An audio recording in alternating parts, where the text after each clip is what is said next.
Yo, Atlas speaking, and welcome to part 4 of What If I Was Reincarnated in the Naruto world as the legendary Konoha outsider. Let the tale begin. Chapter 61, Earth Style. Takuma gazed at the sign of the multi-storied building situated in the industrial district. It was his first time in this part of the leaf, and it had taken a bit before he found the address. Panka Careers, said the blue and white sign over the entrance. He looked down at the mission slip in his hand that he had received from the mission desk central with the mission specifics. On it, Panka Careers was written under the patron's name. He had arrived at the right place. His first mission. He felt jittery like a child about to go on their first errand. He knew D-rank missions were busy work and odd jobs, but he still felt nervous and wanted his first mission to go as smoothly as possible without any problems. Even from the outside, Takuma could tell that the building was a large warehouse. Long and tall shelving racks covered the floor. In the back, Takuma could see people packing items in boxes and packages. He talked to the first person he saw, who walked into the owner's office. "Boss, a shinobi is here for the job." Inside the office, a pot-bellied man in a white cotton shirt that hugged his torso was sitting behind a desk with a towel hanging from his shoulder. The man raised his top bald head from the papers on his desk and looked at Takuma. "Shinobi, you're here for the job?" asked the owner. Takuma nodded and showed him the mission slip. The owner studied it for a moment before nodding.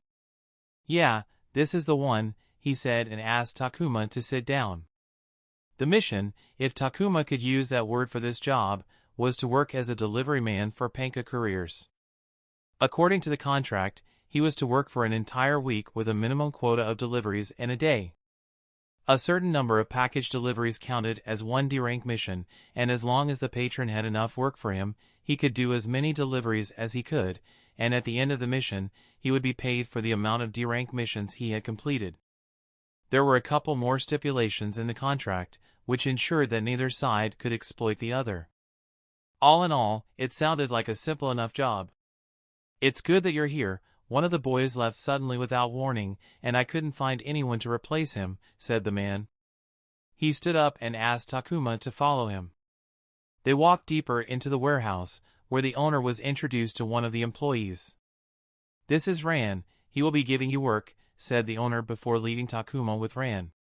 "Have you done this before?" asked Ran. He was a tall and well-built man dressed in a sleeveless vest, blue pants, and a yellow hard hat on his head. Takuma shook his head. "All right, listen well then." Ran pointed at the map behind him on the wall. It was the map of the Hidden Leaf Village, but it was marked differently than the maps Takuma had seen before. "We have divided the village into areas, and we divide the packages according to the areas, so when you go out to deliver, you will only serve one of those areas. You go straight to the area and then move around to deliver the packages. You will either get your load from here, or we will tell you to go to a client, and you will pick the load from there and then deliver it." Ran then showed him the equipment, a bag so large that when Takuma hung it on his back, it towered over his head. It was to store small and medium-sized packages. For large packages that couldn't be carried on the back, carts were used to transport them around the village. Donkey or horse pulls them, but shinobi usually pull the carts on their own. Takuma nodded. Shinobi didn't use horses for travel. Traveling by foot when you could jump from tree to tree and cut through a forest or outlast a prancing horse which would tire down long before a chakra-enabled shinobi who could run for hours. Even when cargo was involved, shinobi would use storage seals to put away the weight and travel by foot. Like most shinobi, Takuma didn't know how to ride a horse or control a cart-pulling animal.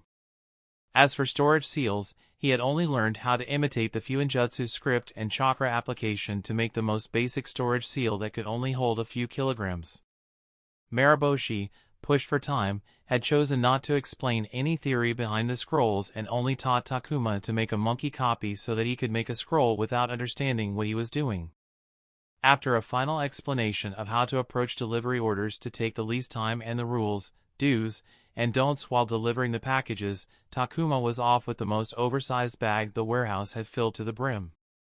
The bag was heavier than anything an average person could lug around, but for Takuma, It was simply a heavy bag. Other than the fact that it hindered his mobility due to its size, Takuma felt he could do deliveries all day long and get Employer of the Week by a long shot. Enthusiasm could take humanity to the stars. For Takuma, it took him to overperforming to the point that on day 5, the owner sent him home earlier because they didn't have anything left for him to deliver when he returned in the middle of the workday to get another load. By the last day, Takuma had done everything from solo small package deliveries to cart deliveries to pick-and-drop deliveries. He had even accompanied another employee for a delivery run who had told him that his route order was terrible. The only reason he could do so much was that he could brood rush through the order deliveries faster than people who knew how to order their delivery route properly. That was fine for Takuma. He was only in the delivery business for a week. By the end of the week, he had completed 8 D-rank missions in his first week, which got him a commendation from the owner that turned out to be a plus point for Takuma as it went on his record. But, at the same time, 8 D-rank missions were all he did during the week. He didn't train, meet with friends, relax at home, hike on a nearby nature trail, learn other skills, or do anything. Every moment of his work time went into fulfilling deliveries. Before the contract, he had visited the Jutsu archive every day to look at Jutsu, but in the week, he had only visited once. He decided it wasn't worth it to dedicate that much time to missions. He needed time to train and do other activities. As long as he did 2 to 3 missions a week, he would make the monthly minimum, and he could supplement more to ensure he wasn't seen doing the bare minimum. After he submitted his signed and stamped mission slips back to the mission desk, he was told that he could take a week off before returning to take missions, which he complied with and spent the hours every day for the rest of the week in the Jutsu archive, looking at C-rank Jutsu, trying to figure out what he should choose. He looked at Doton, Earth Release, Jutsu, he looked at Raiton, Lightning Release, and he looked at Raiton Jutsu at the D-rank library, as Doton was supposed to be weaker against Raiton and he needed to know which Doton Jutsu could be completely screwed over with a weaker Raiton Jutsu and avoid those Jutsu. Fuck me, choosing Raiton as my first Jutsu, Takuma felt he couldn't blame anyone but himself for choosing the one affinity opposite his primary affinity. The Chakra induction paper only showed the primary, highest, affinity, and while it could be possible that Takuma wasn't weakest at Raiton, as just having Doton didn't mean he was automatically weakest with Raiton, but from his proficiency with Raiton, Shaku, Lightning Release, Shock, it was very well possible that he was dog shit with Raiton Jutsu. Takuma had entered his free week intending to choose his C-rank Jutsu. By the end of the week, he had achieved his goal. His choice: Doton, Tsuchidomu, Earth Release, Earth Dome. His first Jutsu, Raiton, Shaku, was an offensive Jutsu, something he chose to increase his firepower. Even if it didn't go entirely as he wished, the Jutsu did provide him a boost in offensive power. His second Jutsu was Suiton, Kirigakure Jutsu, Water Release, Hidden Mist Jutsu, a supportive class of Jutsu, something he had chosen to hinder his opponent while allowing him to put his existing options and weapons to better use. Other than his 2 D-rank Jutsu, he had Bunshin no Jutsu, Clone Jutsu, which Takuma had plans to incorporate into his fighting style under certain circumstances.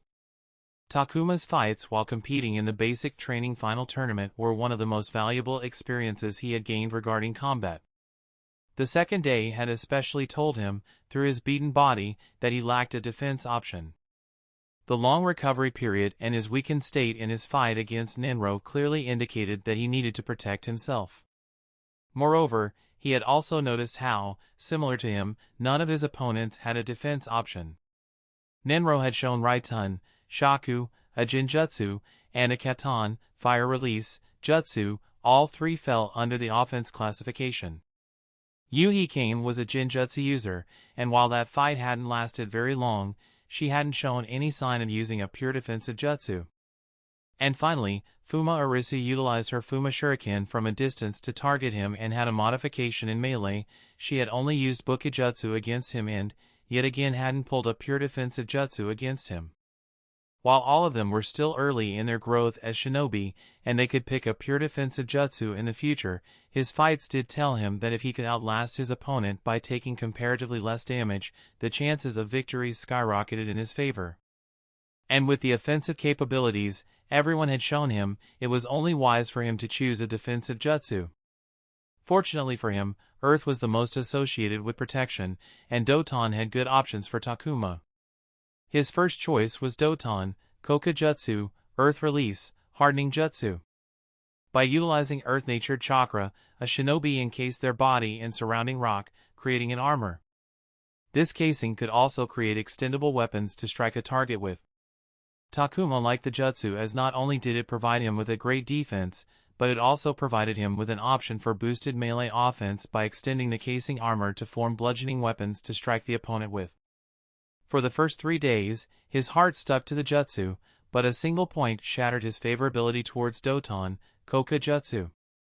The armor that caused the user added weight to the body. Takuma was a poor match against faster and more agile opponents, with his taijutsu capabilities unable to keep up.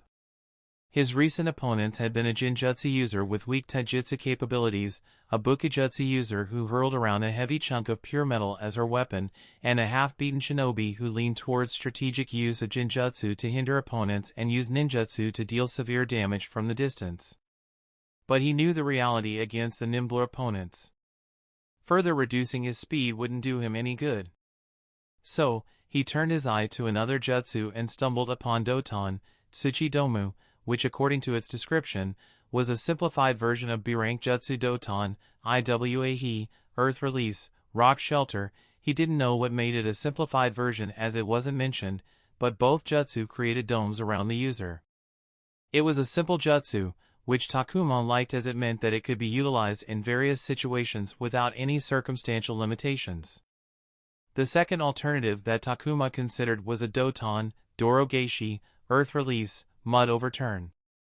Another defensive jutsu that brought a mud wall up for protection. Due to its composition, the jutsu was highly effective against Keton Jutsu, but for the same reason, it was weak against Raitun Jutsu, and for a Doton Jutsu which was already vulnerable to Raitun to be weaker didn't seem like a positive outlook. The reason he had considered the jutsu in the first place was that the primary affinity for a great majority of people in the Land of Fire was Keton, and having a jutsu strong against Keton seemed like a legitimate option.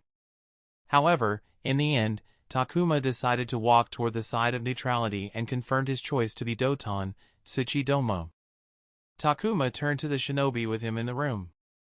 "I have decided," he said. The shinobi stepped closer, asked Takuma's choice, and walked out with Takuma's shinobi registration, and when he returned, he had a jutsu scroll with him. Takuma looked at the scroll on the table in front of him, and with nervous hands, he rolled it open. It was time to start learning. Chapter 62, Fight Club. "This isn't what I thought I would be doing as a shinobi," said AI, grumbling as she pulled out weeds in an old lady's garden. This was precisely what Takuma thought he would be doing when he became a shinobi. And with hundreds of thousands of people capable of supernatural doing the same things across the lands, he didn't mind doing menial jobs. "I want to drink something cold." "Let's get a milkshake when we are done with this," said Takuma, working his hands to de-weed the garden. D-rank missions weren't always solo endeavors. Random genin would be teamed together as per the requirement of the task, such as the patron wanting to get the job done faster, which would need extra labor. In the months he had been a genin, he had worked a mission with Masaki and the current one being his first with AI. With multiple years of genin doing D-rank missions, it was already a surprise that he was teamed up with 2 out of 4 teammates. Even today, he and AI were accompanied by a third genin, an older one, that they didn't know. "How's shinobi life suiting you?" asked Takuma. Unexpectedly not difficult at all. When compared to basic training, I don't even notice doing the missions, you know. The pay is a little shit though. The compensation for D-rank missions was shit, especially when the mission was a multiple-day affair or when there were multiple genin on the same mission as the pay was split between them. Moreover, the state took a commission for themselves before handing them what remained. If not for the permanent base pay they got outside of missions, working D-rank missions wouldn't have been worth it. And they never knew when they would be getting a good quality mission or they would be forced to work a mission with shit pay. The latter happened more than the former. Takuma looked at AI, you shouldn't stop training. Who knows when we will get a C-rank mission, in which there was a chance to encounter bandits or highwaymen. It was better to be prepared than dead in a ditch, and you can't be a chunin if you aren't stronger. We can't stop training. Isn't it still too early to think about that? We still have 2.5 years before we can even apply, and then we will need recommendations for it, said AI. 2.5 years seemed enough to get some recommendations, thought Takuma. But at the same time, he hadn't been in contact with any chunin yet. His interactions had been with his fellow genin and the receptionist at the mission desk, who were also genin. He needed some way to get in touch with some chunin and work with them. That same week, he got to talk to a chunin. Just that it wasn't the chunin who he thought he would be talking to. Takuma, fancy meeting you here. Takuma, who was walking down his usual route back home, stopped beside the cafe. Sitting on one of the outdoor tables was Shady Guy with tea and daifuku. If not for his shinobi uniform, he would have looked strange in his small blackout shades and the head cover bandana. Maybe he still looked weird, but after seeing him for 2 months, Takuma had gotten used to that style aesthetic. Shady Guy waved at Takuma as he said, "It's been a while, how about you join me for some tea? Come on here, let's catch up." Takuma was baffled for a moment about how to respond. He and Shady Guy didn't know each other very well, shown by the fact that Takuma didn't know the man's name and addressed him as Shady Guy.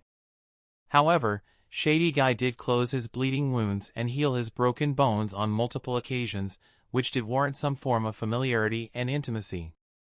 So, he decided, what the heck, why not, and went down to sit down with Shady Guy. "How's genin life treating you?" asked the Shady Guy. "Fine, I guess," Takuma provided an uninspiring answer.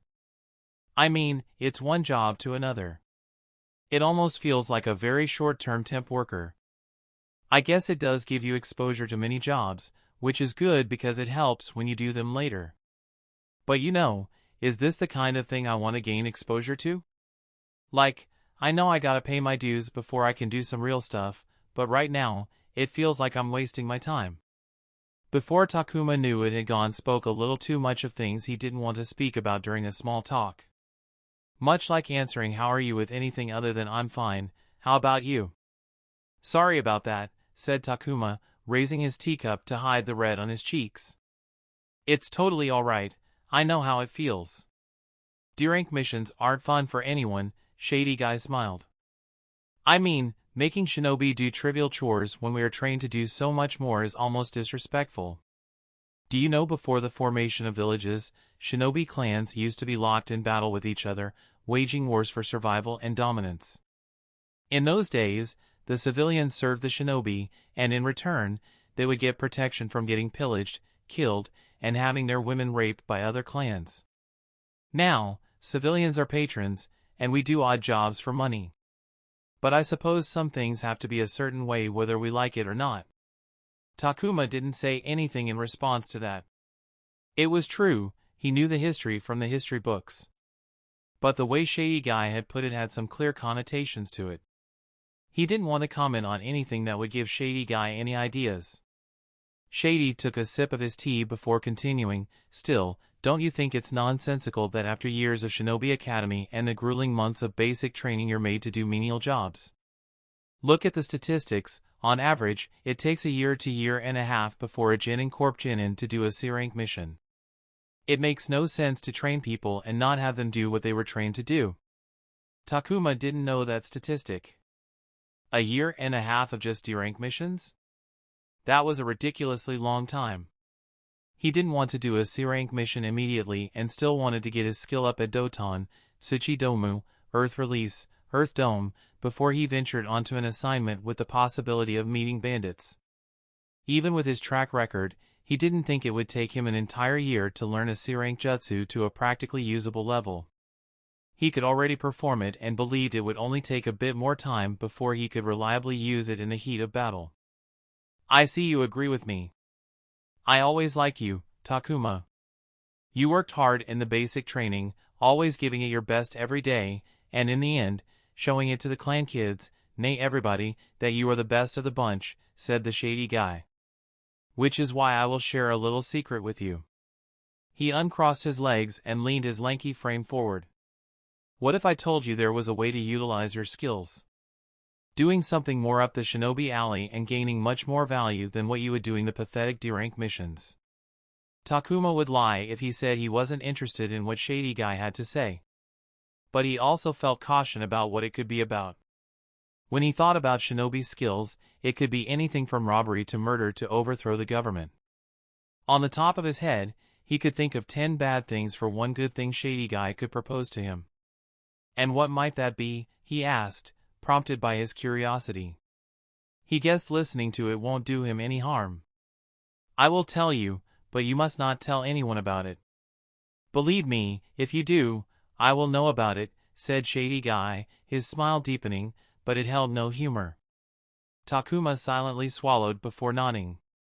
You see, many shinobi felt unsatisfied with the dull routine of D-rank tasks and wanted something more dignified of their station, something more exciting, an opportunity that allowed them to make use of their skills. And what skills suit a shinobi more than the art of combat? Hearing that from an Irionin felt wrong in many ways. Shady Guy's smile turned pleasant. So many years ago, we don't know who started it, but a group of shinobi began fighting each other to make them feel more like something different than daily wage workers, to feel like what they actually were. Other shinobi caught the wind of these shinobi and, feeling attracted, joined this group, and soon, something of a ring was formed. And that ring has continued until date with shinobi from every generation, every batch participating in it. I think you were brilliant in the final tournament. You were not the favorite. You were not the underdog. You were not the dark horse. People didn't even consider you an option. Every round, they thought it would be your last. Every win, they thought it was luck. Till the very end, the odds remained high against you because they kept betting for your loss, and yet, in the end, you won it all. So, I'm offering you an invitation to join the ring. Out of all the things that Takuma thought Shady Guy would say, he didn't think it would be this one. From the sound of it, what Shady Guy described was an underground fighting scene with shinobi grade fighters beating up each other, to feel more like shinobi. He didn't think that last part stood true at all. There was something that Shady Guy mentioned which told Takuma that there was something more. And how does this provide me more value? Asked Takuma. Excellent question, Shady Guy smiled. The ring has existed for a very long time, Takuma. Many of our members have risen through the shinobi ranks and understood how the ring contributed, and have since become very generous sponsors. If you participate, the ring will compensate you with money. So, it was a gladiator's ring, thought Takuma. He was sure the fights would have an audience who would be betting on the fights. There was money to be made for everyone, but as it happened for every gambling den, the house always won. The sponsors who invested would make more than they put in. And with mission points. All of Takuma's thoughts came to a halt. The incentive of participating in what seemed to become more and more like a modern combat sport league just jumped various levels. And Shady Guy seemed to sense that as his smile turned into a grin. You know what the D-rank missions pay. There's something that offsets the shit Rio compensation, but there's nothing there to do the same with the mission point compensation. If his time as a mission-completing genin had taught anything, it was that the D-rank mission's mission point compensation was miserably frustrating. They paid in a fraction of mission points. He had one mission in the 5 months of missions that had paid a full single mission point. Only recently, he had collected enough to afford a D-rank jutsu. From what he had gathered from others, it took 4 months of hard work in terms of hours to gather enough for a D-rank jutsu. And the difference between D-rank and C-rank jutsu costs was staggering. It would take him a year and a quarter of hard work in savings to afford a C-rank jutsu. It had him realize how generous the basic training had been with mission point rewards. We can pay you more, Shady Guy leaned back into his chair as he said. So, what do you say?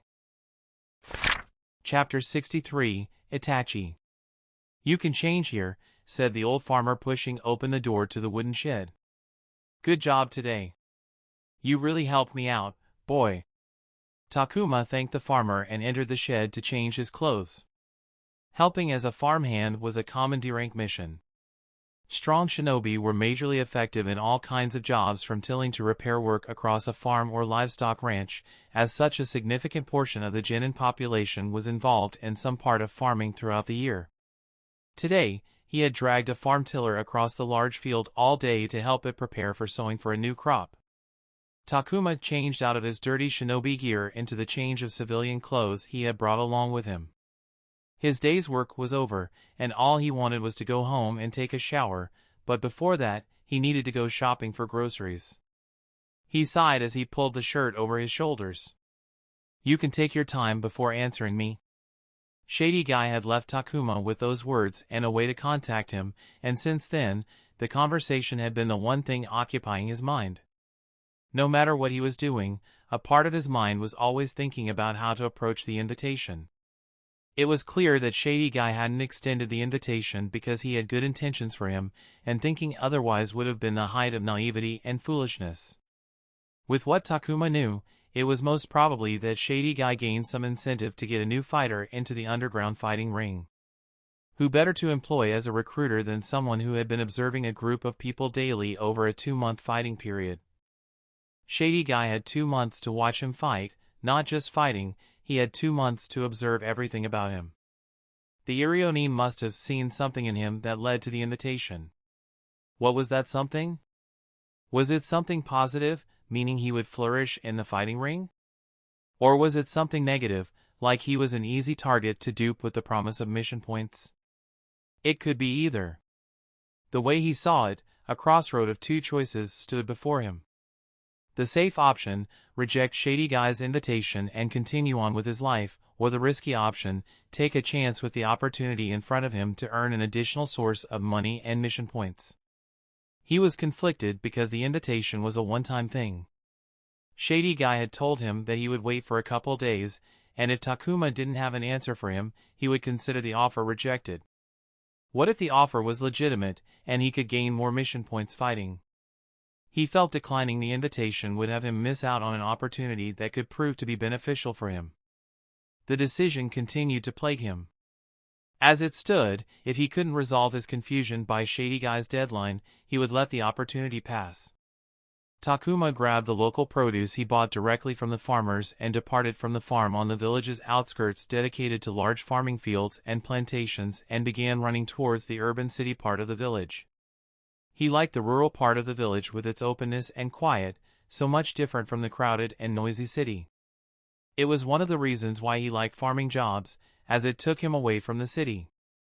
He had lived his entire life in metropolitan cities, and even now, he lived in the Leaf Village, but he knew if he ever bought a house for himself, it would be away from the city. It helped that he could literally run to the city if he needed something.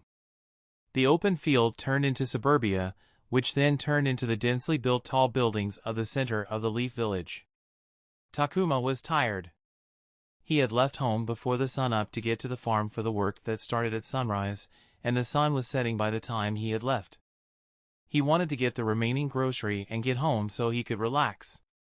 With those thoughts, Takuma entered the shopping street he frequented for grocery needs. "Takuma!" A voice that sounded vaguely familiar, but he couldn't put the finger on it, called him, and it made him look. Looking at the person did connect the dots in his brain. Izumi? Standing in front of him was Uchiha Izumi. It had been well over half a year since he had seen her, or any of his classmates who had been selected by a jonin. She didn't look much different from what he remembered, the only difference was that she now wore a forehead protector. "It's been such a long time. How are you?" Izumi stepped closer to him and looked him up and down. You have grown taller, you're as tall as me now," she pouted. Izumi was right. He had grown taller in the half-year, enough to force a change of wardrobe because his clothes no longer fit him properly. Izumi was tall for a girl, and it had taken Takuma a year and a half of proper nutrition to catch up. "Coming from somewhere? You have mud on your face," she giggled. Had a farming mission, Takuma immediately wiped his face with his sleeve. "What about you? How is the genin life suiting you?" "Oh, an absolute delight. Last week we went out of the village to deliver a package to another city." Izumi crossed her arms, teeming with pride. Was that your first C-rank mission or something? He asked. It was the first good C-rank mission. The other ones were boring work like doing background checks. So, the Jonin Team Genin have already done multiple C-rank missions, thought Takuma. He felt something churn inside him. If they were doing C-rank missions, it meant they were earning more mission points. He knew there would always be a gap between the Genin Corp Genin and Jonin Team Genin, but it was the first time he could feel it. That's good for you, he said after swallowing down the bitterness. Izumi wouldn't need to participate in the underground fighting ring for mission points. The girl before him didn't even need to do missions for Jutsu. Katon, Gokakyu no Jutsu, Fire Release, Great Fireball Jutsu, was a C-rank Jutsu, and it was supposed to be a coming-of-age rite for Uchiha. Izumi would be handed down something that had taken 2 months of grueling time culminating in a tournament of physical misery to just obtain. He felt really bitter at the moment. And the prospect of the fighting ring seemed more and more appealing. He was about to ask for his leave when Takuma heard a voice from just behind him say, "Izumi, I've completed my errand, shall we leave?" Takuma was startled because he didn't know someone was standing behind him. He had developed a vague sense of people nearby his personal space, but he didn't have any inkling that a person was standing behind him. He turned back to look, and the moment he laid eyes on the person, he was no longer just startled. His heart began to beat faster as he clenched his jaw to keep himself from gasping as he stared into the onyx eyes of the boy in front of him. Every hair on his body stood with a cold shiver as his skin tightened and goosebumps rose. Memories he had set aside as he got busy with his life jumped back in, and he recalled that in a few years, only 3 of Izumi's clanmates would walk this land, and she wasn't one of them. And it scared the living fuck out of him that the boy in front of him was one of those 3 people, and was also the one who had wiped the great Uchiha clan from the face of this planet in a single evening. In that moment, it didn't matter to Takuma the reason behind why the Uchiha clan had been eradicated. Any person who could commit parricide and mass genocide could definitely snap his head without him knowing. He hadn't been more terrified than now in his entire life as he faced the clan killer. Uchiha Itachi. Itachi gave Takuma a glance as he walked past him and stood beside Izumi. Izumi, unaware of Takuma's thoughts, spoke with a smile. "Ah, let me do the introductions. This is Takuma, my classmate from the academy," she then pointed to Itachi, "and this is Itachi from my clan. Takuma, you must remember Itachi, he was in our class in the first year. It was such a big commotion when he graduated early from the academy." She sounded proud, but Takuma wasn't paying attention. Itachi nodded in greeting but got nothing in return. "Takuma?" Takuma snapped out of his petrified stance and barely got his nerves back into control. "Ah, my apologies. I was so starstruck for a moment. He was not, who doesn't know Uchiha Itachi? And yes, I vaguely remember that time. He did not, graduated after 5 months in the academy at age 6. Promoted to Chunin at 10. Does anything more need to be said?" It didn't take meta-knowledge to know about Itachi. It was a big deal when Itachi made Chunin. The entire shinobi circle was talking about the 10-year wonder kid, and the talks had reached the academy. It was in the early days of Takuma's arrival into the world, a miserable time for him, so he had mostly ignored the gossip and chatter. From what Takuma remembered, there was a chance that Itachi was already in the ANBU. He was the youngest ANBU inductee in the Leafs history, after all. "You flatter me," Itachi said politely. "Which Jonin are you assigned under?" The question could have been seen as a slight against Takuma, and if Takuma didn't know the person in front of him, he would have definitely thought that Itachi was trying to insult him, but he knew that the question was innocent enough. Izumi caught the potential of a misunderstanding and immediately interjected. "Itachi." "Genin Corp," said Takuma. "Ah, is that so?" Itachi's eyes widened a fraction before he nodded. He moved on swiftly. "If you're from the same batch as Izumi. Did you participate in the Genin Corp's basic training tournament?" "Huh, what's that?" It seemed Izumi hadn't heard of the final tournament. "I was invited to spectate, but I don't enjoy those types of competitions," said Itachi before giving Izumi a brief explanation about the final tournament. His explanation was from the Chunin viewpoint. Unlike her clanmate, Izumi looked genuinely interested and turned to Takuma. "Did you participate?" she asked. "I did. In fact, I won the competition," Takuma said with a smile. He wanted this interaction to end immediately. "Oh, congratulations," Izumi said, her face glowing up. "Thank you," Takuma nodded. "Now, while I would like to catch up with you and get some tips from you," he glanced at Itachi, "I have an early day tomorrow. And I'm sure you guys are busy as well, so I unfortunately have to leave.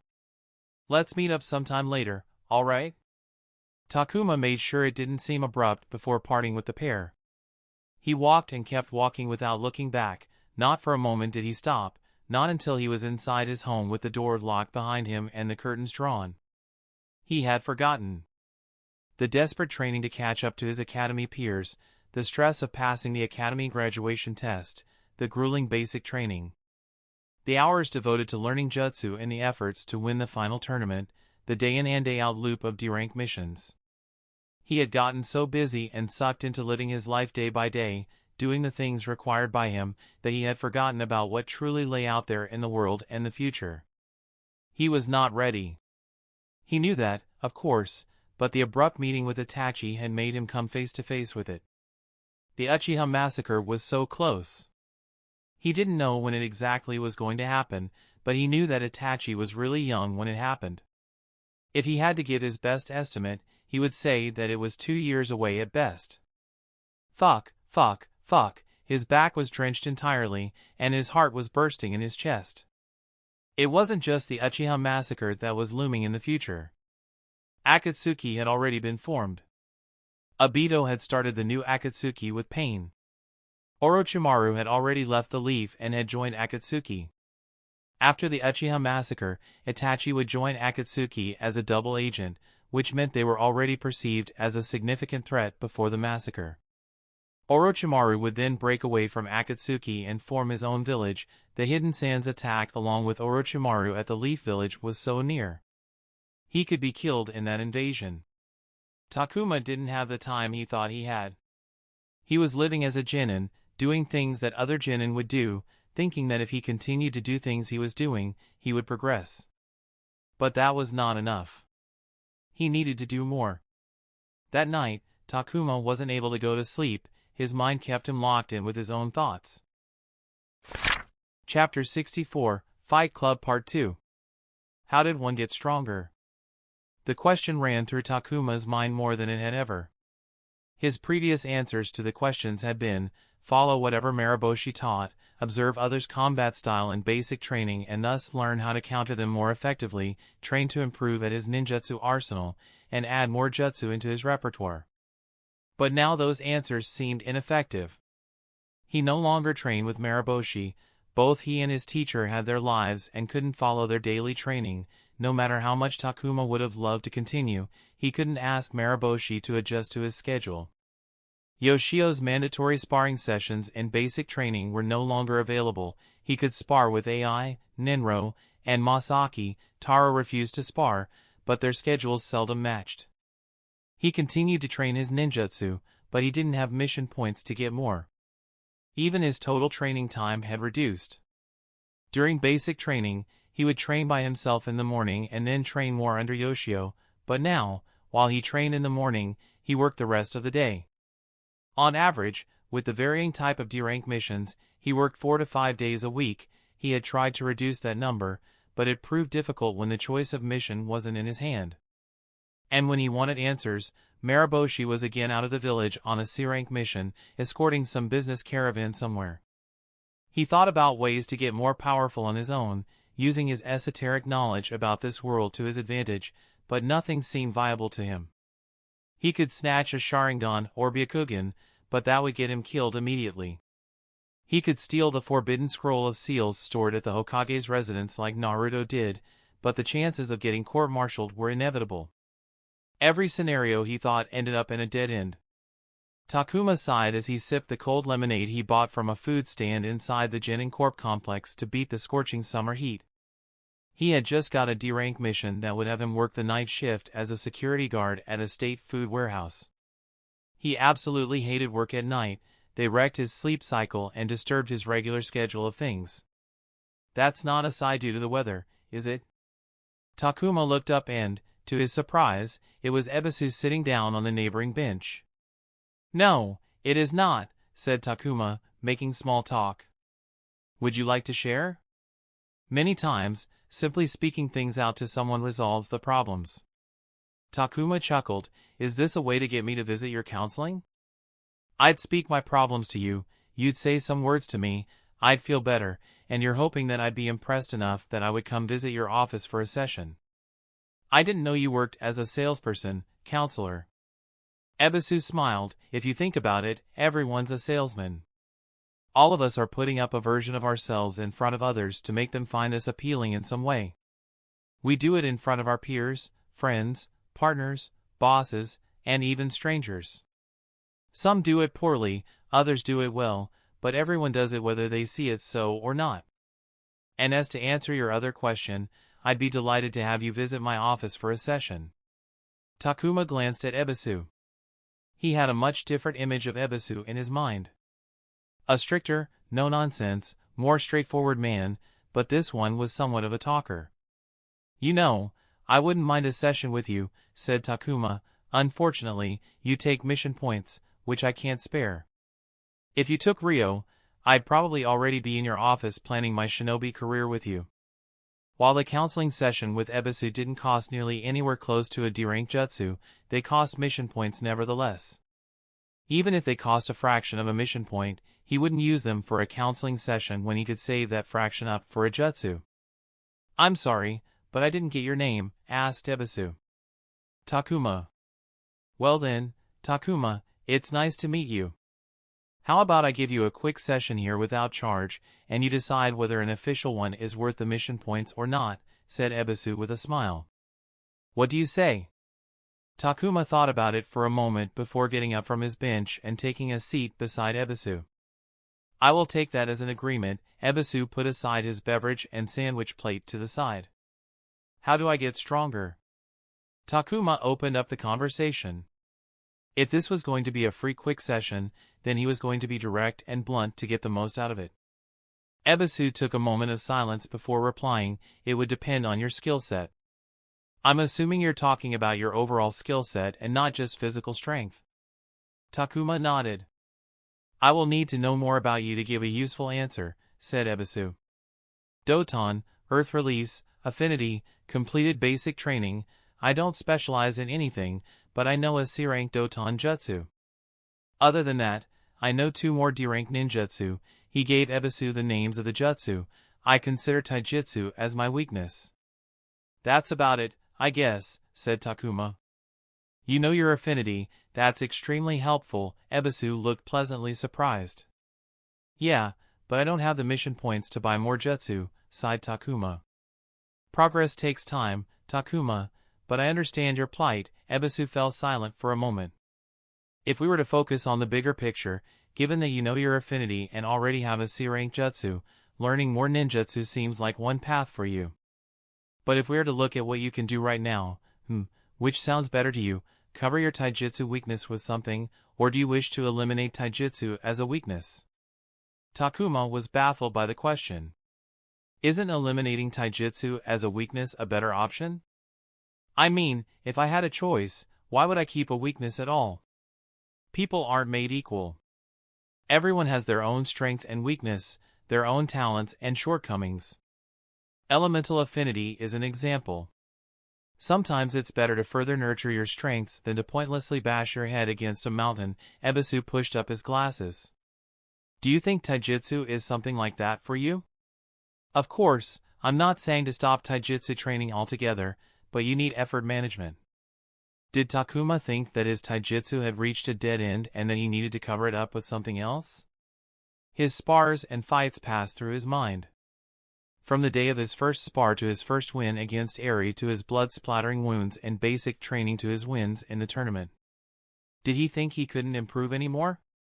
No, he didn't think that. What would I use to cover up my taijutsu? He asked. You can work towards becoming a ninjutsu specialist and add an aspect of distance or range to your combat. Or, perhaps work on your bukijutsu. Weapons are an important part of combat and add much to your combat style, and there's a chance they might add what you're missing to your close-range combat. Takuma sighed. He had 3 jutsu. If he could use Raitun, Shaku like Nenro, he would have definitely tried to find and create opportunities to pick his opponents out from a distance. Suitun, Kirigakure jutsu would also work well to keep people away, but there was a caveat that he himself couldn't see in the mist. Takuma had to rattle Nenro to ensure he didn't move so that he could nail him the kunai. As for weapons, Marosi used a sword. His teacher had a prosthetic leg with a sword inside. It was one of the scariest things that Takuma had seen.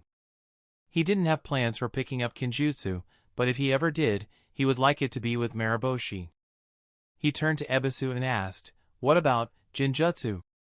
Ebisu hummed, "Jinjutsu isn't like ninjutsu, Takuma." "Sure, you can pick up a Jinjutsu scroll and learn it, but if you genuinely wish to learn Jinjutsu, you must learn several basics and theories. In many ways, Jinjutsu is closer to Iryo-jutsu. That's the reason why we have so few true Jinjutsu users in the village. It takes a lot of time and effort to learn Jinjutsu to a functional level. Integrating it into your combat is another undertaking. However, once you know those, you have the freedom to create whatever you're capable of. My advice for those looking towards Jinjutsu has always been that if you aren't ready to commit yourself to properly learn Jinjutsu, then learning individual Jinjutsu from scrolls is a waste of time and resource." Takuma licked his lips as he wondered if he wanted that level of commitment. He was vaguely aware of how much effort it took to learn to Iryo-nin. It was quite similar to becoming a doctor back in his world. He was aware that Jinjutsu didn't work properly on him, but Takuma didn't know if that would translate to his learning ability. He never had a chance to check that out. He had enough to buy a D-rank jutsu, but he didn't want to use that hard-earned mission points on an experiment. His experience with Raitun, Shaku hadn't been pretty. Takuma knew his primary affinity, and it made sense to go towards his strength than do something risky. 6 months was a long time. "I will continue working on my taijutsu," said Takuma. The next time he had mission points to spare, he would buy a Jinjutsu scroll to test it out. Until then, Doton was the way to go. "Well, if it's like that, then taijutsu is your answer," Ebisu smiled as he showed a clenched fist. Out of every skill in a shinobi's reach, taijutsu shows the most visible improvement. The more you use your body, the more your physical energies make the body stronger. You become faster, stronger, reflexes and senses improve, your endurance rises. Not only that, your body becomes more resilient to damage. A shinobi difficult to kill is the worst enemy. Taijutsu is what raises that difficulty for most shinobi. Takuma wholeheartedly agreed with that statement. Currently, the person he thought was the hardest to kill in the village was Might Guy, the monster of Taijutsu. The chapters in which Guy fought the Jinchuriki Madara were his favorites. It was also one of those scenes for which he had seen the anime clips. Even from personal experience, Masaaki was the hardest to get down in their group. Despite not seeing it with his own eyes, he had heard enough to know how much damage Nenro had to do to put Masaaki down. There are jutsu that integrate with taijutsu, but you can invest in them later. For now, you can refer to the hidden leaf kata from the general archives and start practicing, advised Ebisu. Meet with your friends and spar with them. Takuma could do that. The hidden leaf kata was free for him to refer to, and it was an entire style of taijutsu available to every shinobi. If he worked out a system with Masaaki, AI, and Nenro, he could alternate reliably between the three and maybe even get Taro in the mix to spar with one person daily. Because the best way to improve taijutsu is to, put it simply, fight. Takuma's mind went blank as the words echoed in his skull. The more you fight, the more your body will learn. For taijutsu, doing is the only way to learn. When he looked back, it was clear to Takuma that the basic training spars and the final tournament were more valuable to him than his year at the academy and his spars with Marosi. The fear of bleeding and broken bones made him improve drastically more. "Thank you, counselor." He had a decision to make. I will participate, he said. If he could get stronger and get more resources to get even stronger. If he could get more mission points, he would be able to save up for his Jinjutsu experiment. Taking one risk to take another risk didn't sound like a great deal, but it was his decision. A smile stretched up on Shady Guy's face. He stepped out of the dark street and stood closer to Takuma with an outstretched hand. Then I must say, merry cooperation. Under the moon's silvery light, Takuma shook the hand and sealed the deal. Chapter 65, Chakra's Intricacies. Takuma looked around before walking into a random street in the Leaf Village, which was actually a pre-decided meeting spot decided upon by him and Shady Guy the day before. "Oh good, you're here," said Shady Guy when he saw him. He pushed off the wall he was leaning against and looked Takuma over. "And thank God, you're not wearing your uniform. I was worried because I forgot to mention it. It would have been a problem if you had come all dressed up." Takuma was wearing a black set of a full-sleeve t-shirt and full-length pants. But he still had his light chainmail vest under his shirt and his weapon pouch and kits strapped around his body. He didn't go absolutely anywhere without his weapons. No one could convince him to leave his weapons behind. "I don't want to, but I'll ask you one last time," Shady Guy said. "Do you want to do this? If I take you, and then you decide to back out there, it's going to make everyone very unhappy. None of us want that." "Yeah, I'm sure, let's do this," said Takuma. He didn't want to change his mind, but he couldn't help it when his mind played volleyball with the decision, tossing it back and forth. "I like that spirit. Keep it up and you'll do great in the ring." Takuma never liked Shady Guy's smile, it made him look overly shady. Shady Guy then led him through the village.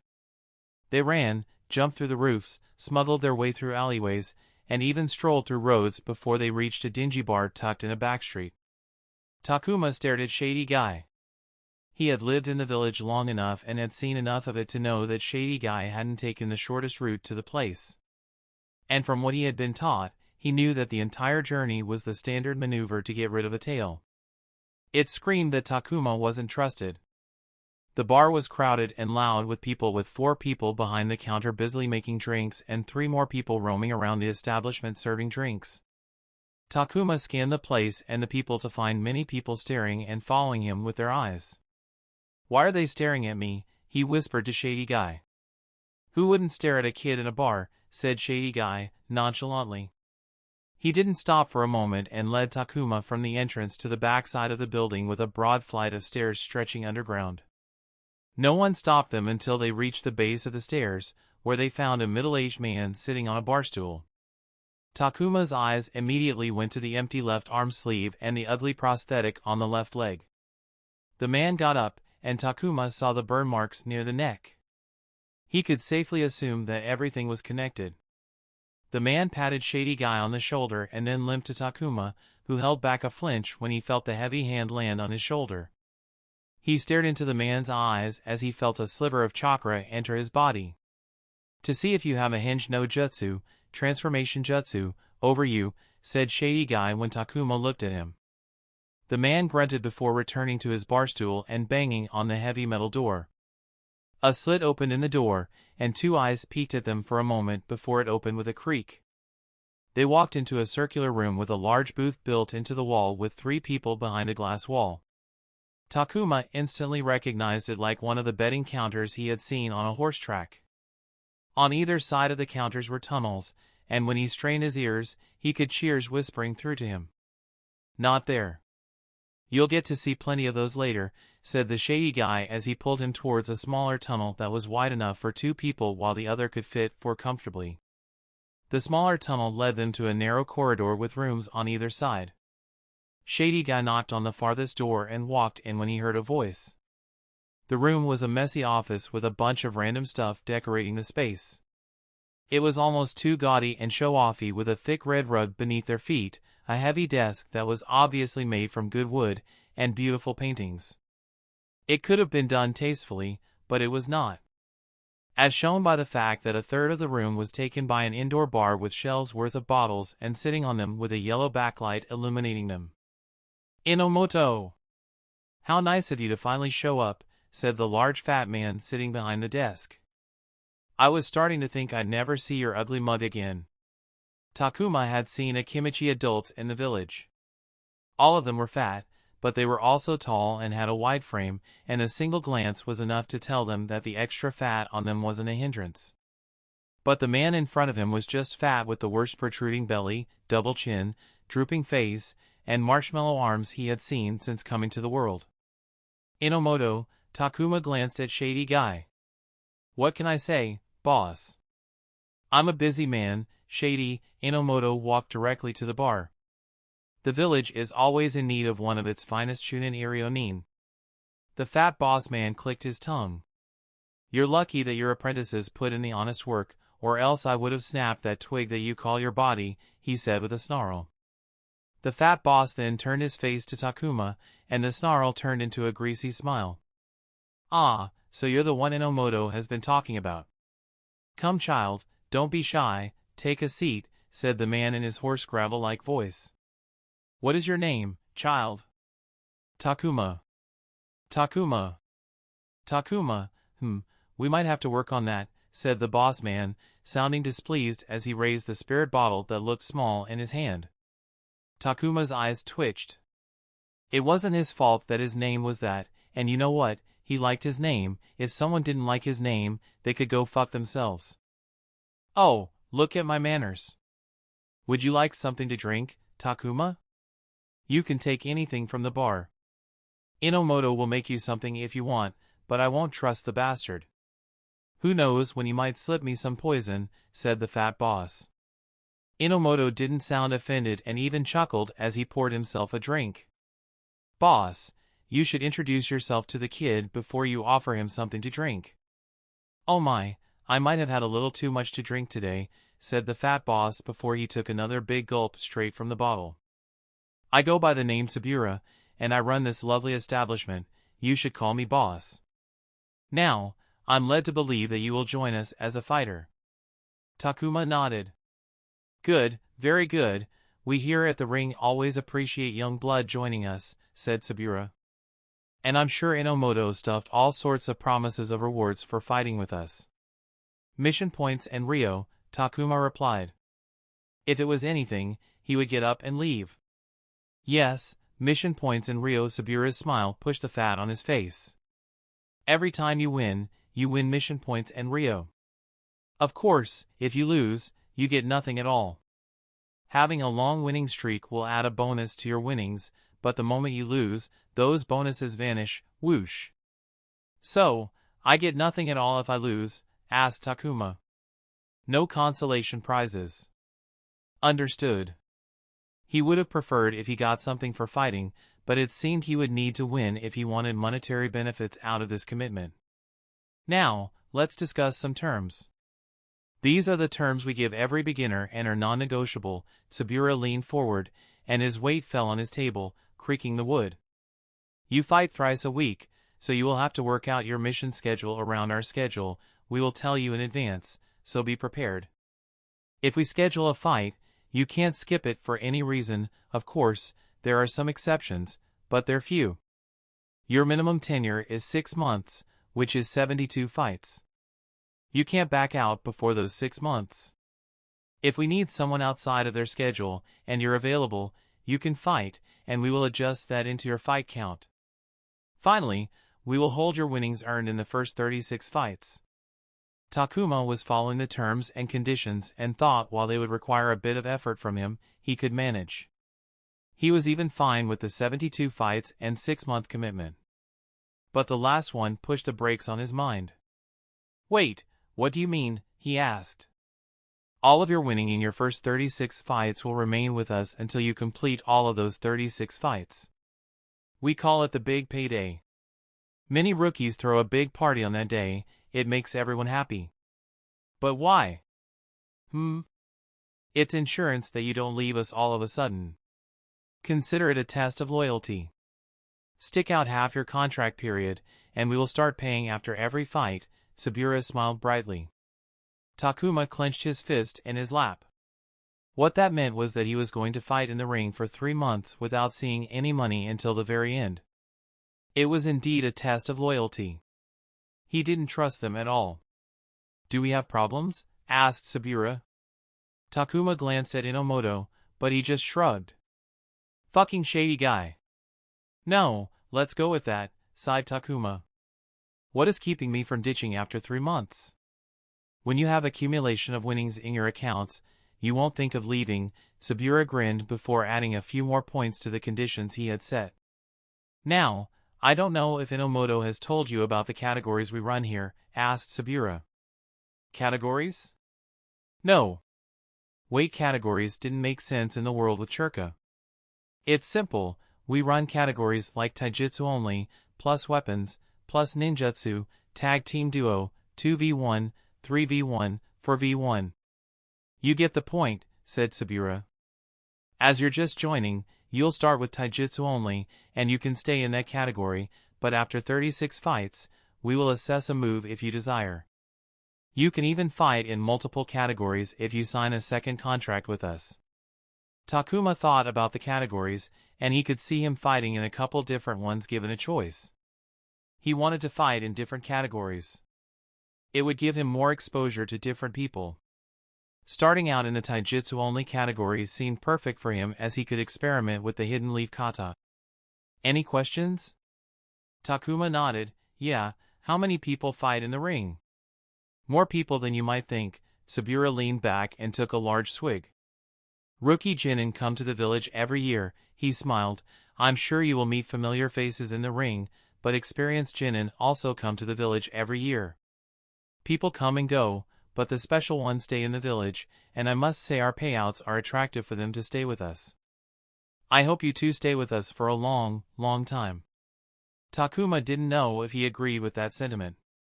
"Now, let's see how you fight." Sabura stood up from his chair. Takuma blinked in surprise as he looked at the giant blob of a man. "Now." Chapter 66, The Birth of Scar. Things had moved faster than Takuma had ever expected. One moment he was listening to unreasonable terms and conditions from fat boss man Sabura, and the next moment he was looking at a ginormous caged arena inside a dark back tunnel. It turned out there was an open spot they needed to fill. "I hope you're ready." Takuma looked back at Inomoto, aka Shady Guy, and made a face of unwillingness and displeasure. Inomoto laughed. "Don't be like that. Your opponent is fairly new as well and has only fought a few fights in the ring. Consider it a test drive, so you can be prepared the next time you fight." He could have observed a fight or two, and that would have been enough. He didn't have to prepare in such a way. Takuma looked at the ongoing fight. The two men were fighting fiercely, with the substantial crowd cheering wildly with each sounding hit and show of blood. But what caught his eyes the most were the masks that covered the fighters' faces. "Those masks," he turned to Inomoto. "Here you go." Inomoto raised a cream mask with viridian highlights that covered the top right quadrant like a leaf. "You don't want to bump into these people during the day. Believe me, there are some gambling junkies who will pester you to no end to get even the smallest of information if it could help them place a better bet. It's better if you don't have to interact with the spectators outside of here." Takuma stared at the hard mark on his hand and frowned when he felt something like a cloth behind it. He pulled to find a black ski mask. "Masks break often," Inomoto explained when Takuma gave him a look. Takuma sighed as he pulled the ski mask over his face before putting on the mask. Thankfully, it fit well and didn't feel like an annoyance he had to move around in. "Looking good," smiled Inomoto. "Now, give me your weapons packs, all of them." Takuma wanted to protest but decided that it would be meaningless and unstrapped every weapon on him. "There better not be a single thing missing from here," he said as he handed Inomoto his weaponry. "Don't worry, I don't have the habit of stealing from poor genin," smirked Chunin Inomoto. Takuma clicked his tongue in response to the jab. Irionin were especially loaded. "One last thing." "What now?" "Take off your shirt. Fighting bare-chested is a rule for men in the ring." Takuma sighed in frustration as he pulled off your shirt and shoved it into Inomoto before facing the arena. The fight was over, and the announcer was raising one of the men's hands as the winner. He closed his eyes and concentrated on a repetitive breathing pattern as he waited for himself to be called up for the fight. The last time he fought seriously was during the final tournament. Everything after that had been shadow training and light sparring with friends. He knew this would be nothing like that, and his opponent would be coming to take his head, and that if he wasn't the same, it would hurt a lot. He didn't like getting hurt, so he needed to hurt back to make sure that didn't happen. From the arena, the announcer's voice boomed, introducing the newest entry to the ring. Once again, a nameless enters the grounds to prove himself. Would he conquer to get crushed in the trenches? Only time will tell. Today we see him fight and see if his fists have the right to climb to the top. Go, Enomoto pushed Takuma. Takuma took in a deep breath before jogging out of the tunnel. There were metal chain mesh walls on both sides with people on both sides banging on them as Takuma ran past them. He entered the ring, where his opponent waited for him. When he entered, a sliding door dropped from above with a heavy thud and sealed the entrance. As he stood in the arena, Takuma felt that maybe it was good that he got to fight before he started fighting regularly. Watching a fight from outside wouldn't have told him how restrictive space felt with the solid metal wire mesh surrounding the arena. The arena was significantly larger than an MMA octagon arena, but he could tell that managing space here would be drastically different than anywhere he had fought. He needed to be cautious about his positioning at all times. Standing in front of Takuma was his opponent, adorning a similar cream mask with maroon highlights. One glance told that the man was much older than Takuma. He was taller and had an adult's body frame and muscles. Even if Enomoto told him the man was fairly new, an older shinobi would have more experience in general. The announcer stepped out of the ring, and the fight started when the metal door fell behind him. Takuma wasn't planning to move immediately, but he noticed the man staring at his torso. It took but a moment for him to realize that he was looking at the scars that marred his body. When he realized that, Takuma charged ahead, and the man snapped his gaze back, but it was enough for Takuma.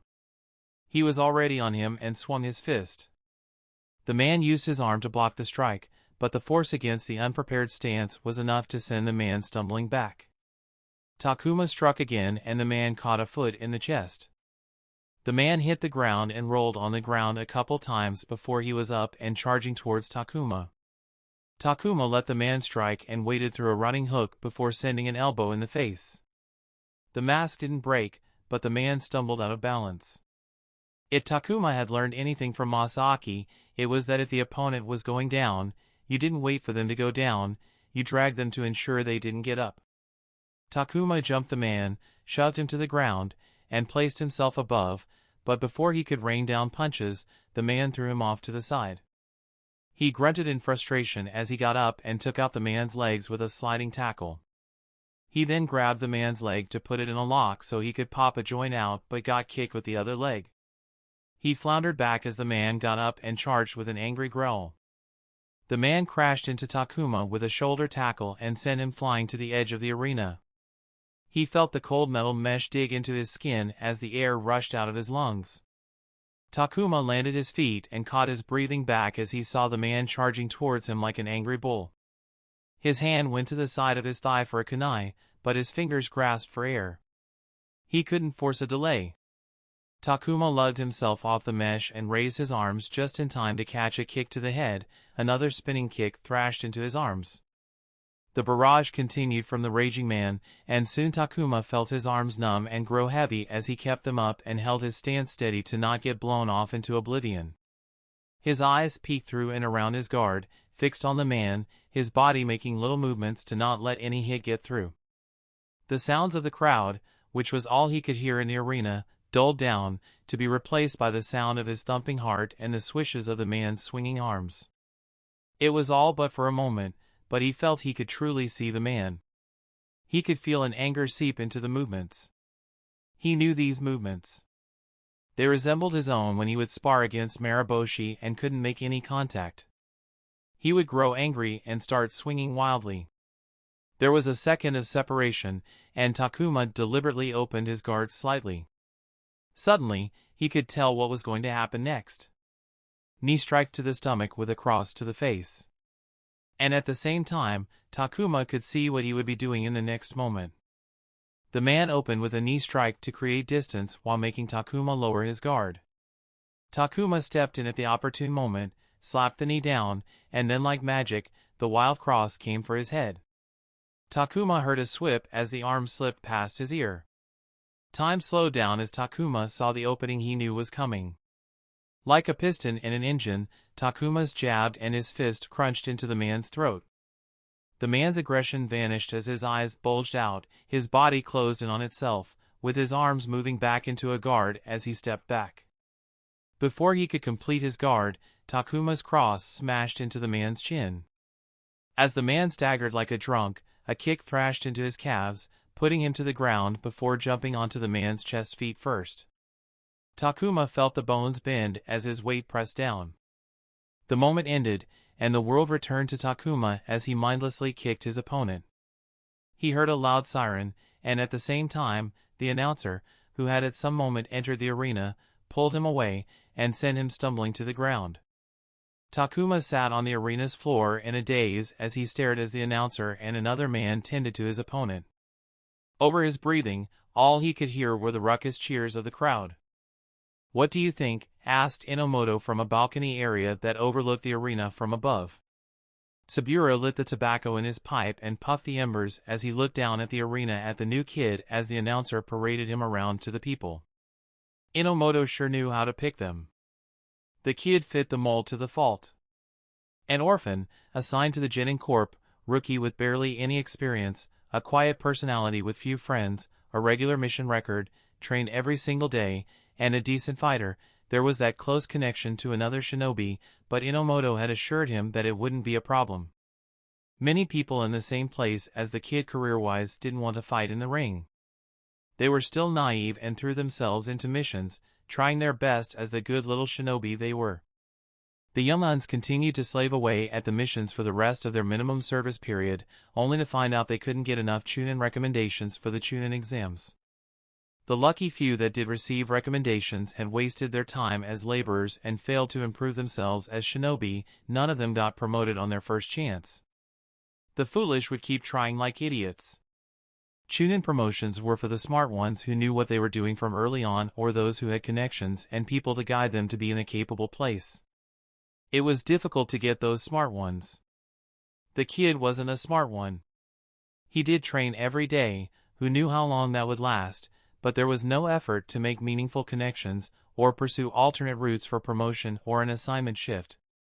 The kid was bound to get stuck in the Genin Corp for a long time before he got out if he ever did. The way Sabura looked at it, he was doing the kid a favor. Win fights, get money and mission points. If the kid knew what was good for him, he would put both in the correct place. It was only time before he would be put on a C-rank mission with an observer. If the kid did well, he would get pulled into a Chunin's team rotation. The proven way to either get a chance at promotion or at least shift out of the Genin Corp. "You did good," he said. "I like him." The kid was dull in a fight, but that was everyone when they started out. It would improve as he continued to fight. The kid had won his first fight, but it didn't come as a complete surprise. The kid was the winner of the basic training tournament. "What are we going to name the kid?" asked Inomoto. Sabura looked down at the boy before smiling. "Let's go with Scars." Chapter 67, Thrasher. Takuma rolled his neck and bent down to grab his ankles to stretch his spine. He waited for his name to be called.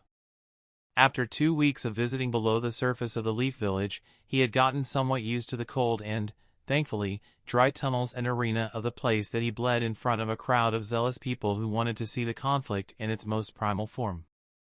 The ring's latest fighter, adorned in the scars of 100 blood battles, wearing the green leaf over his face, the announcer's voice boomed outside the tunnel, holding a 4-3 record. "Scars!"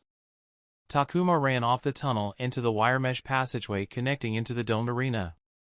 The steel trapdoor rose up and Takuma skipped the steps with a jump and hopped on his toes on the white floor of the arena, the best backdrop for Red to shine. Into his third week at the ring, Takuma didn't know how to feel about his fighter nickname. It's what he was called by the announcers, plastered on the betting sheets, posted on the scoreboards. Regardless of how the announcer put it, none of his scars were gained in battle, all of them were a gift from the previous owner. In most cases, as long as a cut was healed by Jutsu before a certain time limit and the Irionin was decently competent, the injury didn't leave behind any scars. Even if the injury wasn't healed within the time limit, there were procedures that could eliminate most scarring, a practice popular and fairly common with shinobi, especially kunoichi. Takuma never bothered going through the procedure because the scarring on his body never bothered him or obstructed his life in any manner. Was he ever curious about where the boy got enough scars that even the average shinobi would pause and stare? Of course, he was curious. But between no leads and having a life to live, Takuma didn't have the time and motivation to dig something up that from what he could tell didn't have any effect on his life other than that he wore full-sleeves clothes throughout the year. In a way, they were coming to his advantage in the ring by becoming his defining characteristic and helping him sell the scars branding. It had only been 3 weeks, but Takuma had spent just enough time to understand that the ring had high points of similarity to a combat sport organization. If he got famous among the audience, gamblers, he could bargain for a better payout per fight. And he had to give it to whoever it was who thought it, scars was a banger identity. His opponent entered through the opposite end of the arena. Similarly to him, his opponent wore a cream mask with blue claw highlights. Like most of his opponents, the man in front of him was a fully grown adult. This one was a big guy to boot with bulging muscles on a tall and wide frame. The man could give Yoshio competition in musculature. With a record of 25-21. Thrasher. Thrasher beat his hairy chest and raised his hands as he jumped around the arena to rouse the crowd. From the Thrasher's record, Takuma could see immediately that the man had some experience in the ring and that he had actually gotten paid with having more than 36 fights on the record. He felt himself salivate thinking about the payout for 25 wins. Takuma didn't let the 46% loss percentage give him any overconfidence. Having a win-loss percentage closer to 50% was widely common in the ring. Fighters fought in such a massive volume anyone who had a winning percentage closer to 60% was considered good in the ring. Thrasher's 54% win percentage did make him a decent fighter. Stat-wise, I'm better than him, thought Takuma. He was cruising with a cool 57% win percent in his 7 fights. He quickly shook his head from the useless thoughts. The announcer finished his hype trail and stepped out of the arena. Thrasher slammed his massive bare hands together as he looked down at Takuma, who could feel a grin behind Thrasher's mask that looked too small on his big head. The moment the steel trapdoor made a thud behind the announcer, Thrasher charged at Takuma. Takuma felt the arena beneath him tremble as he skipped back on nimble steps, keeping in mind the edge of the arena behind him. Getting cornered was never wise, especially with a big man such as Thrasher as his opponent. Thrasher let the full force of his meaty arm loose, swinging against Takuma, who ducked under the arm and got behind him. With a swift push against the floor, Takuma leapt high and spun to crunch a solid spinning kick into the side of Thrasher's head, snapping the beefy neck to the side. The impact left him satisfied as he hopped a step back. It wasn't enough as the giant hobbled for barely a step before charging towards Takuma with hands fashioned into claws. Not wanting to get caught, Takuma kept light on his feet and made use of the arena floor. Takuma admittedly didn't have much experience, much taller than him. Size difference didn't mean as much it would have if Chakra didn't exist, but there were still a few nuances that one had to keep while fighting someone differently sized than you. For example, the concept of reach still mattered and a person's wingspan provided an advantage. Thrasher had longer arms and legs than him, and while Takuma wasn't one to stereotype, his opponent's burly muscles were clearly indicative of a hard hitter. He didn't want to get too close and get conked in the head. In a rare moment, he found himself as the faster party in a fight and he took full advantage as he skirted around Thrasher and precisely planted body shots.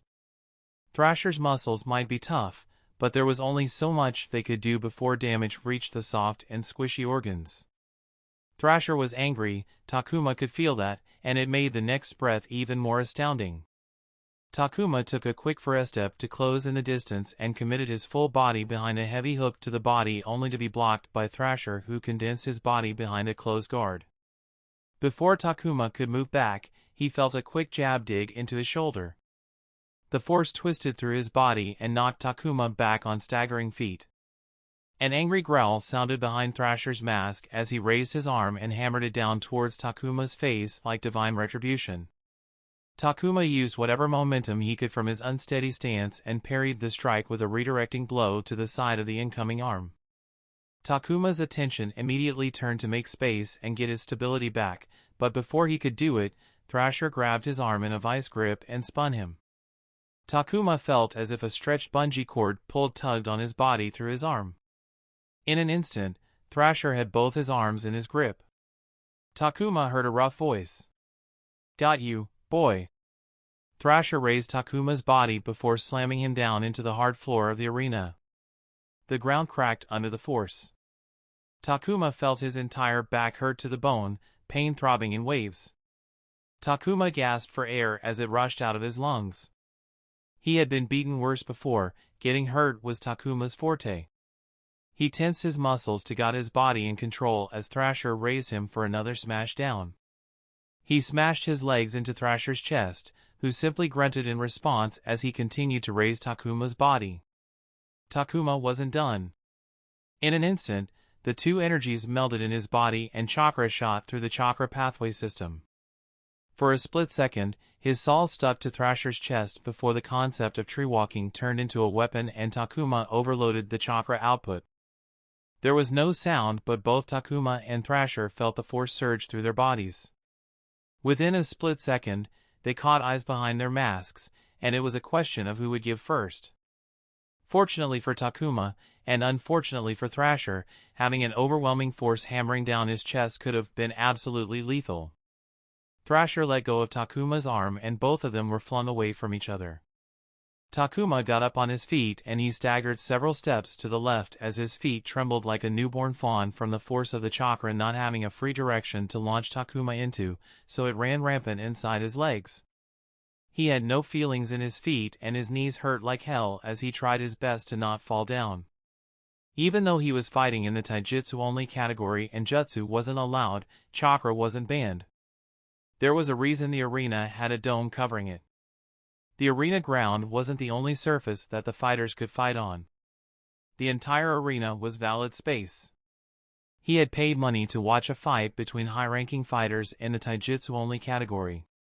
The fighters utilized the dome by sticking to it and added another dimension to the combat. Takuma watched as the steel trapdoor rose and the announcer entered the arena and walked to Thrasher, who was rolling on the ground. Unlike Takuma, his opponent hadn't gotten up after the clash. The announcer knelt beside Thrasher and after a few seconds, the announcer stood up. Thrasher is unable to continue, he looked to Takuma, Scars is the winner.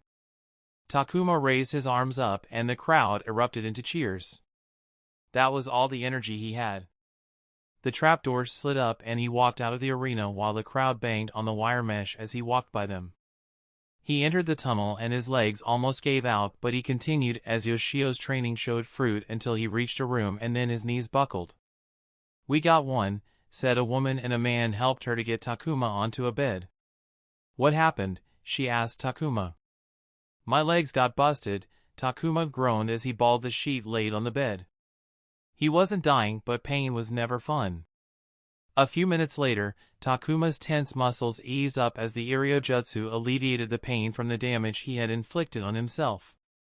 As he sighed in relief, he muttered to himself, 5-3. Later that night, Takuma hobbled from his kitchen and dumped himself into a chair in his living room. He took out a sheet of paper and began scribbling his experience in the fight against Thrasher. He had made a mistake in judging Thrasher's personality. He had sensed anger and increasingly rash moments and had decided that if he continued, Thrasher would devolve into a wrecking ball that he could exploit to no end. He had committed more and more to offense, becoming overconfident that if Thrasher throwed anything at him, he could handle it. But Thrasher had reigned in his anger during battle, and if not for Takuma's last-second gamble, he would have lost terribly and been hurt horribly. There were people who would become cold while in rage. He didn't think Thrasher was capable of that. He wouldn't do that again. Emotions were an essential part of combat. Anger and rage could make movement sloppy, cloud judgment, and lead to mortal injuries and death. But he needed to make sure that he wasn't underestimating his enemy. Can't do the chakra overload like that again, he grunted to himself as he got up from his chair. Its effectiveness was proven today, but he didn't want that turned on himself. He needed to figure out how to utilize the overload in a different way. Takuma took a double-sided tape and added the page to the line that had 4 other similar pages. Above that line was another line with 3 more pages with the details regarding his losses. He stepped back and sighed. There were going to be 72 pages on the wall, and he needed more pages on the winning section than on the losing section. That was his main goal for the next 6 months. Chapter 68, Amusement. A shinobi is much more than the chakra he wields. Did Takuma fully understand the depth behind the meaning of the words that Marosi had said to him nearly a year ago? The answer would be no. His teacher had put him through many different skills that he initially thought would be of no use to him. To this day, there were skills he thought he would never ever use. However, at the same time, the cycle of D-rank missions had shoved him into many paths of life. He had done more different things in his life than ever before. From farming in the soil to sewing with a needle to construction work under the sun to balancing books in an office to standing at a gate and smiling at people as they walked by, he had done a lot of jobs. And surprisingly, some of Maraboshi's teaching had helped him along, and he had learned much more things along the way that had come to his aid in one way or another. Looking back at it, he was surprised at how little his previous self knew. The stupid college bozo wouldn't have been able to survive in the world if he was one day kicked to the street to fend for himself. So, while he didn't fully agree or even understand his teacher's words, Takuma had to agree that having knowledge and skill of various kinds was beneficial in general. Simultaneously, he was still a shinobi. He believed that if he was to learn different skills, they should be more suited to his job title and not just anything until he could call himself a jack of irrelevant trades. His time was better suited to learning and trying things he deemed more useful. Which was why he decided to test out something practical and valuable to him in the future, and not all because he thought it was fun and something he always wanted to do. Across the street from him was the headquarters of the Hidden Leafs, nay, the Land of Fire's biggest publishing house, Sum Publications. Takuma didn't have time to read many books in his time here, but he did follow the newspaper, and book reviews were a thing in it, and he had heard much about books from Sum Publications. Takuma wanted to see how deep he could get into the building without getting caught. He could, of course, transform as one of the employees and walk into the building, but the risk of getting approached and talked to by someone was high. If that happened, his disguise would be outed with his inability to talk back. He could act rude and ignore everyone or pretend as if he was in a hurry, but that wasn't ideal. Moreover, as useful as Henge no Jutsu, transformation jutsu, was, trained shinobi could catch flaws. They had gone over it during basic training, looking for flaws in each other's transformations. And while Sum Publications was a civilian establishment, he didn't want to use that tactic. It was a self-restriction. He had something else in mind.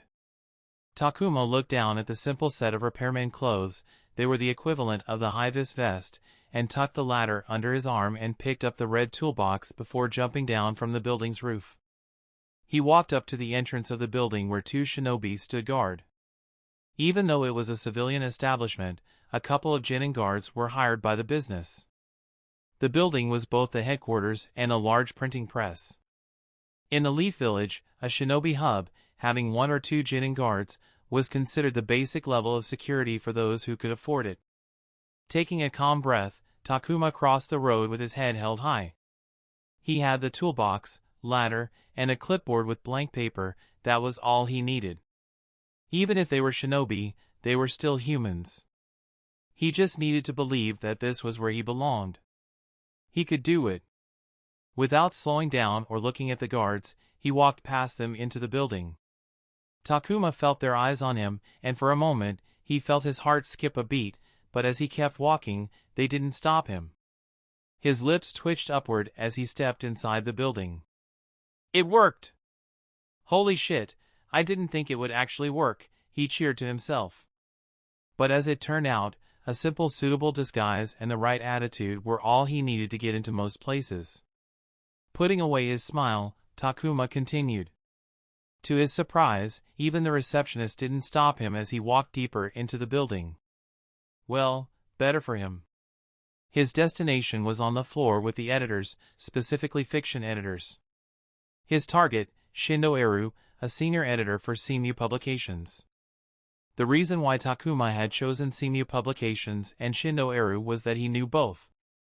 During one of his delivery stints, he had been asked to deliver a package to Seimu Publications, and the recipient had been Shindo Eru. He had been in the building once and had seen the man once. If it wasn't his first exercise of the type and he wasn't participating in the ring and thus short on time, he would have chosen a fresh target and would have done scouting, but since he still had to do missions, he deemed that experience as scouting. As long as he entered Shindo Eru's office without raising suspicion, he would consider it a win. From what Takuma remembered, Shindo Eru's office was on the edge of an office space that was shared between junior editors in an open cubicle style. Shindo Eru, being a senior editor, was given his own closed office. For Takuma to enter the office, he needed to go through an entire floor of people without raising any eyebrows. He had delivered the package directly into Shindo Eru's hands in his office, and he could have used the delivery boy's identity again, but that would have only given him a few seconds in the office, and that's only if Shindo Eru was in his office. If the man wasn't in his office, he would have been forced to hand the faux package to someone else. He could hide somewhere, but that would have restricted his reconnaissance options as an unknown person would have stood out. But, a repairman? Takuma opened his ladder under a bulb just outside the office space with a direct line of sight to the office and pretended to work while observing the premise to figure out how he could get into the office and stay for a reasonable amount of time. An ideal period to try getting into the office would be lunchtime when people go out to eat, but that was a little over an hour away, and he couldn't wait that long without someone figuring out that something was wrong. And, from the looks of it, Shindo Eru wasn't in his office. Even if he could stay until lunch, he didn't have that kind of time. He had a fight right after lunch, as he was still a new fighter. His fights were not at times one could call prime time. He needed to be out and away to get prepared for his fight. Is there something wrong with that? As Takuma was peering around, a voice called out to him. He looked down and saw a bespectacled woman with documents cradled in her arms staring up at him. Even though he was expecting someone to talk to him, it still surprised him. It took him a moment to reply. There's nothing wrong, it's just routine maintenance work, miss, he said with a smile. Then can you look and help me with the light above my desk? It has been flickering lately, said the lady. Sure, where is it? I will head over there after I'm done with here, he said, keeping the pretense. Inside he was annoyed about the hindrance in his mission, but he kept the pleasant mask on the outside. Contrary to his expectations, the woman pointed inside the office space. Takuma's eyes shined. He smiled and assured the woman that he would be there to help her in a jiffy. He followed the lady with his eyes, and her desk was a pebble's flick worth of distance away from the office. Lady Luck was with him today. He counted 2 minutes before heading to the lady's desk, and she showed him the bulb that was bothering her. Takuma set up his ladder and began his pretense. This looks like it has reached the end of its life. We will need to change the bulb and put in a new one, miss. He climbed down from the ladder. I don't have one that will fit in this socket right now, but how about I exchange this bulb with one from a less inconspicuous place? That way, you won't wait until we order a replacement. That would be really helpful, thank you, the woman smiled. Then, I will go search for a matching one, Takuma said, pulling the nigh invisible string wrapped around his pinky. Thud! The woman turned and gasped when she saw that a pile of paper on her desk had fallen down. She turned and saw that Takuma was nowhere to be seen. Where did he go? Takuma silently closed the door to Shindo Eru's office behind him. He grinned as he looked inside the empty office. The tricky part was done, now all he had to do was complete the task and take his exit. The office had a messy desk filled with stacks of paper and envelopes that looked like manuscripts. There was a bookshelf with a lot of books. Takuma could have stolen them, but he didn't want to cause harm to the man or the people who had sent the manuscripts. This was just an exercise. Other than the furniture and decorations, there was a large metal almirah. When Takuma pulled on the handle, he found the doors locked. This is it, this is a proper place, he smiled. Takuma took out his lock-picking kit from his person and got to work. It took a little under 2 minutes to pick the lock and, click. He was in. There were more documents inside, a packed lunch, a jar of candy, a change of clothes, a formal suit, and more. None of the things interested him. He just wanted to test out his lock-picking skills on the field. And for the final step, Takuma picked up a blank paper and a calligraphy brush from the desk. Takuma grinned as he put ink on the page. Getting out was easier. Takuma threw a smooth decoration pebble from Shindo Era's decorative bowl across the office space and made a large glass jar fall. The crash was loud enough that it caught everyone's attention for a moment, which was sufficient for Takuma to sneakily get out of the office. He replaced the woman's bulb, packed his stuff, and walked out of some publications with no one knowing any better. And later that day, Lady Luck continued to shine on him as he got a sub-3-minute knockout on his opponent. It made him think if he should go prowling into buildings as a ritual before fights. It was a good day of quick in and outs. Shindo Eru looked up at the faintly flickering light bulb in his office with a frown before looking down at the manuscript envelope. He pulled out the manuscript with the title. Ika Ika, Part 1. Jiraiya. As he got ready to read the first manuscript by the one of the three great Sannin, Jiraiya, another folded page fell out of the envelope. It was an unrolled page, different from the manuscript paper. He spread it open. Huh. Written on it in bold writing were the words. Big Daddy was here. Shindo Eru frowned before shaking his head. He could never understand the eccentric minds of shinobi. Chapter 69, Can't Catch a Break. Standing victorious at a record of 9-6, I introduce Scars! Takuma ran into the arena and locked onto his opponent. A woman that went by the fighter alias Purple Wind with a winning record of 36-34, an almost equal split.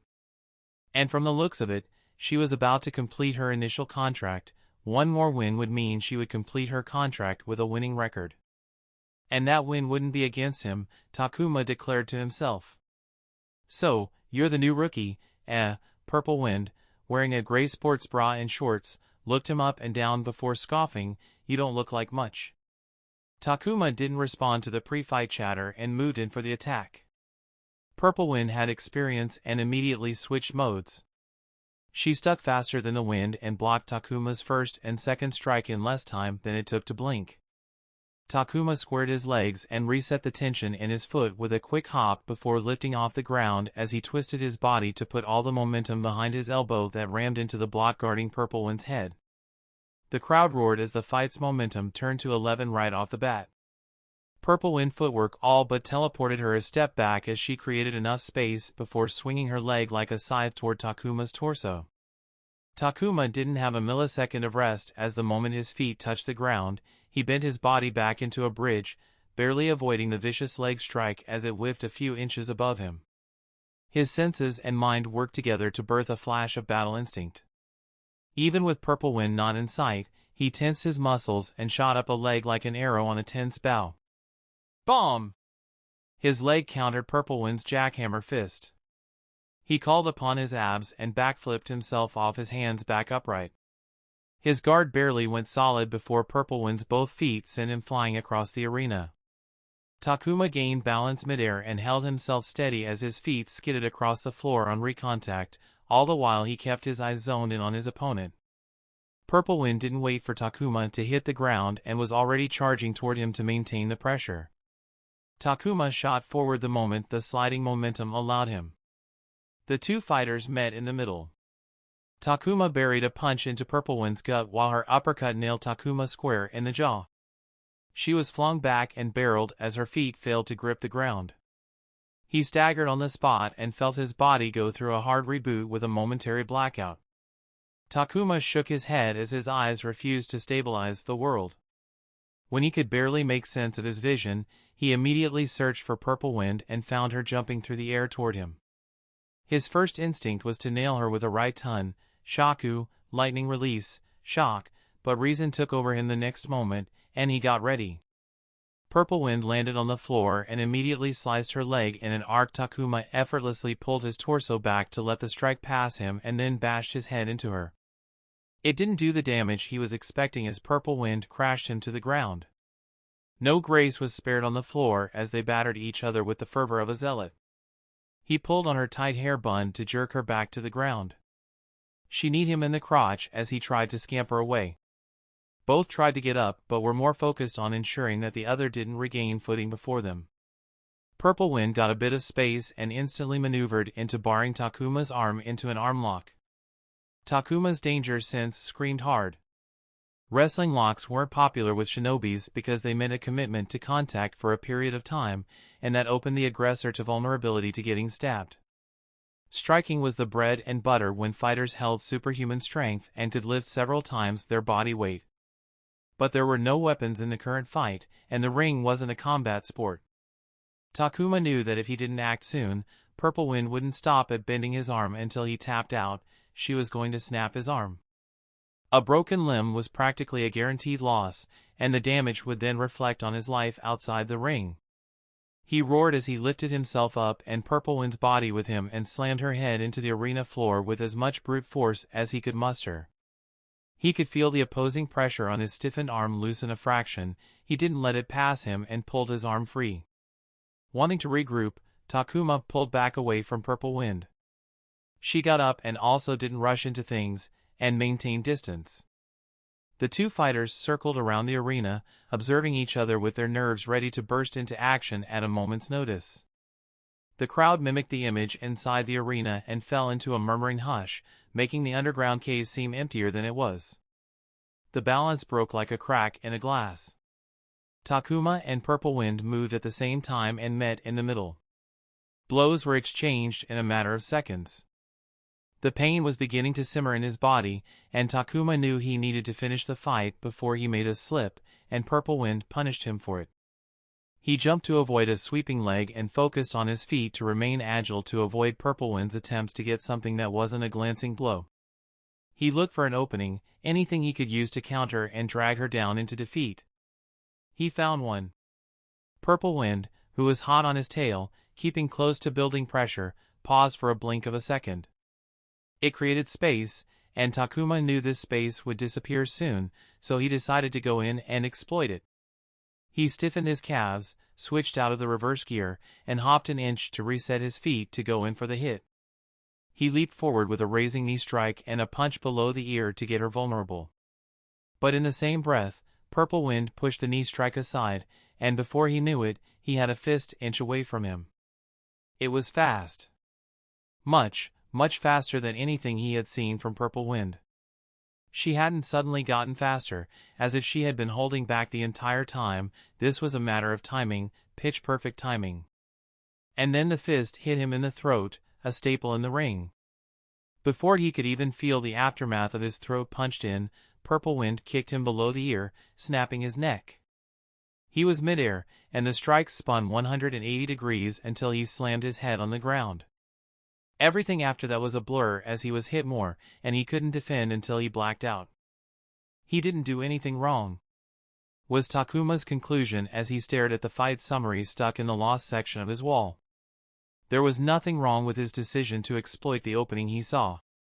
Yes, it wasn't a particularly great opening, but it also wasn't bad. It wasn't his choice that had led to his defeat. Did she bait me? He clicked his tongue. Even if she did, how did she predict his moves so accurately? He could have gone in a completely different direction. It was uncanny how well she had responded. Her counter to his counter was so perfect that he couldn't respond until the end. She simply picked the best move. The fight had gone well until that point, which in some way made it his worst loss to date. The only thing worse than that would have been if he had choked away a dominant performance. Takuma sighed in his frustration as he flicked the paper. The fights were tapped, so he couldn't even go replay the fight to see if he was missing something. He concluded that he needed to get better with his opportunity selection. With that, he went to sleep. Currently running hot with a 7-fight win streak, an old name in the ring, the master of combat, Bishop. Takuma watched a man only a few inches taller than him walk into the ring with an eased swagger. He could tell it was a grown man and not a growing child, which meant that the man was short in height. Like some of his other opponents, Bishop interacted with the audience before the fight, hyping the people up. Takuma was told to ignore the audience, to act like a stoic, battle-hardened figure. It supposedly went better with his branding, and Takuma was satisfied to uphold that. He used the time to loosen his legs as he observed Bishop. The crowd was the biggest Takuma had seen.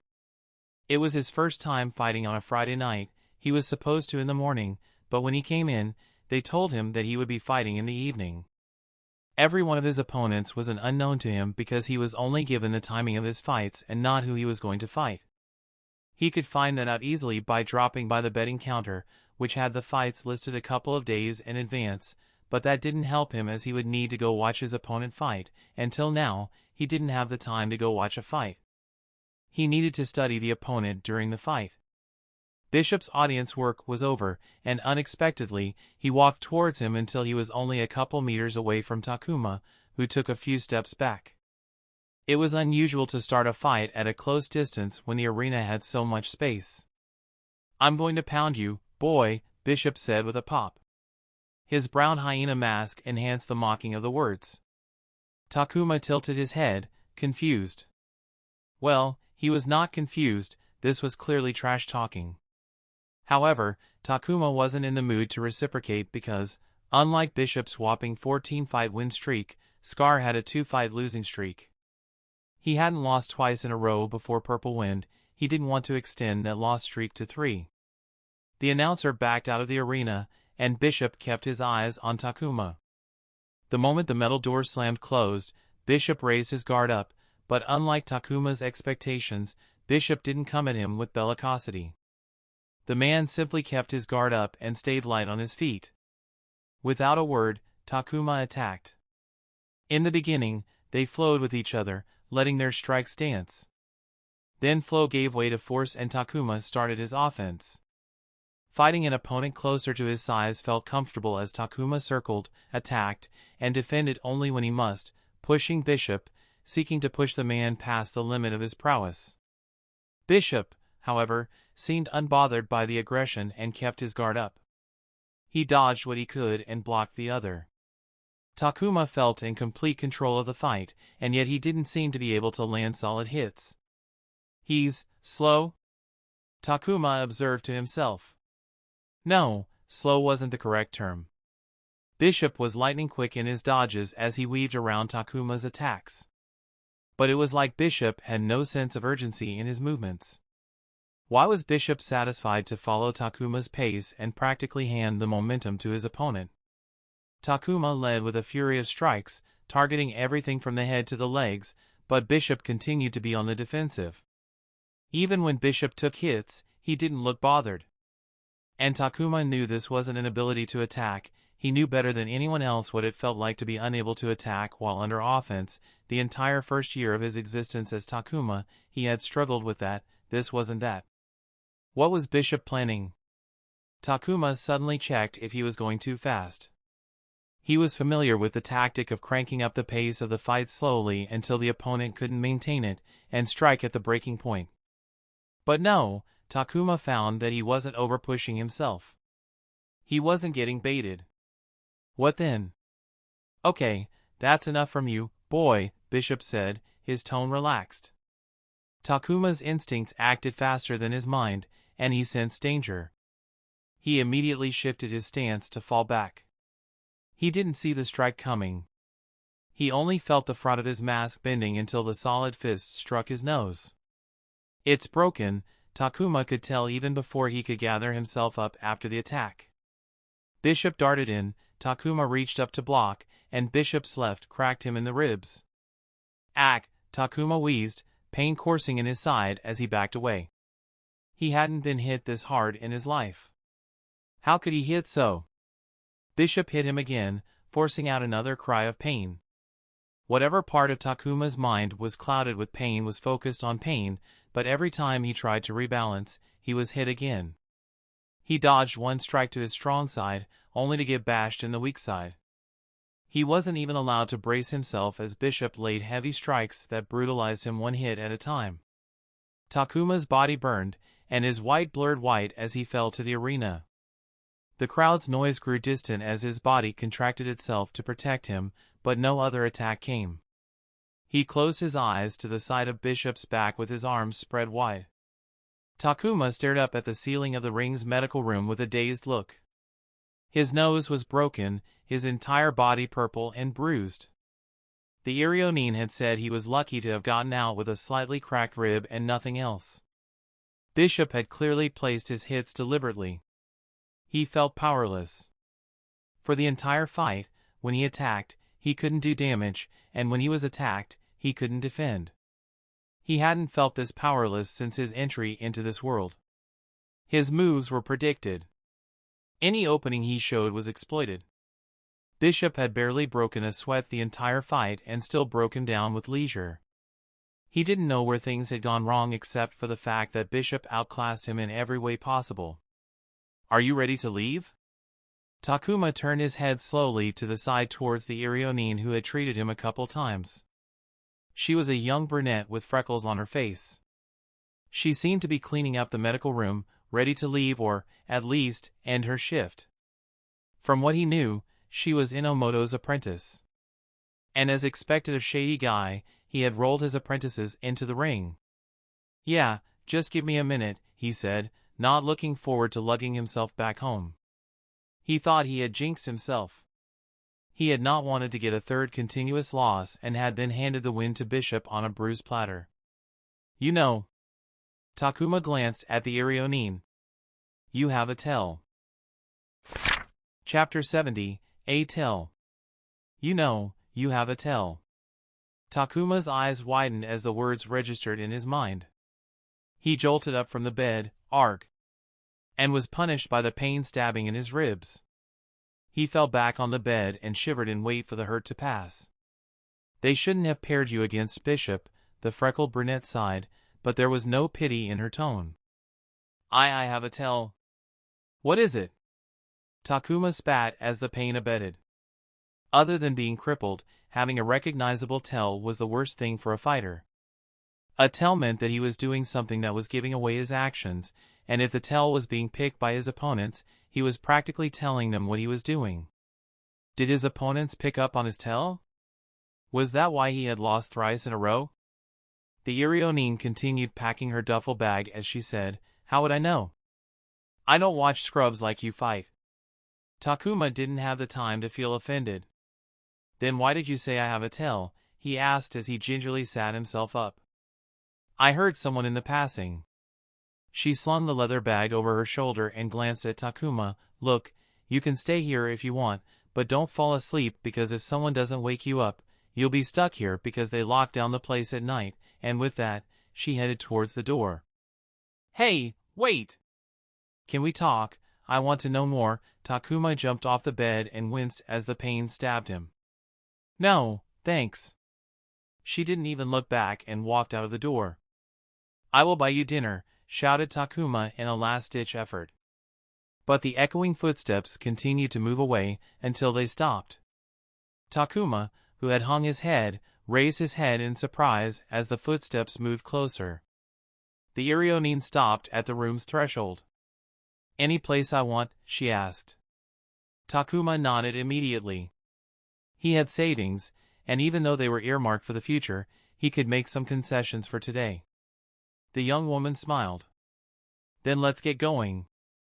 I'm getting hungry." Takuma silently watched the Irionin as she conversed with the waitress about the menu. The waitress was uncomfortable looking at Takuma's swollen face, which was in the process of de-inflammation. It was because Hidden Leaf was a shinobi hub that they were even allowed. It had desensitized the civilian public to a level. So, he quickly gave his order and passed on the menu. Contrary to his expectations, The place the Irionin had chosen would make him lose sleep, but it would definitely make his wallet shed weight. "My name is Takuma," he introduced himself after the waitress left. "Oh, we are sharing names, are we?" She rested her hand on her palm with the elbow on the table. "It's uncomfortable if I keep you, hey, and you." She narrowed her eyes briefly before shrugging. "Well, we already know our faces. I guess it doesn't matter. My name is Sango. Thank you for the food." In the ring, the fighters were advised not to exchange identities, and any communication they had was to be behind a mask and using their fighter aliases. The only people supposed to know their faces were the ring employees, such as the medical staff. However, it was openly known that many fighters didn't really heed the advice. Takuma hadn't revealed his identity to anyone. The only people who knew his face were the medical staff and the guys in the scheduling room who gave him his fight schedule. He hadn't made any efforts to get to know people, nor had anyone approached him. "Where exactly did you hear that I have a tail?" asked Takuma. "You fought her. What's her name?" "Purple Wind." "Yes," Sango snapped her fingers. "It was after your fight. She and her friends were chatting in the bar." Takuma's eyes thinned. Everyone fought in the ring for one common reason: to profit from their wins. The ring, having been run for a long time, the fighters had made themselves familiar with the system, and they had grouped themselves to exchange information to maximize their wins. Takuma didn't know much about how these groups operated, but it definitely involved paying an entry fee and acting in the group's interest. The group, in turn, had connections with the staff and could provide extra benefits to the members. "By any chance, is Rhinohide part of that group?" asked Takuma, hoping his lingering suspicion would be unfounded. Sango had a wry smile as she nodded. Takuma closed his eyes and sighed. Rhinohide was the man who he had fought before Purple Wind. His suspicion was correct. The group had bribed someone in the scheduling room and had set up their fights against him because they knew they could win. "Is Bishop also part of that group?" Takuma sighed. No, Bishop isn't part of the group. He no longer fights actively in the ring.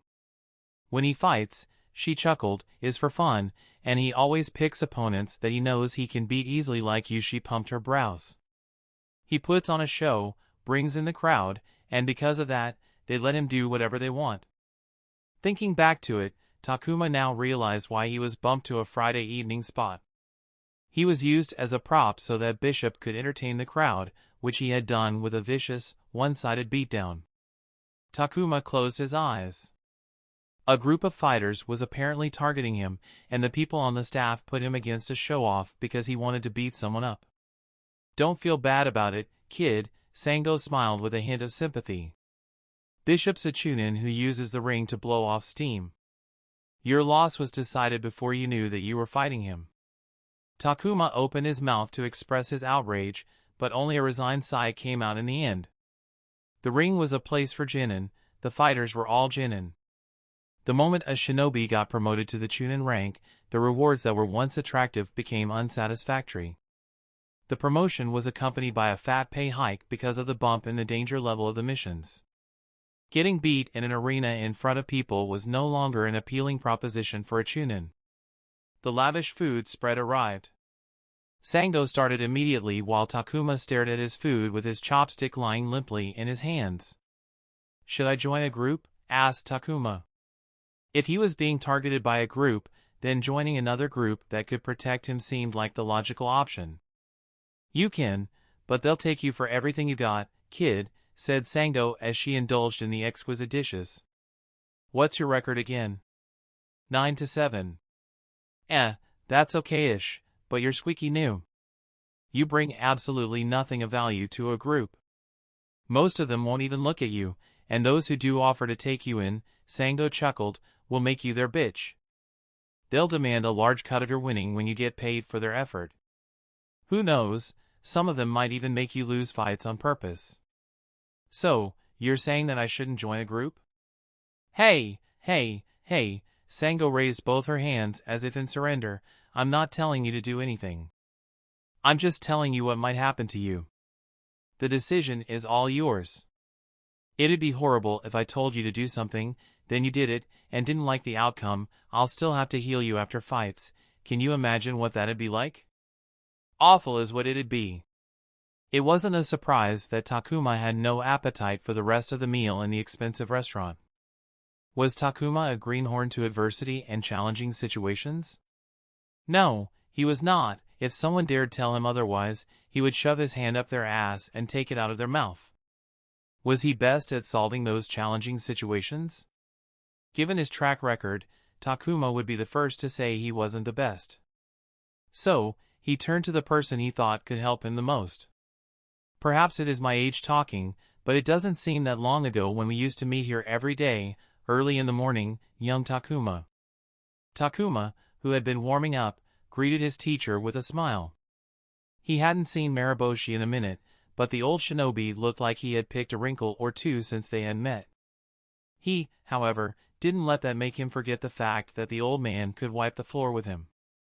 "It's been a while for me," said Takuma, kipping to his feet. "Let me look at you." Maroboshi made Takuma stand in front of him. He gave Takuma a look down before nodding in satisfaction. "You are growing more and more every time I see you." Takuma scratched the bandage on his mostly healed nose. "Now tell me, child, for what have you called me here today?" asked Maroboshi.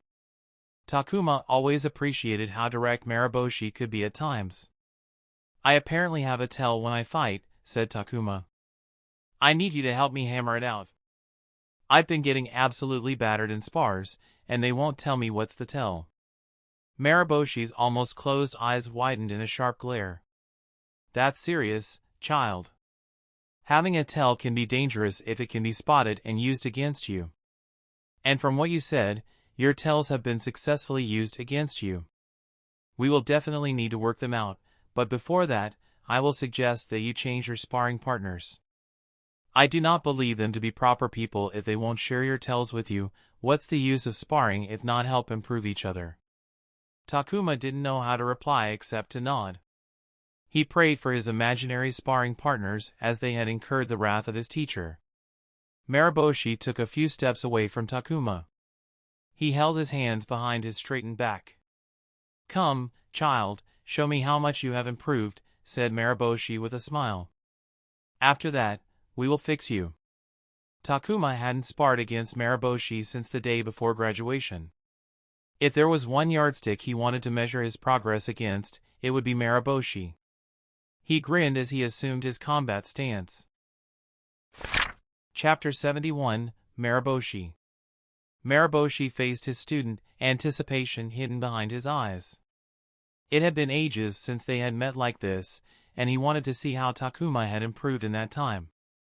The last time he had seen Takuma in action was during the basic training tournament, so he had a rough measure of where his student stood back then, but in the two fights he had seen, one of them had been fought in an injured state. He wished to experience Takuma's progress firsthand. "Come, child," he smiled. Takuma assumed a stance. A solid stance, good, he noted to himself. Takuma wasted no time and dashed for Maroboshi and launched a barrage of punches mixed in with palm strikes, trying to overwhelm him. Maroboshi parried away the attacks and batted away a strike here and there to check for Takuma's recovery. He still likes to open with his hands. Maroboshi hid a smile as his student's habits surfaced in his mind. Takuma planted his leg hard into the ground and used it as a pivot to launch a vicious spinning back kick for the side of Maroboshi's head. Maroboshi's eyes widened a fraction as he received the kick with his forearm. He struck with a straight punch for Takuma to bob his head to let it slide past his head while simultaneously adjusting his positioning to create just enough gap between them to launch the next attack. Takuma chambered his leg to build muscular tension before lashing out toward Maroboshi's head, who pulled back at the last moment to make it miss. Takuma pulled his leg toward his torso as soon as the kick missed and immediately punched out with a front kick for a speedy second strike. Maroboshi simply caught the kick with his hand and pushed Takuma back with it. He has gotten more aggressive. Maroboshi moved closer to Takuma. Takuma spun in the air to land on his feet. The moment Maroboshi entered his eyes, he launched a flying kick that Maroboshi thwarted and did the same with every strike Takuma unloaded before touching the ground. I see you have picked more of the hidden leaf kata. A fine choice, said Maroboshi as he mimicked Takuma's stance. It's the choice of the majority of the leaf shinobi. A tried and tested taijutsu created by the first Hokage himself for the generations of leaf shinobi to follow. For the first time, Takuma paused in his attack and circled with deliberate yet light steps. Maroboshi held back from switching to offense.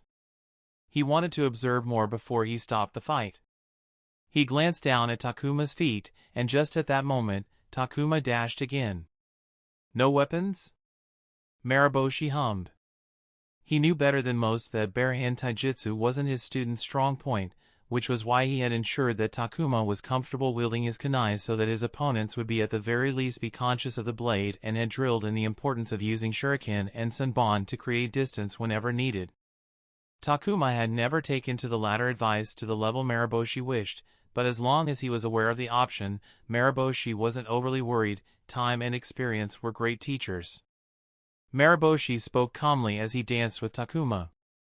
The motive behind the hidden leaf kata is to allow the shinobi who practice it to create their own tai. Takuma threw a feint, and from its shadow came a strike toward the throat. Maroboshi struck the arm on the side, redirecting it. Unfazed, Takuma let the arm fly as he bent his knees and launched an elbow strike aimed at the groin. Maroboshi shifted his leg and let his shin meet the elbow. Maroboshi looked at Takuma in a different light than moments before. His student had been fighting. When he had trained Takuma to fight, his focus had been to teach Takuma the basics of taijutsu so he could protect himself. He had taught Takuma to protect himself first and strike others second. And he knew that the basic training taught the genin to incorporate all other combat skills into one to get them prepared and experienced with real-world combat scenarios. Takuma had never tried to target points like the throat and groin when he was still in the academy, and Maroboshi couldn't remember any point in the tournament fights where Takuma had tried to target them. If his memory served him well, Takuma focused on knees, head, and body shots to damage. It was clear that his student had either fought or seen someone who fought with those moves and had adapted them into his own moves. Is it from his sparring partners? Maroboshi thought as he parried a heavy hook punch from Takuma. You have grown interestingly, young Takuma, said Maroboshi. He thrust a palm into Takuma's crossed arm guard that staggered him back a few steps. Takuma didn't get to regroup as Maroboshi closed the distance in a single step. A strike to the shoulder destroyed Takuma's upper body stability. Takuma saw the knock to his side placed perfectly below his guard coming, but the previous strike robbed him of his ability to guard. Maroboshi swept Takuma's legs as he finished with a punch down in his chest to slam him into the ground. Get up, ordered Maroboshi. The familiar command made Takuma follow it subconsciously. He was on his feet with a ready stance. Ease up. Takuma breathed a sigh and bent forward by his hip with his hands resting on his knees. I can still feel the hits on me, he groaned. You have clearly improved, said Maroboshi. Takuma smiled. Maroboshi continued, however, I'm curious as to why you didn't use your weapons. Takuma froze. It was for a fleeting moment, but Maroboshi noticed. Takuma awkwardly chuckled as if embarrassed. Me and my sparring partners haven't been using weapons. Getting injured with a mission around the corner can be bothersome. I guess I was still in that mindset. Half-truth as a lie, Maroboshi couldn't help but feel a conflicted sense of pride. So, what do you think? Asked Takuma. Were you able to figure it out? Maroboshi pointed at Takuma's feet. It's small but evident at the same time. You square your feet before you jump. You do it before a running start and even before a standing jump. It frankly is a glaring indication of what's about to come. Ugh, for it to be visible to you after just one fight, Takuma let out a frustrated groan. I was deliberately seeking it out. Takuma groaned as he sat down on the floor with his knees half bent. I'll need to get rid of it, he sounded half worried and half frustrated. That you'll need to do. Maroboshi crossed his legs as he sat down on the ground in front of Takuma and watched his student pull on grass as he stared at the grass with a faraway look. How are the missions going? Asked Maroboshi. Takuma thought for a moment before shrugging. Nothing special, I would say. I like the fact that I'm jumping from job to job, so things don't get monotonous. It would be nice to have an office job, at the same time, every day, around which I can build a daily schedule, but I think I prefer what I have right now. I get to meet some nice people, you know. There are some awful shitty patrons, too, though. Maroboshi studied Takuma. How have you been spending your mission points? Ninjutsu, perhaps? Takuma clapped his hand and jumped up to his feet. I did learn one that I want to show you, he said as he skipped several feet away. Takuma immediately weaved hand seals that Maroboshi partially recognized to be for a Doton Jutsu. He sensed a charge of chakra permeating into the ground. I need to ask him to work on his chakra control, thought Maroboshi.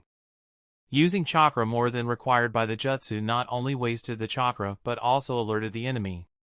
It wouldn't be a problem for Takuma in the short term, but once he encounters skillful opponents, they could sense chakra discharge, not to mention sensor type, who could pick up chakra signatures from a distance. Wasting chakra while casting jutsu was nothing short sending up a flare. The ground around Takuma broke loose into soil particles and rose up to the sky until they met a point 2 meters above the ground, forming a thick earthen dome. Maroboshi knew that Takuma was given the reward of C-rank jutsu for winning the basic training tournament. He knew there were 2 dome-shaped Doton jutsu. Narrowing from that, he recognized the jutsu as the Doton, Tsuchi Domu, Earth Release, Earth Dome. After a moment, the dome crumbled from the top, and Maroboshi saw the thickness of the dome. He found it surprisingly not lacking by much. Even though the thickness of the wall only partially showed the defensive capability of the wall and the real strength came from how tightly the ground particles were held together by the chakra, it was still an indication of the progress that Takuma had made.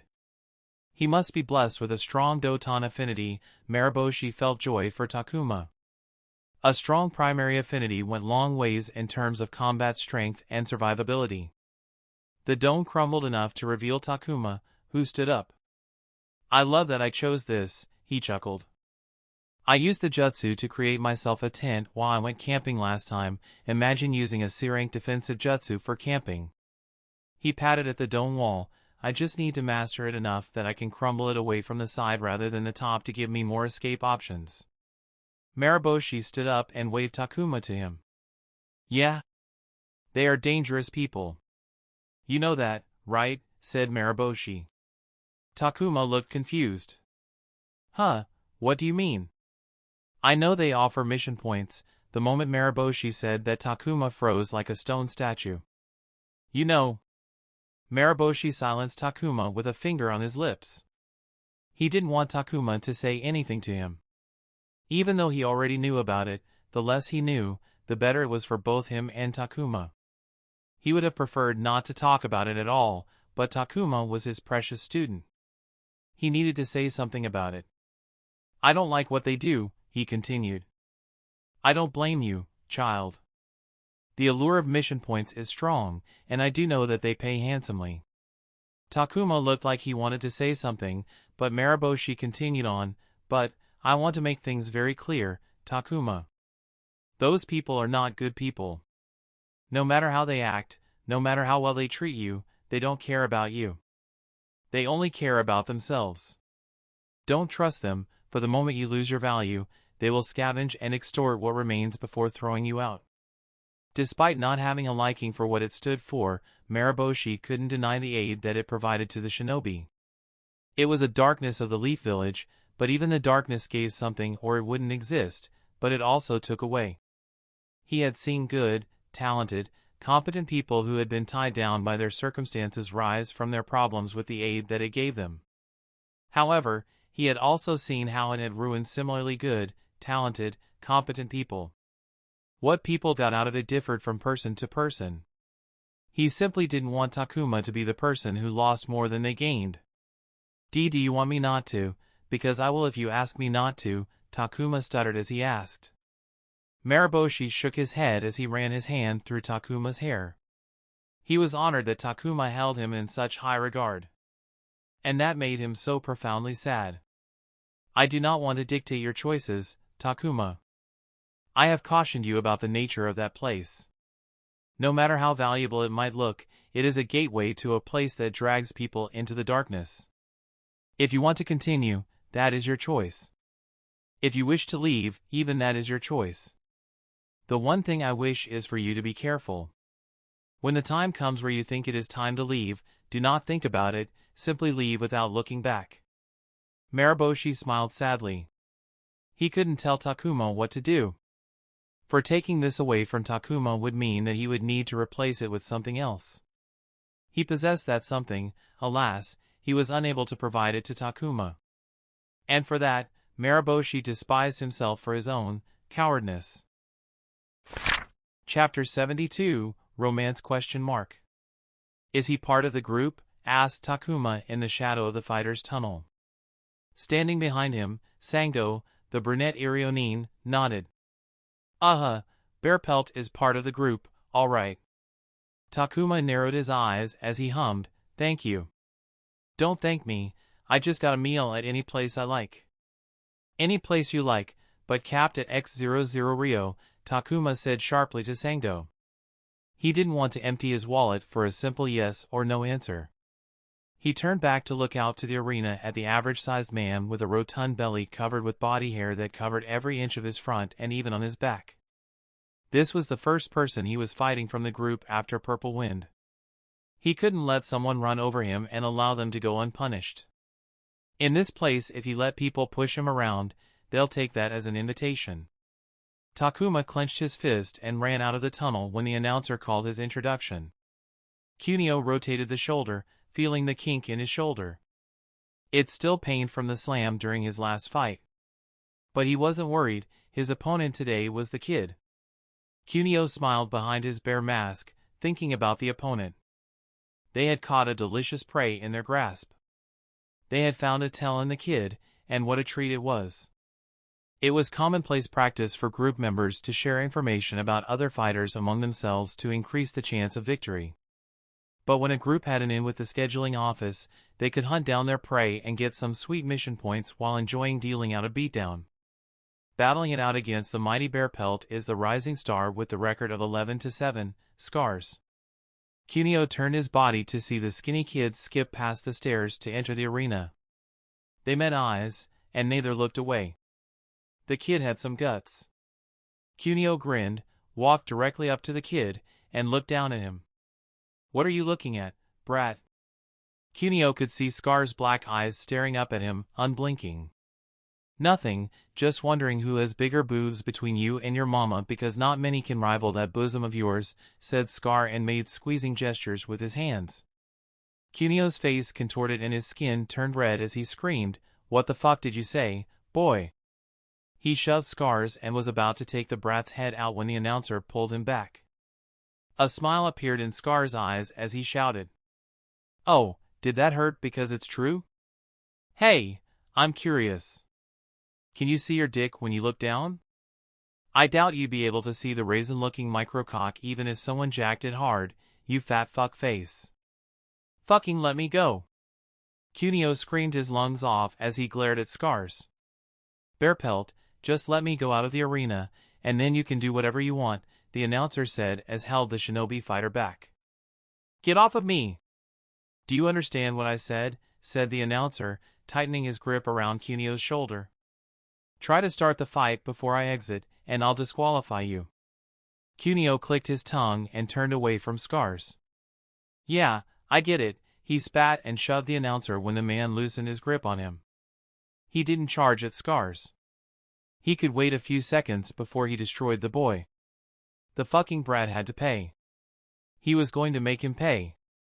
The plan was to exploit the Scars tail and have everyone in the group fight him and get those victory mission points. They couldn't all go one after another because that would look too suspicious, and they had to fix the schedule so that Scars would have other fighters outside of the group.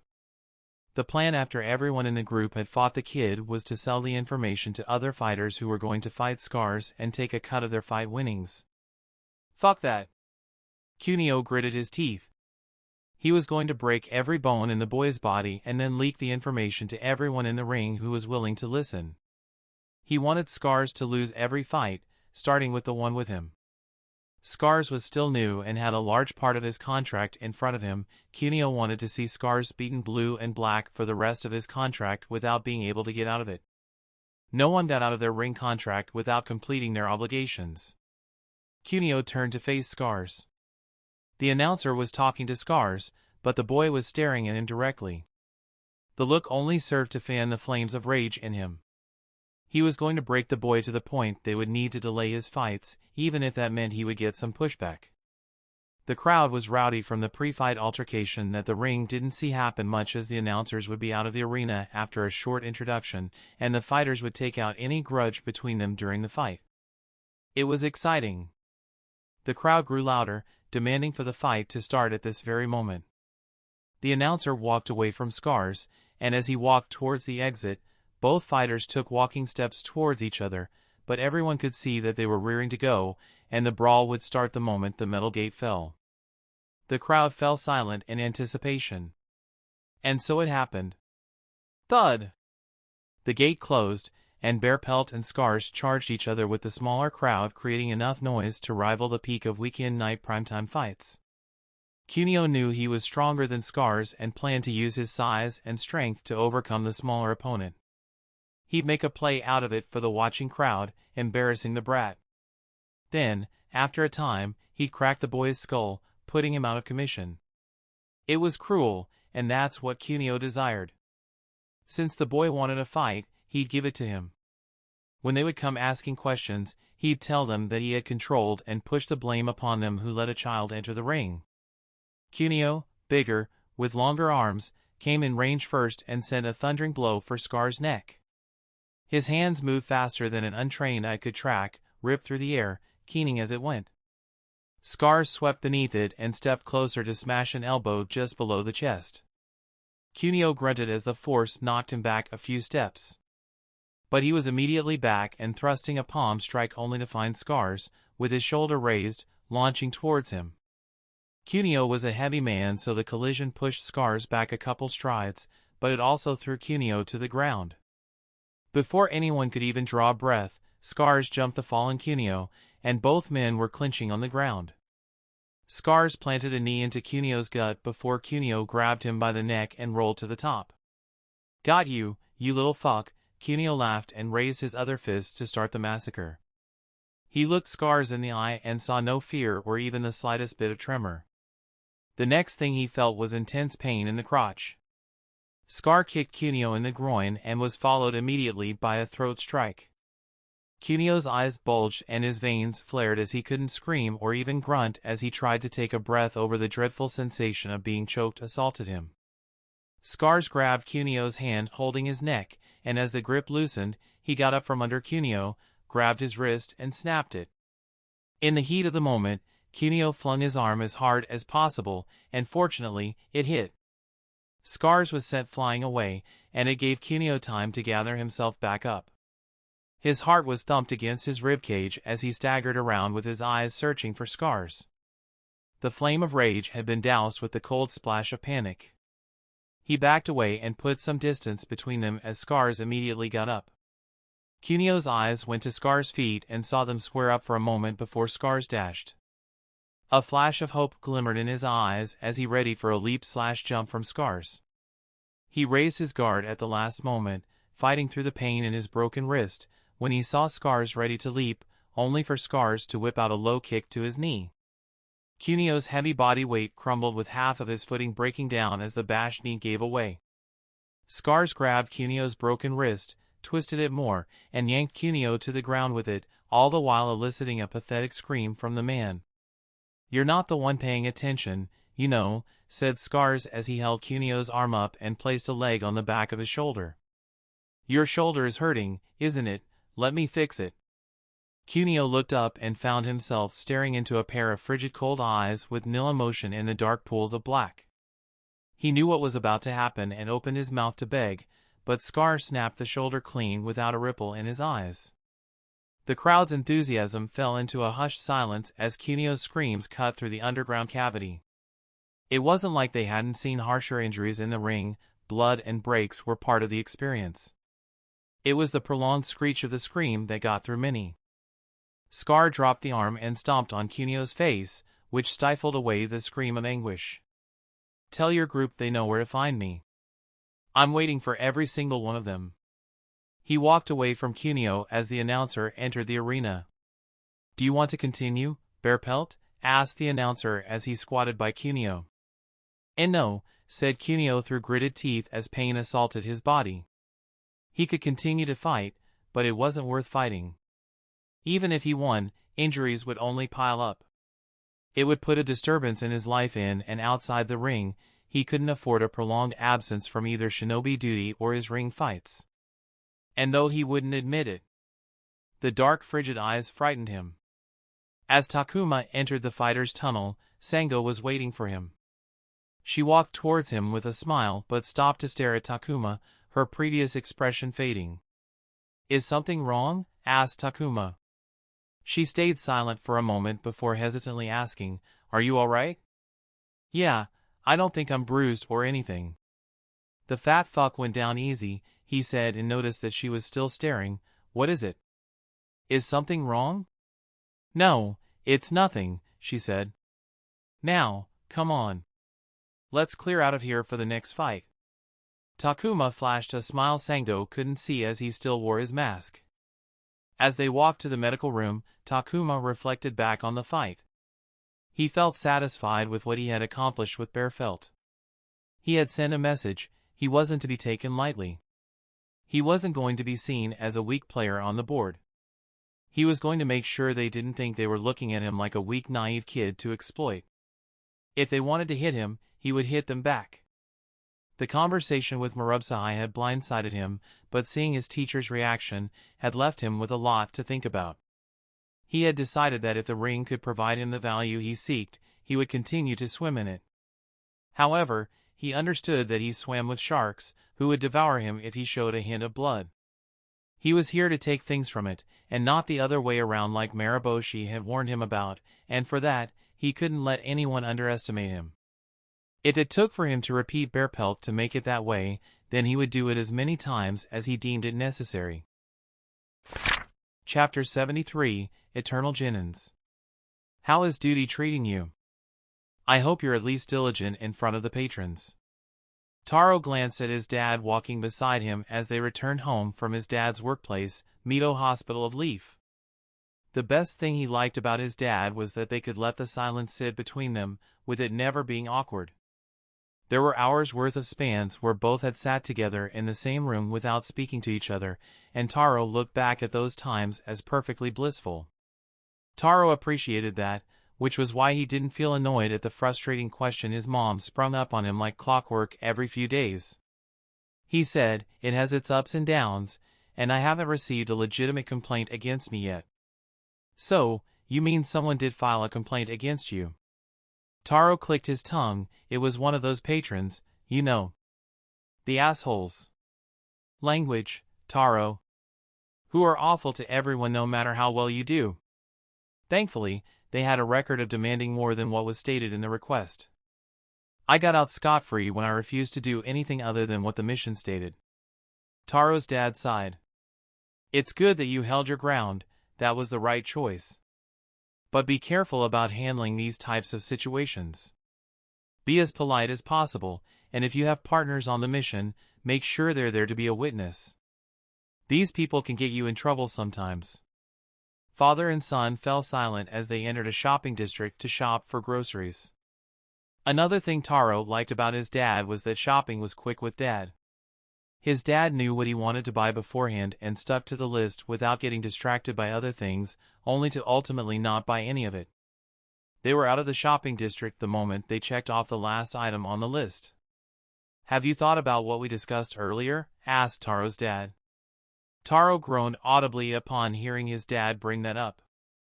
And here he thought he would be safe until he reached home. I believe it's high time you make a decision. Your mom thinks you should have already made a decision a month back, said Taro's dad. It had been a few months back when his parents sat him down and told him that he needed to choose what he wanted to do with his career. Having two Chunin parents, they could get him out of the Genin Corp before the minimum mandatory period, but they needed him to decide on a destination. They had asked him where he wanted to go. Taro honestly had no idea where he wanted to go and what he wanted to do. And it wasn't like he hadn't given it a thought, he had contemplated on it, but nothing had clicked to him. How was he suddenly supposed to decide where he wanted to go when it had only been half a year since he became a shinobi? In his mind, he thought he still had time. He had a little under 2 years on his Genin Corp service, but when his parents said they could get him out early, he knew they were expecting him to move out before the service period was over. It wasn't like he didn't feel grateful, but he didn't need that right now. However, when Taro looked around, he could see that he was indeed lagging behind. AI had already decided that she would join the medical corps and had begun preparing for the exam and interviews. Multiple times over the past month and a half, he had seen Nenro in the company of several Chunin, and if he knew Nenro, Taro knew he was making moves to get out of Genin Corp early. Masaaki, who hadn't expressed any plans about where he was heading, had told him recently that he was training with an uncle stronger than the Masaaki's mentor back home who, according to Nenro, was at least a Chunin. Taro had no idea who this uncle was, but he could guess it was a Chunin. Even Masaaki was building connections. As for Takuma, he didn't know what Takuma was doing. Taro hadn't seen much of Takuma in recent times. Whenever they did talk, Takuma's plans for the future never ended up being brought up. A majority of his other friends had also begun planning for things. Well, at least I have some companionship, Taro sighed to himself. When he didn't know what to do, his parents gave him some options. His dad was an Irionin and had expressed his desire that if Taro wanted to become an Irionin, he would support it. His mom had been urging him to either follow her into the torture and interrogation, TNI, division or become a lawyer like his uncle. Did he want to go through these fields? Even though it had improved recently, his dad worked late a lot. His mom worked regular hours, but once in a while, she wouldn't come home at night and would even get called away to work in the dead of night. As for his uncle, he traveled most of the year, which Taro, a homebody, disliked even the thought of. I need more time, Taro said to his dad. As they crossed a red bridge over water, Taro looked over at the flowing stream and halted when he saw a figure dressed in black clothing standing on top of the water. Taro's dad stopped as well, followed Taro's gaze, and saw the figure.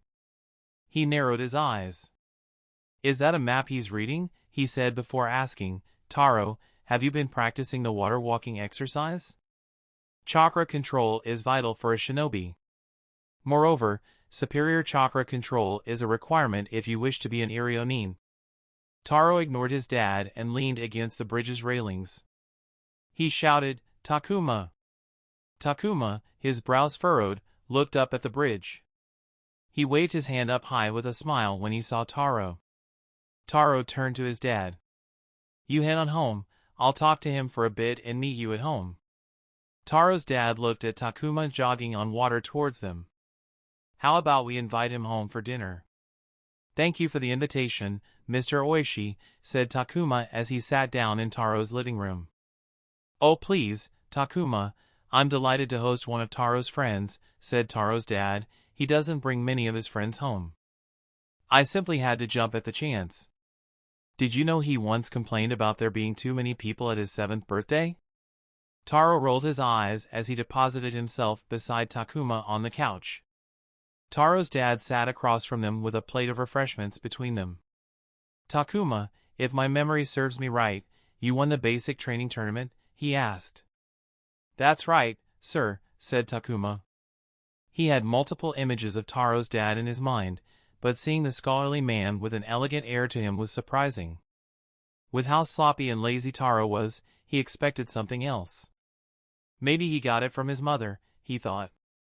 Impressive, really so, Taro's dad smiled.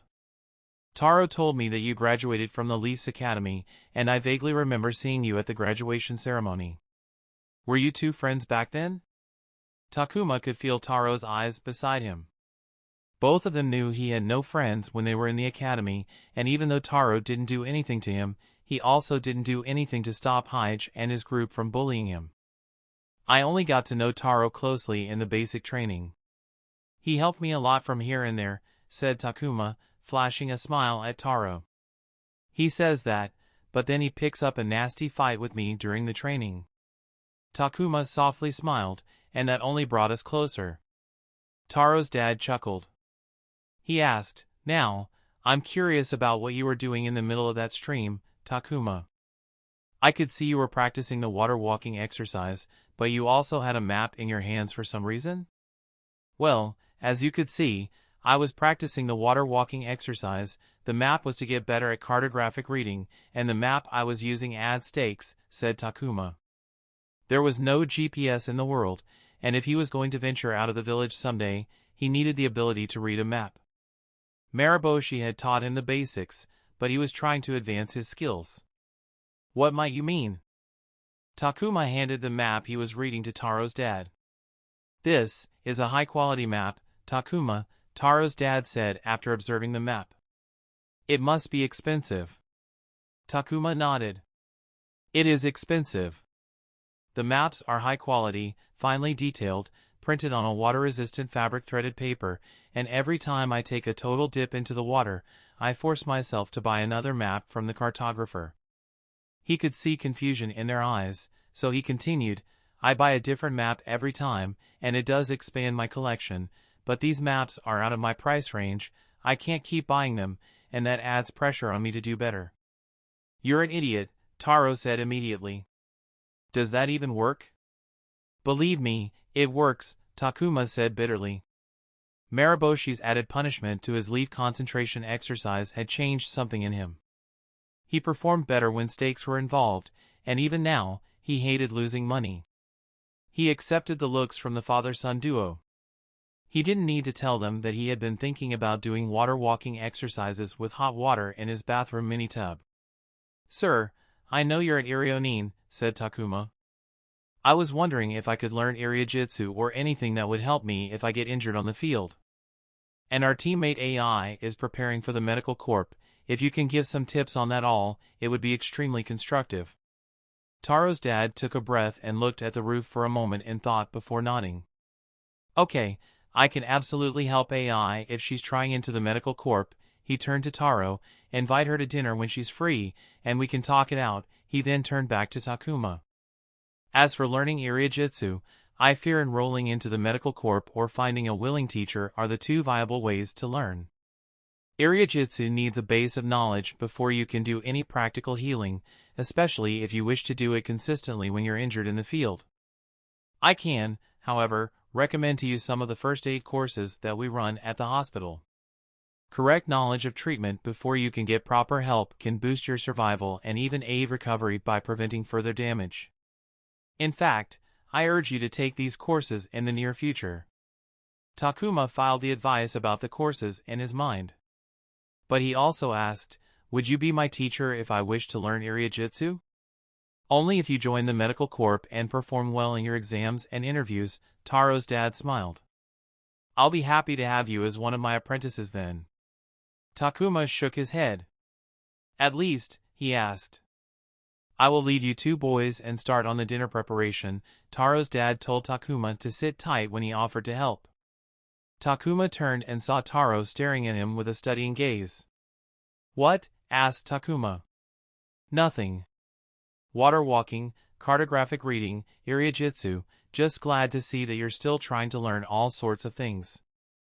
"A shinobi is much more than the chakra he wields," said Takuma sagely. "Huh, what?"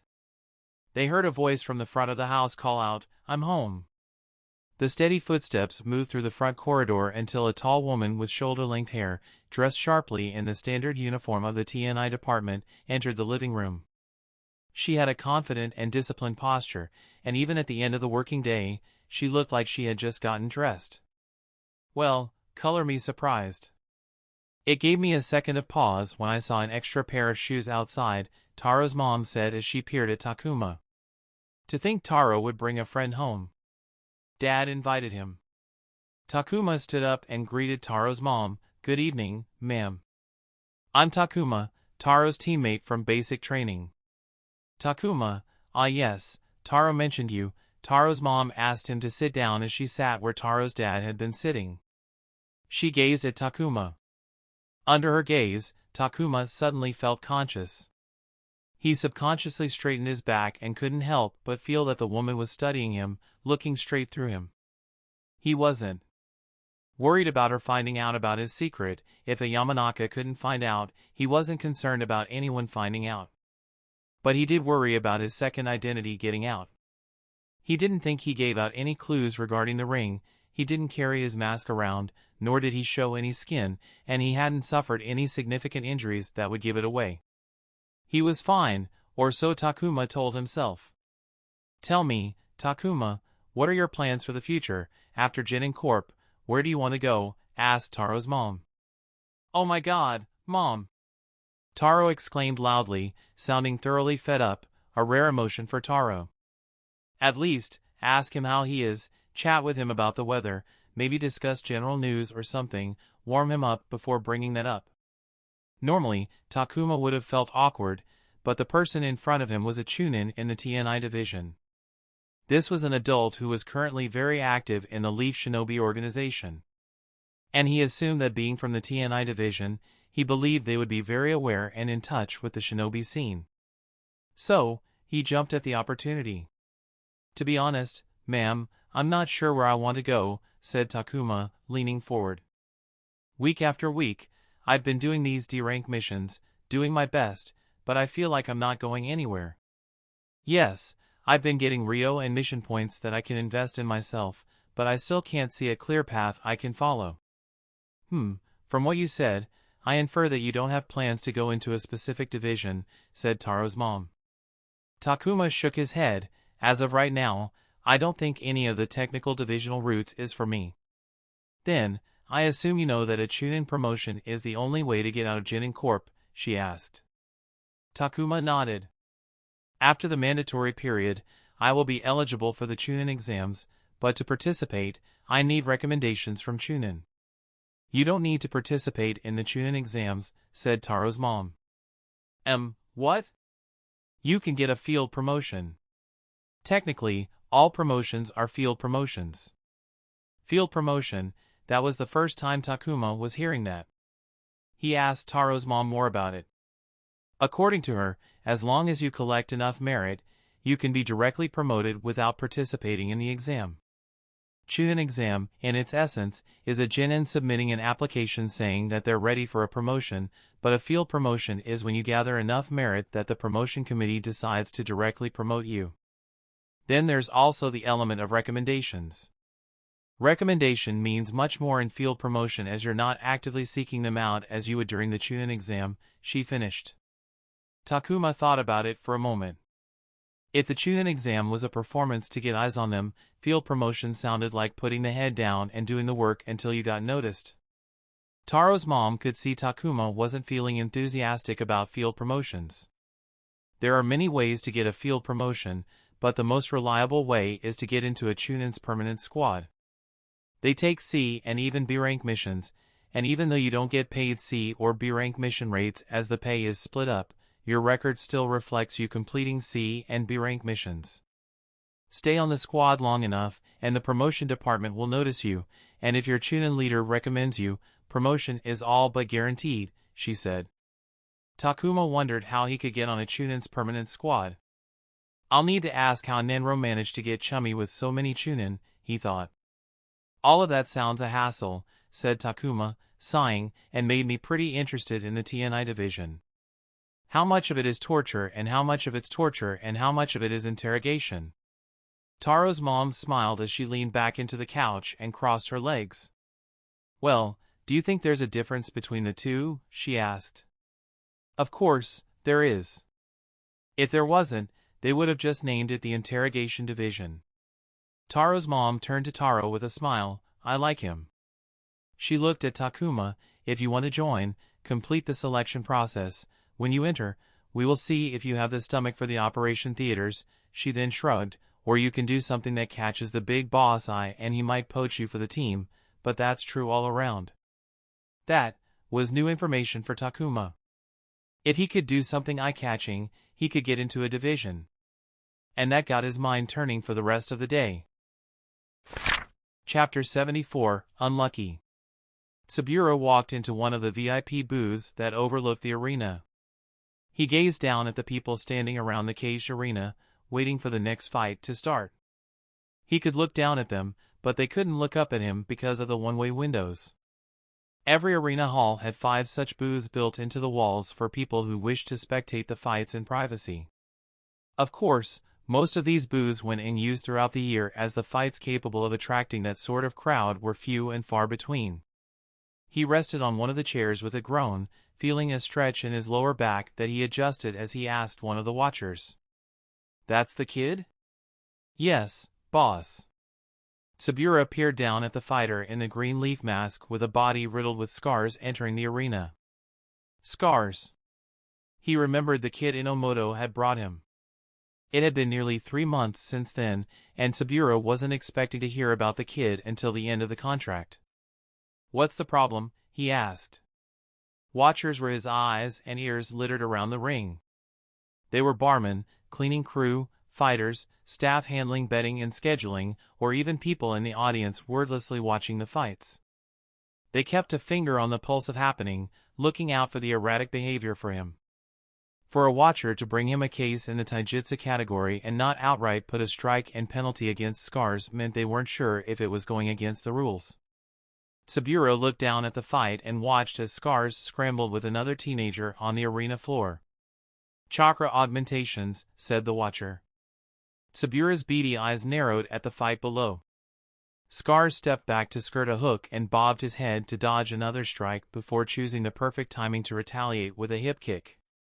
Scar's opponent had his lower body stability disrupted and tried to put some distance between them, but Scars took a quick forestep and struck out with a calf kick from his back leg.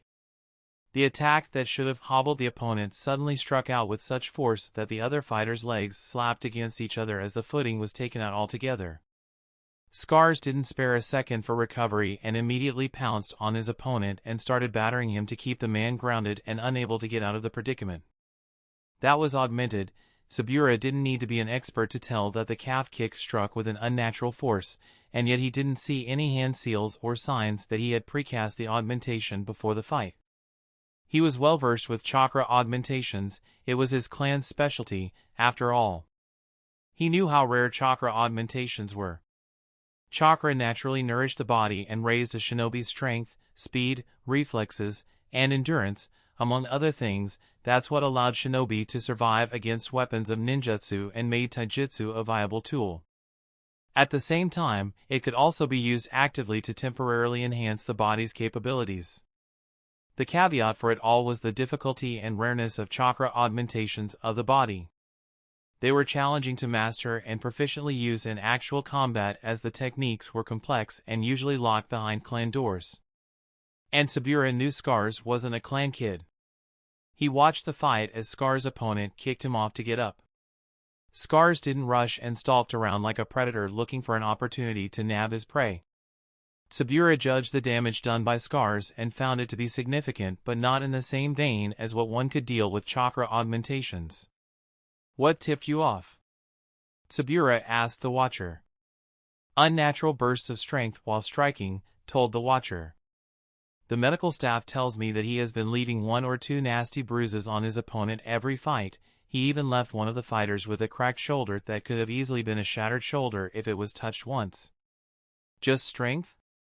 "Nothing but a few heavy strikes every fight.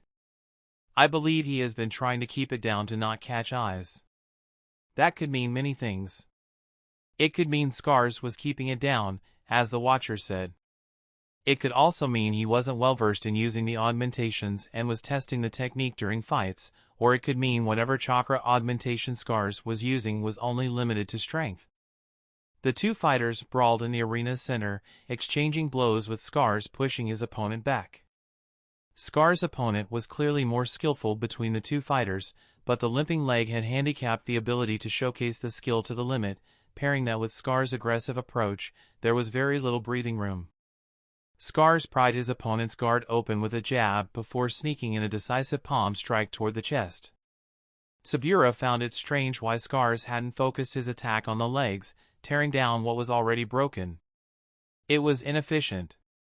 Nevertheless, the palm strike stamped the chest. Sabura could see the next few seconds before they happened. Scars was going to target the side with a nasty body shot and then needle an uppercut to the jaw through the flimsy guard, all but finishing the fight. Instead, he saw Scars move to retreat his palm, and almost bizarrely, the opponent got pulled along with the palm. It wouldn't have been shocking if Scars had gripped body hair to pull the fighter towards him, but there was none on the body, and the palm was flat. At the moment, Sabura knew what Scars had been doing. Scars pulled the opponent closer and landed a vicious sharp hook to the side of the head, snapping the neck to the side. The opponent went down.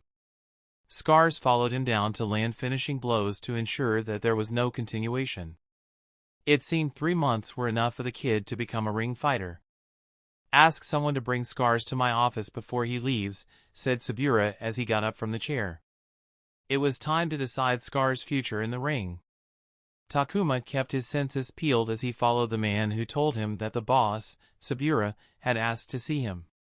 He had considered himself gotten used to the dingy corridors lit by old yellow bulbs nearing the end of their lives. But the unexpected summons had him glancing over his shoulder, just in case something was afoul. He studied the man who he was following. Takuma knew the man worked in the ring. He had seen him walk around in areas not accessible by the audience and once seen him sit behind a desk in the scheduling office. It made Takuma cross of the possibility of this being a play by one of the fighter groups to jump him. He couldn't be entirely sure though. There was regulation in the ring, yet he had heard rumors of misplay between fighters outside the arena.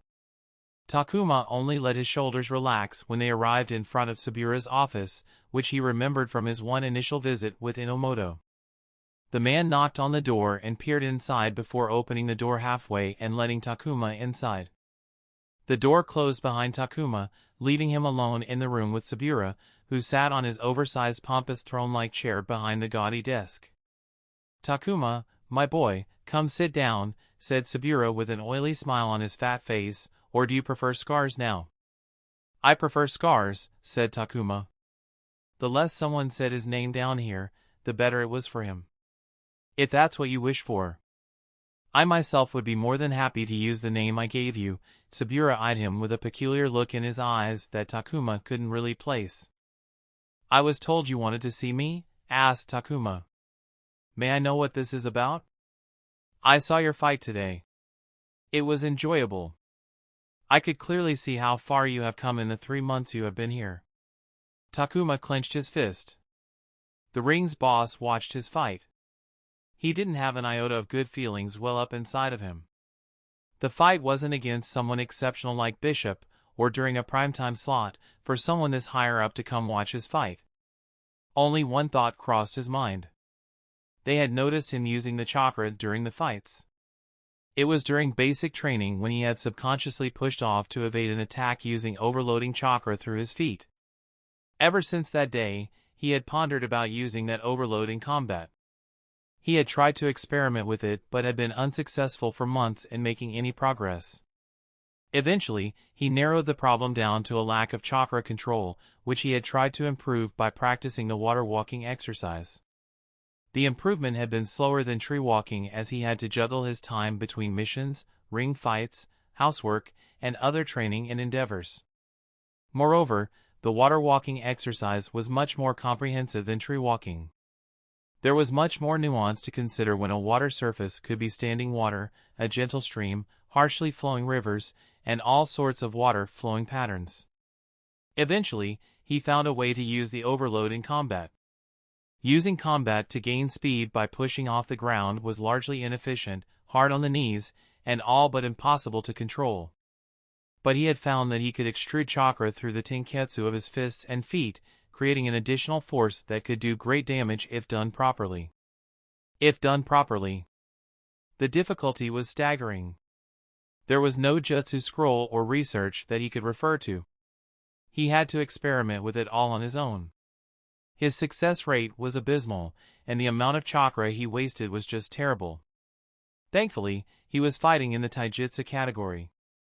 His success rate plummeted even further during actual fights when he had to focus on not getting hit while keeping track of opportunities to strike. It was still very much a work in progress and something he would abandon immediately if the fight got tough. Thankfully, the regular fights allowed him to test things out and gain some valuable insight from them. It helped that as long as he landed one solid hit, the chances of victory boosted like a rocket. "It's okay," Takuma said to himself, "you read the fine print, and you aren't doing anything wrong." "I'm happy that you enjoyed the fight, sir," he said to Sabura. "It was a good fight, indeed." "I was surprised to see the use of chakra augmentation," said Sabura. "How long have you been using chakra to supplement your strikes, scars?" He peeked into a manila folder. 19 wins in 31 fights, a whopping 61% winning rate. That puts you in the upper echelons of the fighters, scars. How many of these would you say came from that extra boost of chakra? How many Ryo and mission points would you attribute to the little trick of yours? Takuma held his posture to not give out anything. "I wasn't aware I was doing anything wrong. I don't believe what I have been doing is against the rules," he said. "Oh, it's not against the rules, who said that?" Sabura leaned forward. "It simply upsets the balance of the fights, makes the pairings unfair. We don't see chakra augmentation down here, it's a rarity, after all, and what you have been doing is simply a derivation that every shinobi learns. You're a smart kid, Scars, I appreciate that.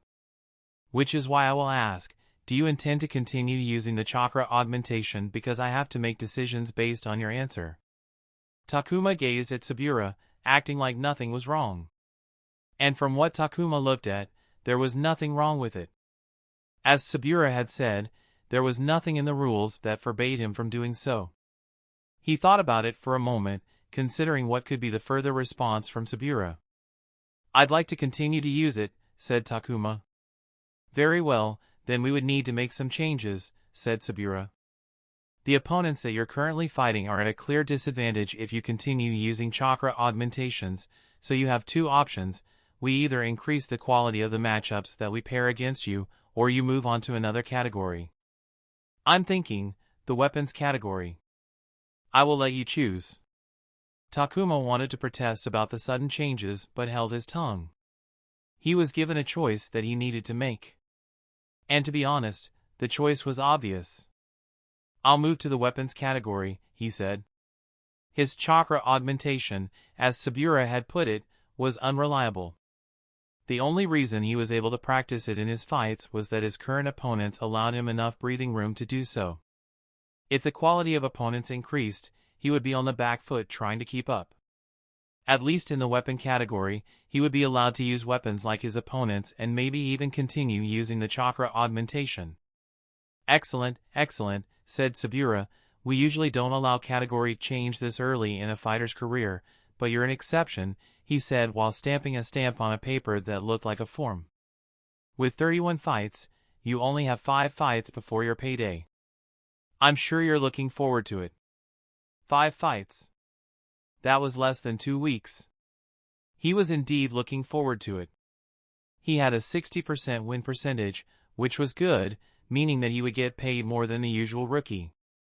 Takuma stood up, ready to walk out, when Sabura spoke. "A friendly advice, Scars. Stop using that chakra augmentation." Takuma turned back to face Sabura. He continued, "You're not the first to think of using tree walking like that, by far not the first one, and you'll not be the last one. It doesn't work. You must have already felt the restrictions involving the recoil. One shift from your opponent, and you'll get hit back by a nasty recoil, or it won't work at all and potentially expose you to a counter. You can learn to be better at it, but why give time to something with no future when you can learn something else?" Takuma stared at Sabura.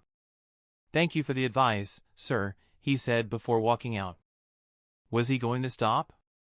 He might not be the first one to think about using the tree walking concept as chakra augmentation, but he could be the first one to do it successfully. Chapter 75, Call a Hospital. The kunai felt strange in his hand. Throwing practice had continued to have a place in his training regimen, but it had been a while since he had held it in a melee grip, to use the kunai as a blade rather than a throwing dagger. 3 months of training with barehanded brawling had left his fingers feeling stiff. Now that he was transitioning to the weapons category in the ring, he needed to refamiliarize himself with wielding his weapons for active combat. It was time to scrape the rust off. You told me you wanted to talk. I'm unsure if a kunai has a place in conversation. Thankfully, he had just the way to warm himself up before the ring fights. If he was going to be slashed, he very much preferred fewer cuts to heal afterward. Come on, let's spar. I haven't sparred with you for so long, said Takuma as he skipped on his toes. Weapons allowed. No jutsu. And for God's sake, don't whip out your explosive tags. So long? It's only been 2 weeks, Ninro sighed as he pulled off his thin cotton sleeveless vest, folded it neatly, and placed it beneath the tree's shade. It was that one time and you all have deemed me to be some sort of pyromaniac. He walked to the open field to face Takuma. It's your fault for whipping out a grade 2 explosive tag, said Takuma, holding the kunai in his right, prominent arm. And I do want to talk to you about something. I did come to talk, shrugged Ninro as he took some steps back with one hand in his back pouch. Takuma closed the distance and swung his kunai in a diagonal overhead slash. Ninro pranced back as Takuma unleashed a quick volley of swings. The arm hidden behind Ninro's back whipped out, and a senbon flew out. Takuma leaned his head to the side and heard the faint rip of wind as the senbon passed him by. How did you make friends with so many chunin? Asked Takuma as he countered Ninro's low kick with his own and raised the same leg to Ninro's head. Ninro barely stopped the swift strike at the last minute and stumbled back. Even while his balance was disrupted, Ninro threw a shuriken to stop Takuma just as he was about to charge in, giving him enough time to regain his balance.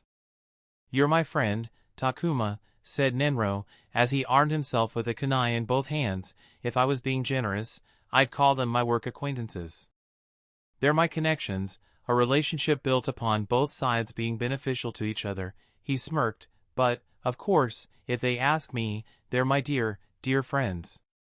How are you beneficial to them? He asked. Takuma retrieved shuriken in both hands and sent them hunting toward Ninro. He tried to think how he could be useful to a chunin and couldn't come up with anything. Ninro's arm moved faster for an untrained eye to move, and he deflected the shuriken with dexterous skill. He shrugged. They like me, they enjoy my company. I know how to make them laugh, flatter them at just the right time, and make them feel I understand. When you know what people want to hear, it's easy to make friends, he winked. Takuma was only half surprised hearing Ninro.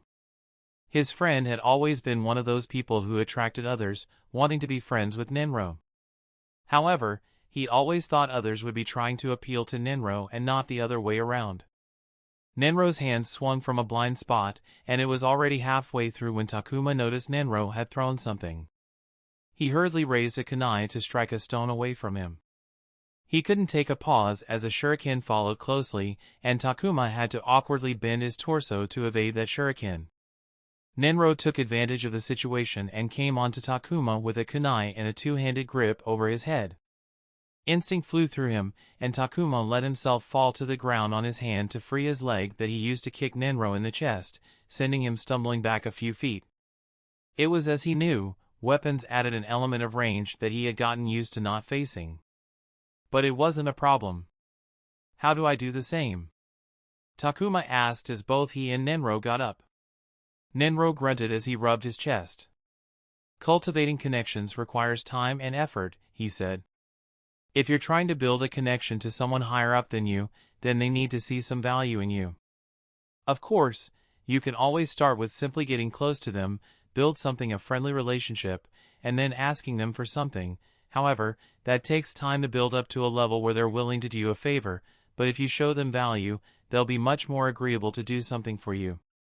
What if I don't have time? Takuma asked as he slammed his shoulder into Ninro. Ninro took a step back and tried to get in a body shot that Takuma caught. Make some then.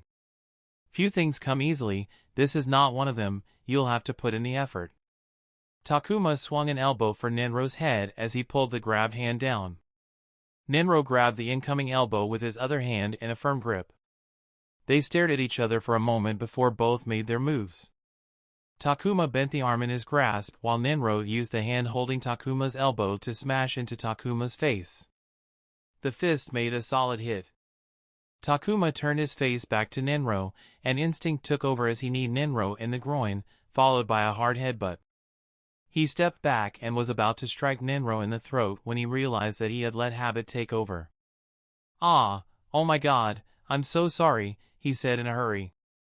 Nenro groaned hard as his legs stuck together as if glued, trembling faintly. "Why would you do that?" he croaked. "We were just sparring." Both of them were fighting at half speed and were pulling their punches. Even though weapons were allowed, neither wanted to cut the other. Until the last moment, Takuma had kept all of his trained instinct, the aggression and brutality that was demanded in the ring, in check. They had accidentally leaked out when Nenro had stuck his head. "Yeah, really sorry about that, just came out, you know," Takuma said with a wrinkled nose. "No, I don't know," Nenro finally stood straight, still groaning. Takuma could only chuckle awkwardly. Takuma breathed out as he closed his eyes and concentrated on the crowd noise coming from outside the tunnel. Takuma's body was covered with a sheen of sweat from the warm-up in preparation for the fight.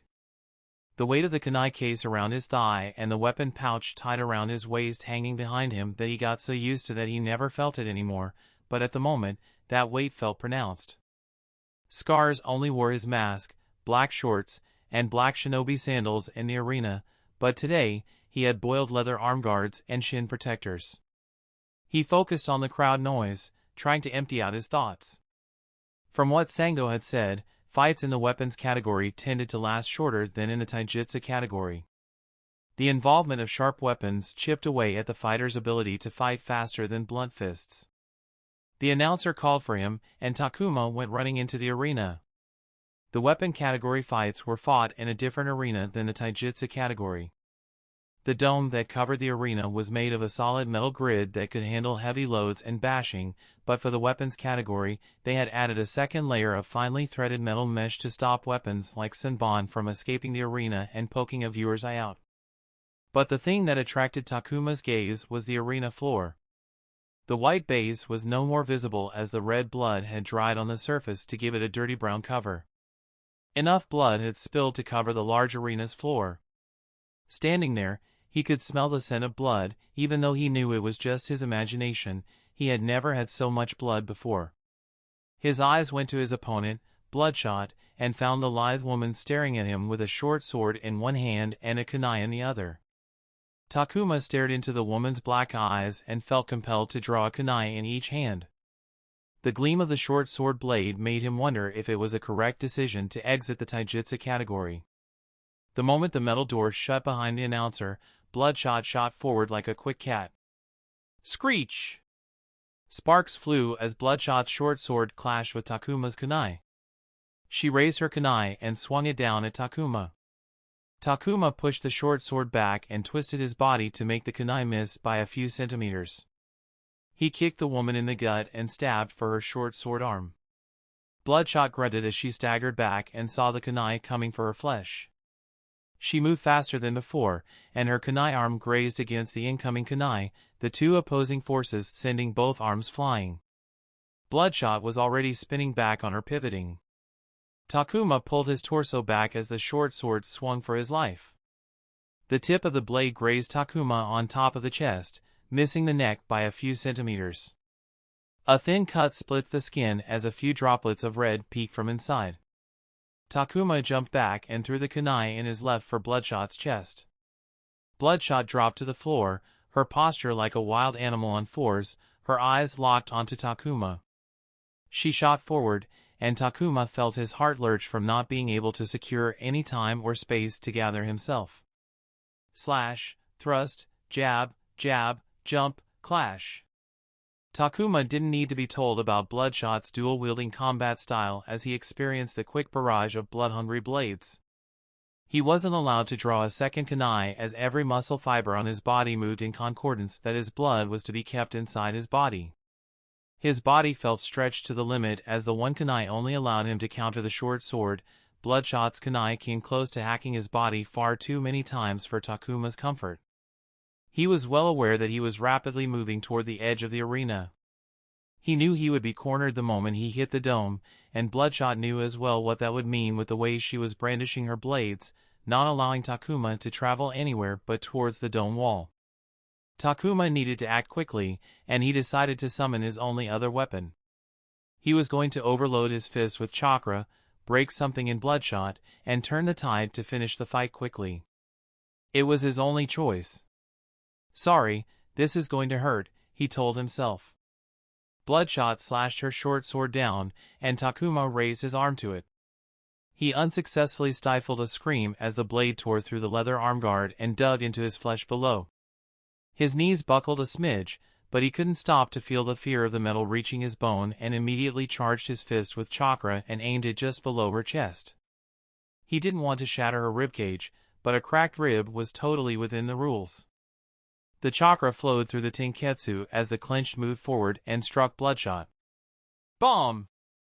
Takuma felt his shoulder pop out of its socket as the nasty recoil from the overload fist shot through his arm muscles and bones.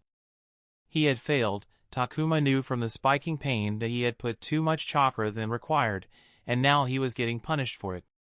The punishment didn't end with that. Bloodshot cried as the Chakra fist assaulted her body. She fell to her knees, her hand leading the short sword to grab her side. Her body quivered as she leaned closer to the floor as though she was about to fall any second. She glared at Takuma with hate in her eyes and shouted through heavy guttural breath as she dug her kunai deep into Takuma's gut until the entire blade was sheathed within his body.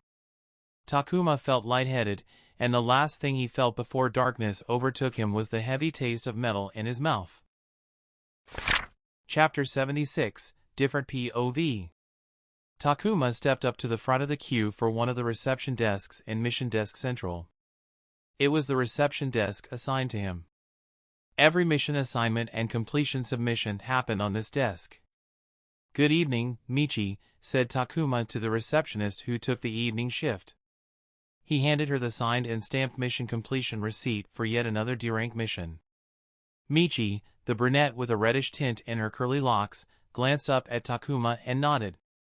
She was a woman of few words. Or maybe Takuma was wrong, and she was a socialite, but the constant stream of shinobi at her counter and the pressure of keeping the line moving made her not speak much on the job. As he was needlessly contemplating and imagining Michi's life, the receptionist shinobi quirked one of her brows. "Your next mission," she started. "Ah, may I hold the next mission for a short while?" "I would like to take a few days of rest," said Takuma, interrupting. He wanted to do a few days of intense boot camp for the coming ring fights. The weapon category fights differed from what he had in the academy and basic training. The tempo and intensity were harsher, yet every move was deliberate and thought after. "You might want to take this, it's your first C-rank mission." Michi looked up at him. "If you pass this on, you might not get another for a few months." "I'm fine with that if that's what you want." "I will take that mission, thank you very much," Takuma said instantly. He was ready to exchange a couple losses in the ring if that meant he could get going on his first C-rank mission.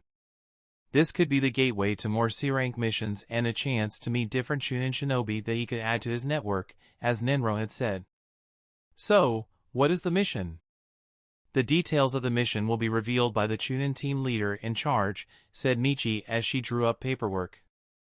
"You're to report to the debriefing tomorrow, and the mission will officially begin 2 days after that." She slid the introductory mission statement through the slot in the glass pane. "All of the information is present in the document. Your mission completion submission is filed, and the payment will reflect in your account in 5 to 6 business days. Good luck." Takuma stared at the document in hand as he walked out of the queue feeling dazed. His first C-rank mission, Takuma swallowed. He wasn't sure he would sleep tonight from tomorrow's expectations. He read to the bottom, and his eyes widened when he saw the name in the team leader column. Yumano Irika. Takuma looked at his wristwatch, which had no strap on it because he didn't wear it, and kept the timepiece in his weapons pouch.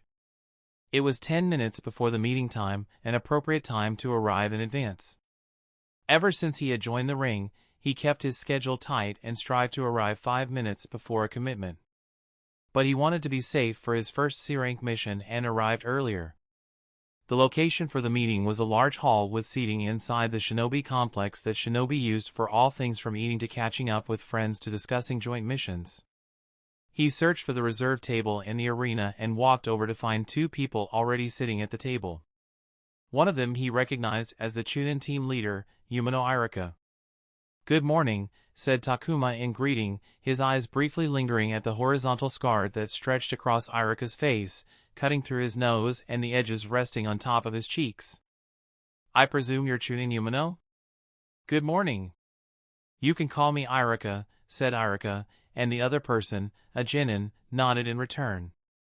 Takuma sat down at the table and observed the two people. Irika was young. Takuma pegged him at maybe around 16 to 17 years old. Except for Itachi, who Takuma had met in passing, Irika was the youngest Chunin he knew. It was honestly surprising as the other genin sitting across Irika and beside Takuma seemed to be older than Irika by a year or two. "My name is Takuma," he said and gave him his shinobi registration card for verification. Irika looked at the file in front of him and nodded. The other genin introduced himself as Dai, and as far as first impressions went, the man was either aloof or taciturn. Whereas Irika looked nervous, he hid it well, but Takuma could see that the young Chunin lightly fiddled with the mission file, and his eyes darted between him and Dai. Soon, the third genin arrived. A girl perhaps 1 or 2 years older than Takuma. She quickly introduced herself as Emiko and sat beside Takuma, placing him in the middle. "Now that everyone is here, we should start," Irika addressed the three genin sitting across from him. "The objective for our mission is fairly simple. A group of thieves has been targeting herb supply deliveries to pharmacies. They have struck multiple delivery carriages with herb orders and stolen the consignment en route. It has created problems for the farms and pharmacies who both take losses from each theft." "I heard about that in the news," said Emiko. "I should start following the news," thought Takuma before asking, "Did they hire shinobi to guard the consignment?" "The farms use shinobi guards for deliveries that contain expensive produce, but the thieves have been targeting deliveries that can't have shinobi guards as it cuts into the profit and makes it financially unfeasible." Irika's file had multiple tabs and post-its sticking out from it. "Civilian guards are sent with the delivery carriages, but the thieves are easily able to overpower them. 2 civilian guards have been killed by this gang of thieves."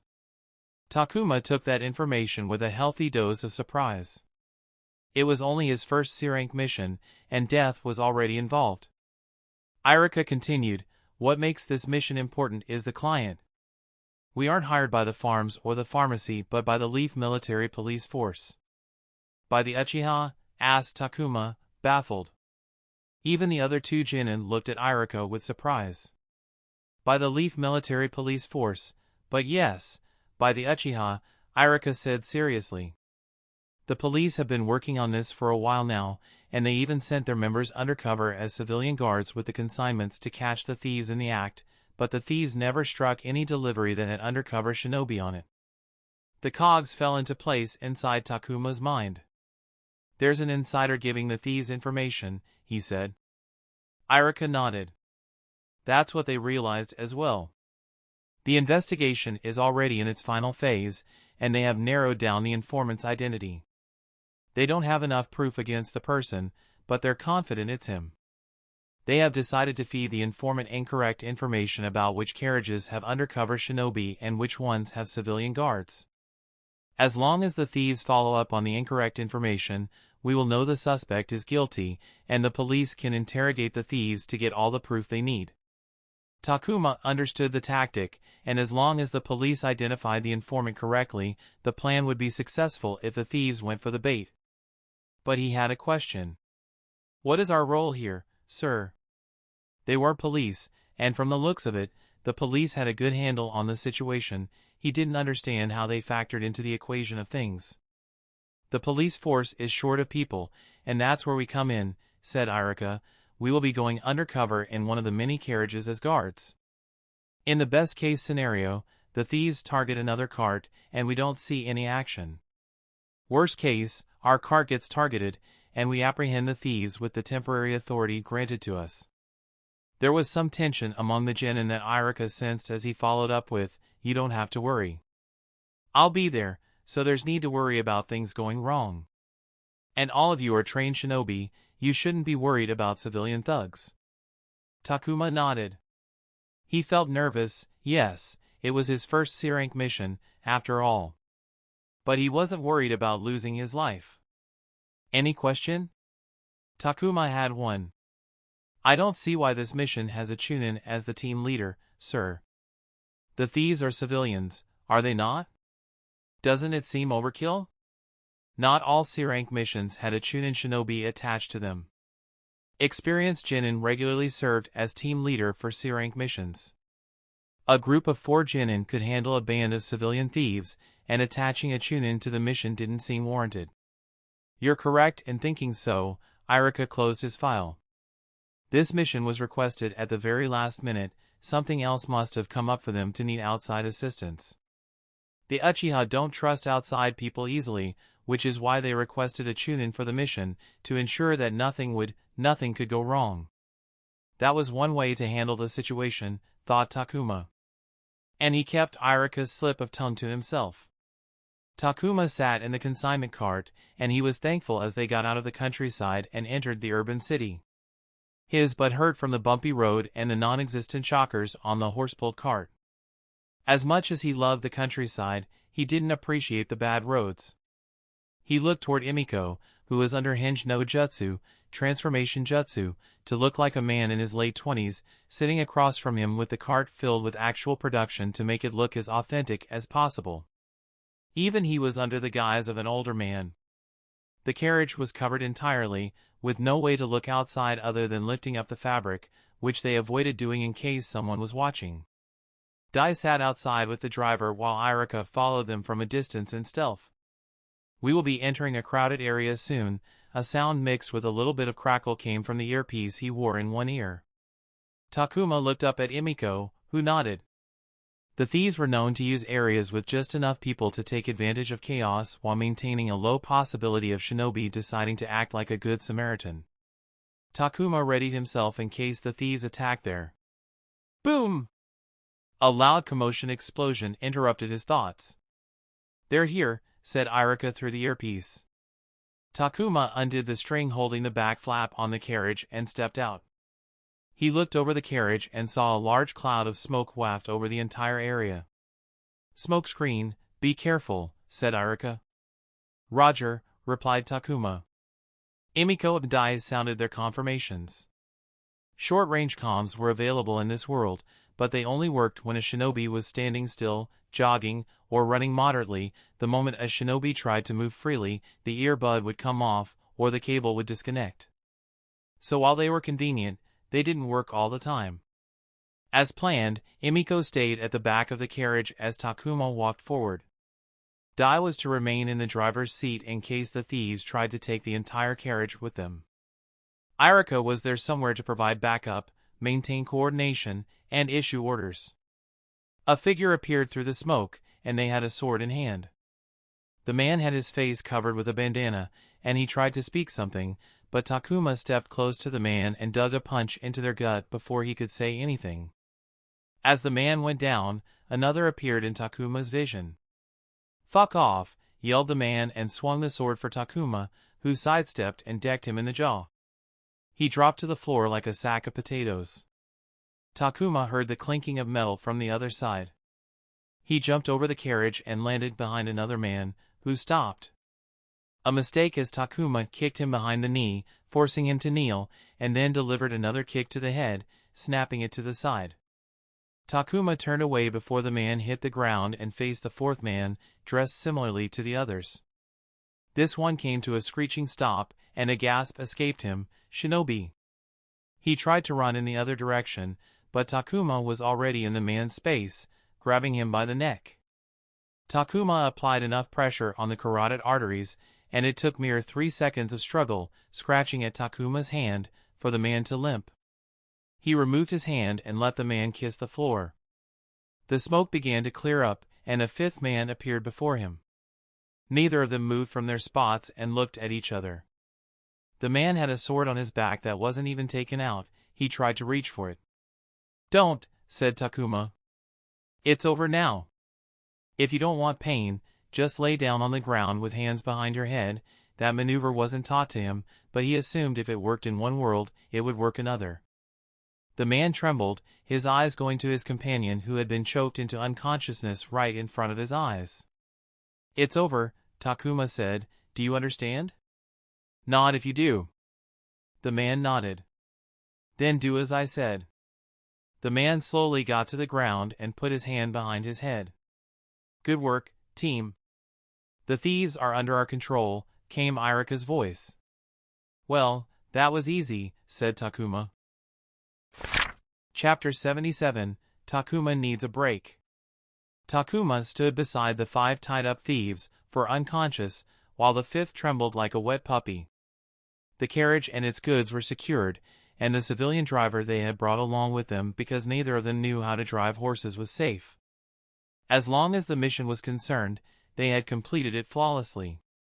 If there was more to the gang of thieves other than the informant and the 5 thieves, that was the Leaf Military Police Force's problem. Did you have to hit them so hard?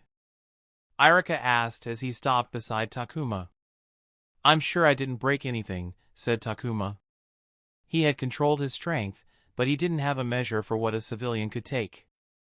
He also successfully negotiated a peaceful surrender from the last guy, so as long as Takuma was concerned, he did well. I will be more careful next time around.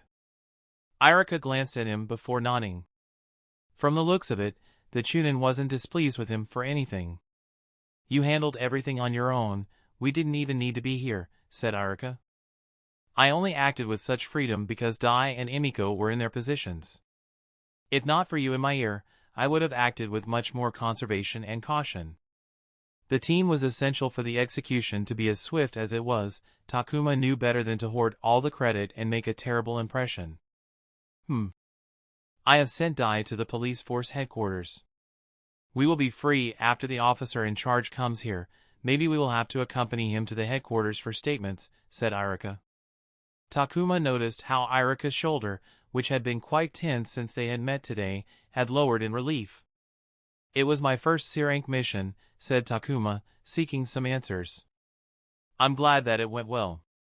I wasn't aware of that, said Irika, his expression showing a flicker of panic that subsided as soon as it came up. He sighed, it seems I didn't prepare enough. Like you, this was my first time leading a team on a C-rank mission or truly leading any team on any mission. Knew it, thought Takuma. Ever since they had first met, he found that while Irika did a good job at leading, he also seemed to be stressed about literally everything. It was clearly a sign that Irika wasn't used to it. For them to give you a mission with the police force as the patron must mean they trust you with responsibility, and from the looks of it, you're keeping up the trust they have entrusted you. Good work, sir, he said with a smile. It could also mean many other things. Irika nodded appreciatively.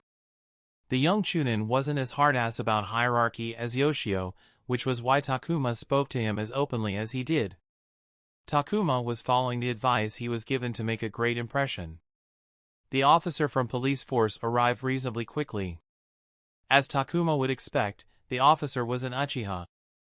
A man with dark hair, which he wore in a topknot, and dark eyes with pronounced tear troughs. He wore the standard attire of the Leaf Shinobi, including a flak jacket, and the shoulders of his shirt were emblazoned with the symbol of the police force. He arrived with a few men in tow. Chunin Yakumi, Irika stepped forward. Chunin Irika, Yakumi nodded. He looked over to Takuma and nodded that Takuma had returned. I assume these are the thieves, he looked at the tied-up people. Yes. It went as planned. I hope this will be enough to wrap this up, said Irika. Yakumi motioned to his men, and they placed shackles on the thieves. I believe it will be, he said. I'll need you and your team to come to the headquarters for statements before you're free of your duties. I appreciate that you handled the situation well. This case had the farms and pharmacy eat our ears off.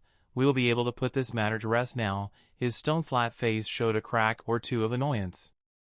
Anything you require from us, said Irika, and they were off to the headquarters. The Leaf Military Police Force headquarters was what Takuma had expected it to be. Dominated by the Uchiha clan. Wherever he looked, he found shinobi wearing clothes with both police force and Uchiha fan crests on their clothes. He did notice there were shinobi that didn't have the Uchiha fan crest on them and didn't look like standard Uchiha. When he pulled them aside to ask, they told him that they were loaned to the police force from the Genin Corporation. The Hidden Leaf Village was big, and the Uchiha clan wasn't enough to provide enough manpower to cover the streets of the entire village. Yakumi had already taken his statement, and he had to say, while the Uchiha officer had been stern, their interaction had been perfectly pleasant and professional. He had no complaint with their treatment and was re-evaluating his opinion about the Uchiha. Takuma was refilling his water canteen when he abruptly heard a voice behind him. "What are you doing here?"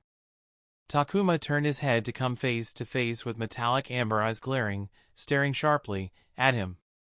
He recognized the girl immediately and was about to reply when he felt cold water from his overflowing canteen touch his finger and hurriedly turned back to turn off the tap. "Arisu, what a surprise seeing you here," said Takuma, turning back to the girl he had fought in the semifinal. It was purely out of reflex prompted by the memory of the fight that his eyes went to Arisu's ear. She noticed and immediately released the locks tucked behind her ear to cover it with her shoulder-length hair. Her sharp stare turned into a glare pretty quickly. "I can't really tell that someone bit your ear, it looks brand new," Takuma chuckled awkwardly. "Someone?" snapped Arisu. "I bit it off," said Takuma. "But to be fair, you did try to take a chunk of thigh off." "You bit my ear first." "Did I?" smiled Takuma. He didn't want to be on bad terms with Arisu. Except for the semifinal, they had never really interacted much during the academy out. And he didn't count bickering during the heat of battle as a sign of a bad relationship. As Takuma gazed at Arisu, he noticed, like all the people in the police force, she too wore the standard Leaf Shinobi gear. But what attracted his attention was the police force sash around her arm. "You work here?" he asked, surprised. "I do, why?" Arisu asked, still a little snippy but much less than before. "Weren't you in the Genin Corp like everyone? When did you move to the police force?" Arisu sniffed. Fuma clan have been serving in the police force since it was founded. Our members move out of the Genin Corp after a couple months of service. I was transferred to the police force after 4 months. Takuma stared at the girl in bafflement. He had been slogging every day in the Genin Corp, doing one D-rank mission after another, and here was someone who had already moved into the Leaf Military Police Force. The reputations associated with the police force were many. The obvious one had being completely controlled by the Uchiha, which was true. Even Takuma knew that the majority of the higher-ups in the police force were Uchiha. Another thing known about the police force was them being strict and harsh against crime, especially shinobi who committed crimes. It was a near-unanimous consensus that police force ruled their affairs with fear. They were a big reason why a place filled to the brim with chakra-wielding shinobi was able to maintain a civil environment. While the civilians generally liked the police force as it was an institution that kept them safe from the what-ifs of living among shinobi. In the pages of history, shinobi hadn't been kind to the normal folk. On the other side of the coin, many shinobi disliked the police force for the power they wielded over them. The restrictions didn't suit many shinobi. It was a position that most law enforcement institutions suffered, no matter what the world. But below all of that, regardless of like and hate, everyone agreed that the Leaf Military Police Force was that it housed and trained elite shinobi. Elite shinobi who monitor fellow shinobi. It was a place many shinobi desired to be a part of despite knowing how closed off it was because of the control Uchiha exerted over the force. At that moment, Takuma envied the girl in front of him. He didn't know what perks the police force provided to its members. There was no doubt they were more resourceful than what he had now. "What are you doing here?" asked Arisu. Takuma sighed as he stared at the girl. "Just completed my first C-rank mission." "Oh, what was it?" "It was issued by your police force, actually. We just caught the herb robbers." "What?" Arisu shouted, attracting the attention of the nearby people. "I wanted to be on that case." They told me I wasn't ready for a case like that. Takuma took in the girl before him. Unexpectedly, even Miss Police Force had something she was envious of. He took in a swig from his canteen as he walked by her. Well, I did beat you up in the semifinal. Who knows, if you try a little harder, they will let you wear the big boy pants, he said. What did you say? The life of a Genin Corp Genin was going through the chain of D-rank missions without thinking much about anything else. Most Genin didn't even think there was anything else to think about. They did their jobs, got paid, and enjoyed the peaceful lives that the no-danger D-rank mission warranted them. Most of the time, it was a question of when people realized that they had been stuck in the same position for a long time. This was when they would realize that there was much to be done if they wished to advance in their careers. The problem they would face then was that they lacked the resources to make that progress happen. The Genin Corp wasn't a place with abundant resources for Genin to progress. Most would find it difficult to find resources and would once again be lulled into the embrace of comfort they were in before. Those who did find a way to get their hands on ways to progress on the ladder would compete with others like them for what little their surroundings had to offer. Only a portion of them succeeded. Takuma had always known that he couldn't stay still and had to advance if he was to survive what was to come. Even then, he had been trapped in the swamp that was Genin Corp for a long time. If not for the ring, he would have been no different than the swarms of people around him. It was only now after his first C-rank mission did he find that the swamp had let go of one of his feet. But only for a little while.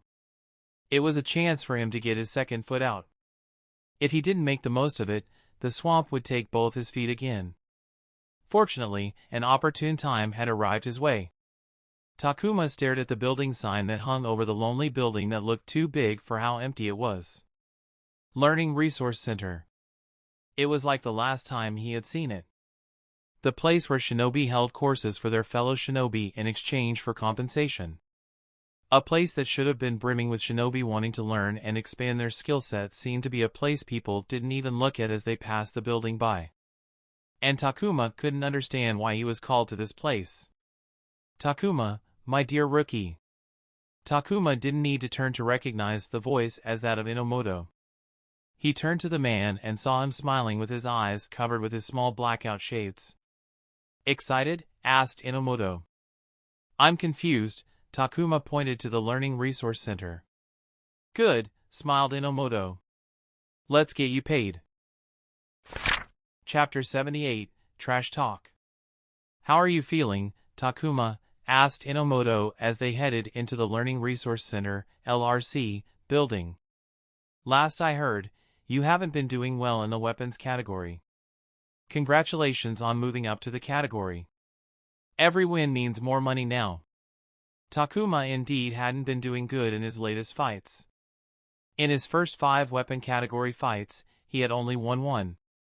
Of his 4 losses, 2 had been one-sided, one he could have won if he hadn't fallen first, while the last one was his if he hadn't been blindsided at the last moment and stabbed in the gut. The 4 losses had ruined his record. 20-16, he had gone from a 61% winning percentage to a 55% winning percentage. He had gone from the top of the crop to just good enough. Different weapons added the dimension of range to the fight. He looked down at his heavy feet dragging across the floor. He needed to get faster and nimbler on his feet to decrease his chances of getting slashed or bludgeoned. How is this place going to help me get paid? Asked Takuma. Inomoto looked at Takuma and his lips curled into a small smile. An influx of mission points can look suspicious if it suddenly appears in your account. We need a reason for the money to come into your account, he said. They entered the enormous hall with a long row of reception desks, but unlike Mission Desk Central, only one was occupied by a bored-looking shinobi. Across the reception desk row, on the large wall, was an information board stating various details like course subject, instructor name, code, price, and level. Wait here, I'll be back in a second. Inomoto walked towards the reception desk. Takuma followed after him. Inomoto quirked his brow, curious, aren't you? Be my guest, come along. They walked to the receptionist, who looked at them with a half-lidded gaze as if bored out of his mind. Through the glass divider, on the counter, they could see a house of cards by the shinobi stacked to an impressive height.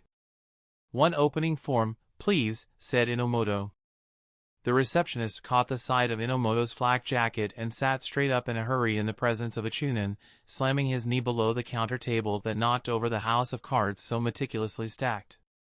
The genin receptionist outright ignored the falling cards and pulled out a form with haste. "Here you go, sir.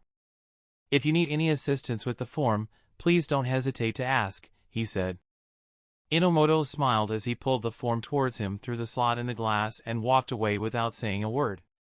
As they walked away, Inomoto spoke. "Mission points coming into your account might seem suspicious, but what if we created a reason for them to be there?" He raised the form, "and what better reason than to open a course in the esteemed Learning Resource Center and get paid by your fellow shinobi?" "Huh?" Takuma stopped in his steps as he tried to make sense of the situation. A light bulb moment struck his mind, and he understood what Inomoto was talking about. "We're laundering mission points?" Inomoto also stopped and looked around the empty hall, glancing briefly at the receptionist. "I appreciate that you already know what we are doing, it saves me time," he said to Takuma, "but if you know that, you should also know to keep it down. So, let's be a little hush-hush." Takuma sighed and followed Inomoto, and they sat down at a table in a room beside the large main hall. He thought about what they were doing. The mission points he earned through his wins weren't legitimate, and he was to put them in his account without reason. It might look suspicious if someone was looking for any reason. Mission points were a virtual currency with no physical tokens, so Takuma couldn't stash them in his toilet under the flush. He needed to receive them in his mission point account. To make the illegitimate mission points legitimate, they needed to come through a legitimate source. Takuma was coming to realize why they had come to the LRC. He looked at Inomoto, filling the form with an unexpected familiarity, and knew that the Shady Irionin was filling a form that would open a new course in the LRC. It made sense. It wouldn't look odd if the mission points came through the LRC because Takuma taught a course. But he had one question. "Who's going to pay for the courses?" he asked. "From whose account will these mission points come from?" Inomoto flashed him a smile as he continued filling out the form. "That's for me to know and you to not find out. Curiosity is good, but also do know that it did kill the cat. I can tell you there will be no danger to you if we do it this way."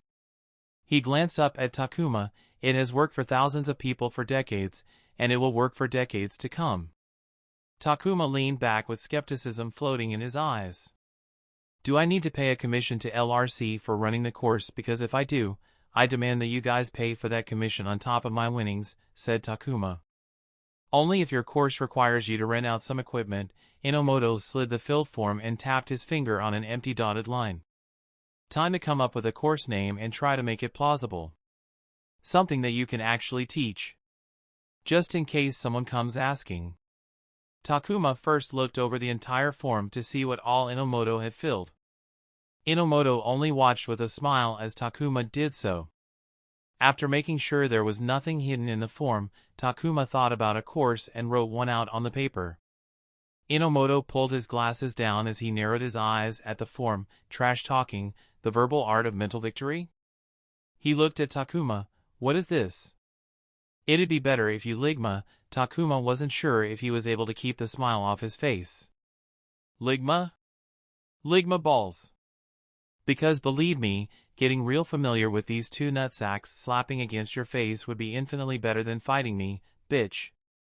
Takuma leaned back again and shrugged his shoulders, "Something like that. No need to applaud or anything." Inomoto stared with a baffled and speechless expression. He removed his small blackout shades and cleaned them with his handkerchief. "I sometimes don't understand the children these days. If you want to go with that, why not? Let's go with that," he said.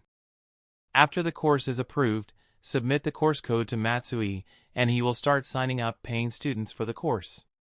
You will get paid by the end of this week." Inomoto wore his shades back and got up. "You're going to get a lot of mission points, and from here on out, your winnings won't be held back." The smile reappeared on his face. "You have done good, Takuma. Enjoy the fruit of your labor."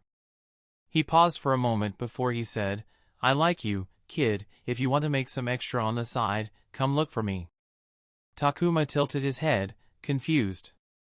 Inomoto flashed him a look but didn't say anything and walked away, leaving Takuma with a tap on his shoulder.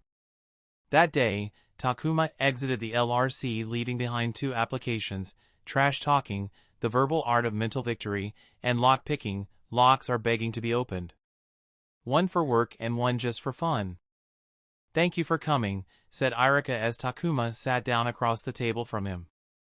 They sat in the same hall Takuma had first met Irika during his first C-rank mission. It's okay, sir, said Takuma, greeting Irika. You said you wanted to talk to me about something important. It was a surprise for Takuma when he found a pigeon knocking on his window with its beak as he was washing his dishes on a Sunday afternoon. He recognized the pigeon to be one of those carrier pigeons trained by the messenger towers around the hidden leaf. When he slid open the window, it was as he thought as he found a letter scroll written in the hidden leaf shorthand system. Fortunately for Takuma, he had a lot of practice in his shorthand skills. It was all that Marosi used when they exchanged letters. To his further surprise, Takuma wasn't expecting to get a letter from Irika. The letter was short and only asked to set up a meeting. Takuma accepted and sent the pigeon back with his reply. He guessed what the meeting could be about but thought he was being too optimistic. Are you familiar with the concept of team leaders? Asked Irika. It seemed being optimistic was fine from time to time. Chunin or experienced Genin leading a team of Genin for C-rank missions. Or, Jonin or experienced leading a team of Chunin for B-rank and even A-rank missions, said Takuma. He was well aware of it. Irika nodded, correct. Currently, I'm in the process of working on forming my team. I was impressed by how you handled yourself on the mission, and because of that, there might be a spot for you on the team. Are you interested? Takuma silently took a breath. He felt his heartbeat rise up gently. This was it. He didn't think it would come this quickly. He had thought it would take another half year if not more, and that he would have to go through multiple Chunin or even Genin to get a chance. But here it was.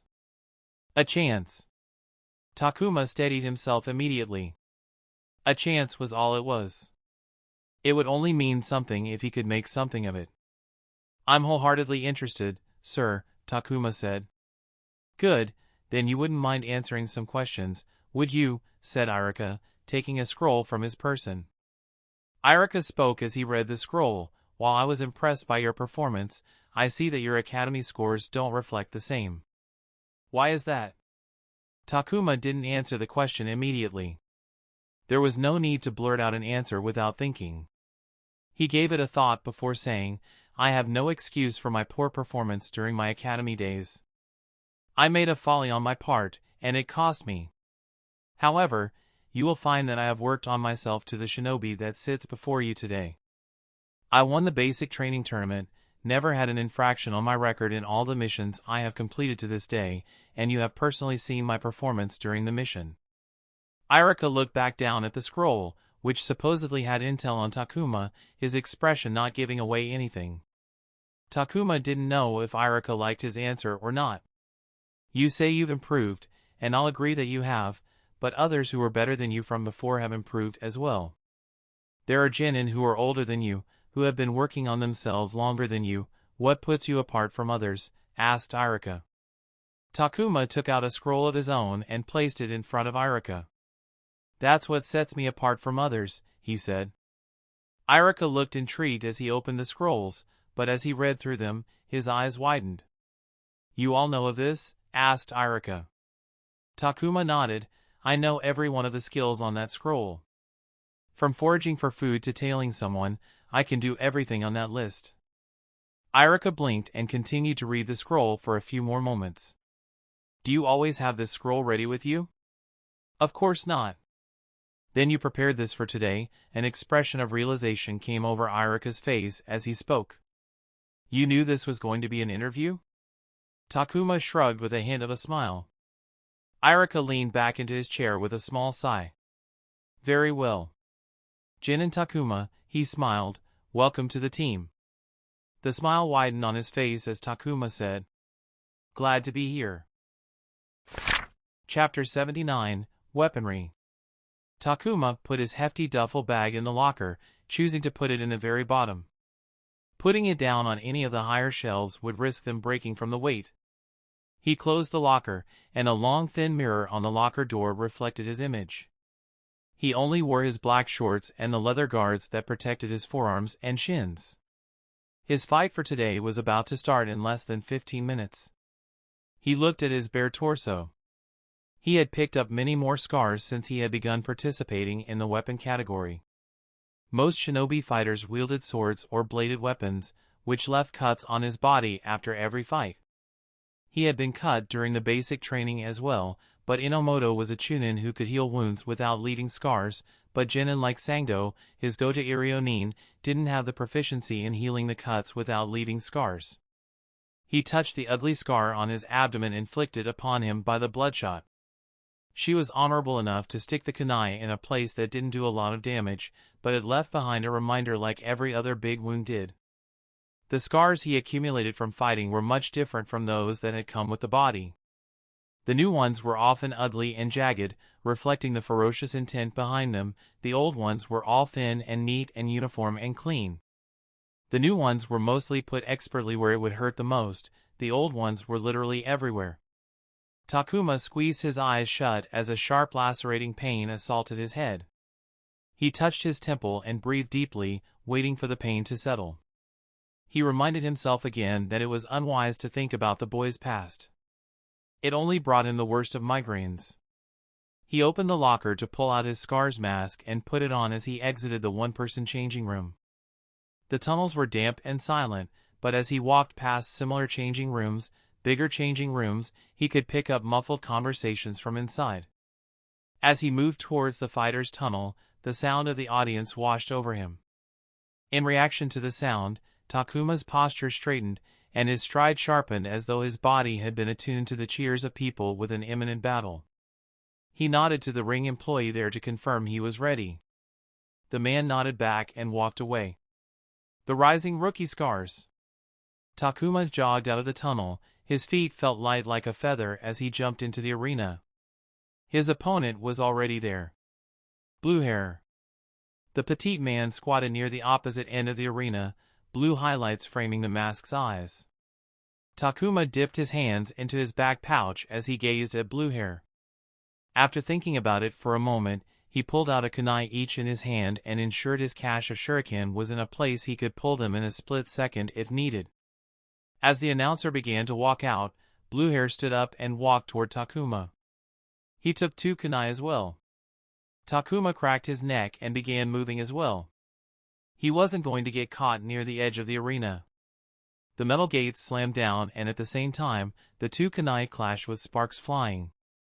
Tiny metal shards were stripped away from the blade's edges as the fight began with a metallic screech. The petite Bluehorn was a furious slasher, his hands blurred as 2 kunai whistled as they cut through the air. Takuma moved through the arena dodging and deflecting Bluehorn's slashing salvo. He moved at a constant pace, and while Bluehorn was on attack, Takuma was leading him through the floor. He wasn't able to outrun Bluehorn, but he kept moving. His feet didn't stop for any time longer than a second. The ring masks covered facial expressions, but Takuma kept his ears peeled and his eyes observed the rhythm of Bluehorn's movement. The fighters of the weapons category were divided into 2 generalized categories. The first category wielded weapons other than those in the standard kit, kunai, shuriken, and senbon. They wielded swords, staffs, daggers, among other things. The second category was the category that only wielded the standard kit. Takuma hadn't faced enough of the first category to have a great grasp of every type of weapon and the variations that came with types and fighting styles. Those opponents were difficult for him, and he knew the only way to gain a better battle sense for them was to fight more and more of them. The second kind, he was more familiar with, but even then, everyone had their own way to wield their weapons and create variation through the addition of their own taijutsu skills. However, as he wielded the same weapons, he had a comparatively easier time. Takuma caught a grunt from Blue hair and flicked his shoulder back to let a slash pass him by. His eyes followed the swing. It had a little more weight behind it than Blue hair's average swing. And yet, most of the ring fighters were better than him at wielding weapons. Takuma knew for a fact that he was the only weapons category fighter in his rookie contract. Rest of them had vast amounts of experience over him. He was at a disadvantage. And yet, that wasn't anything new. He was used to it by now. Takuma opened his side to Bluehorn, and as the experienced fighter he was, Bluehorn took a swing for it. Takuma, having set up the opening, blocked that attack. Scree! The fight that had been constantly on the move suddenly came to a stop as Takuma lured Bluehorn into a prone situation. As Bluehorn overcommitted himself to swing, Takuma raised his other kunai and struck it down without mercy. A painful cry pierced through the arena, cutting through the noisy audience as Takuma's kunai dug into Bluehorn's shoulder, tearing through the deltoid muscle. Best case scenario, one arm was lost for the fight. Worst case, he had at least impaired it.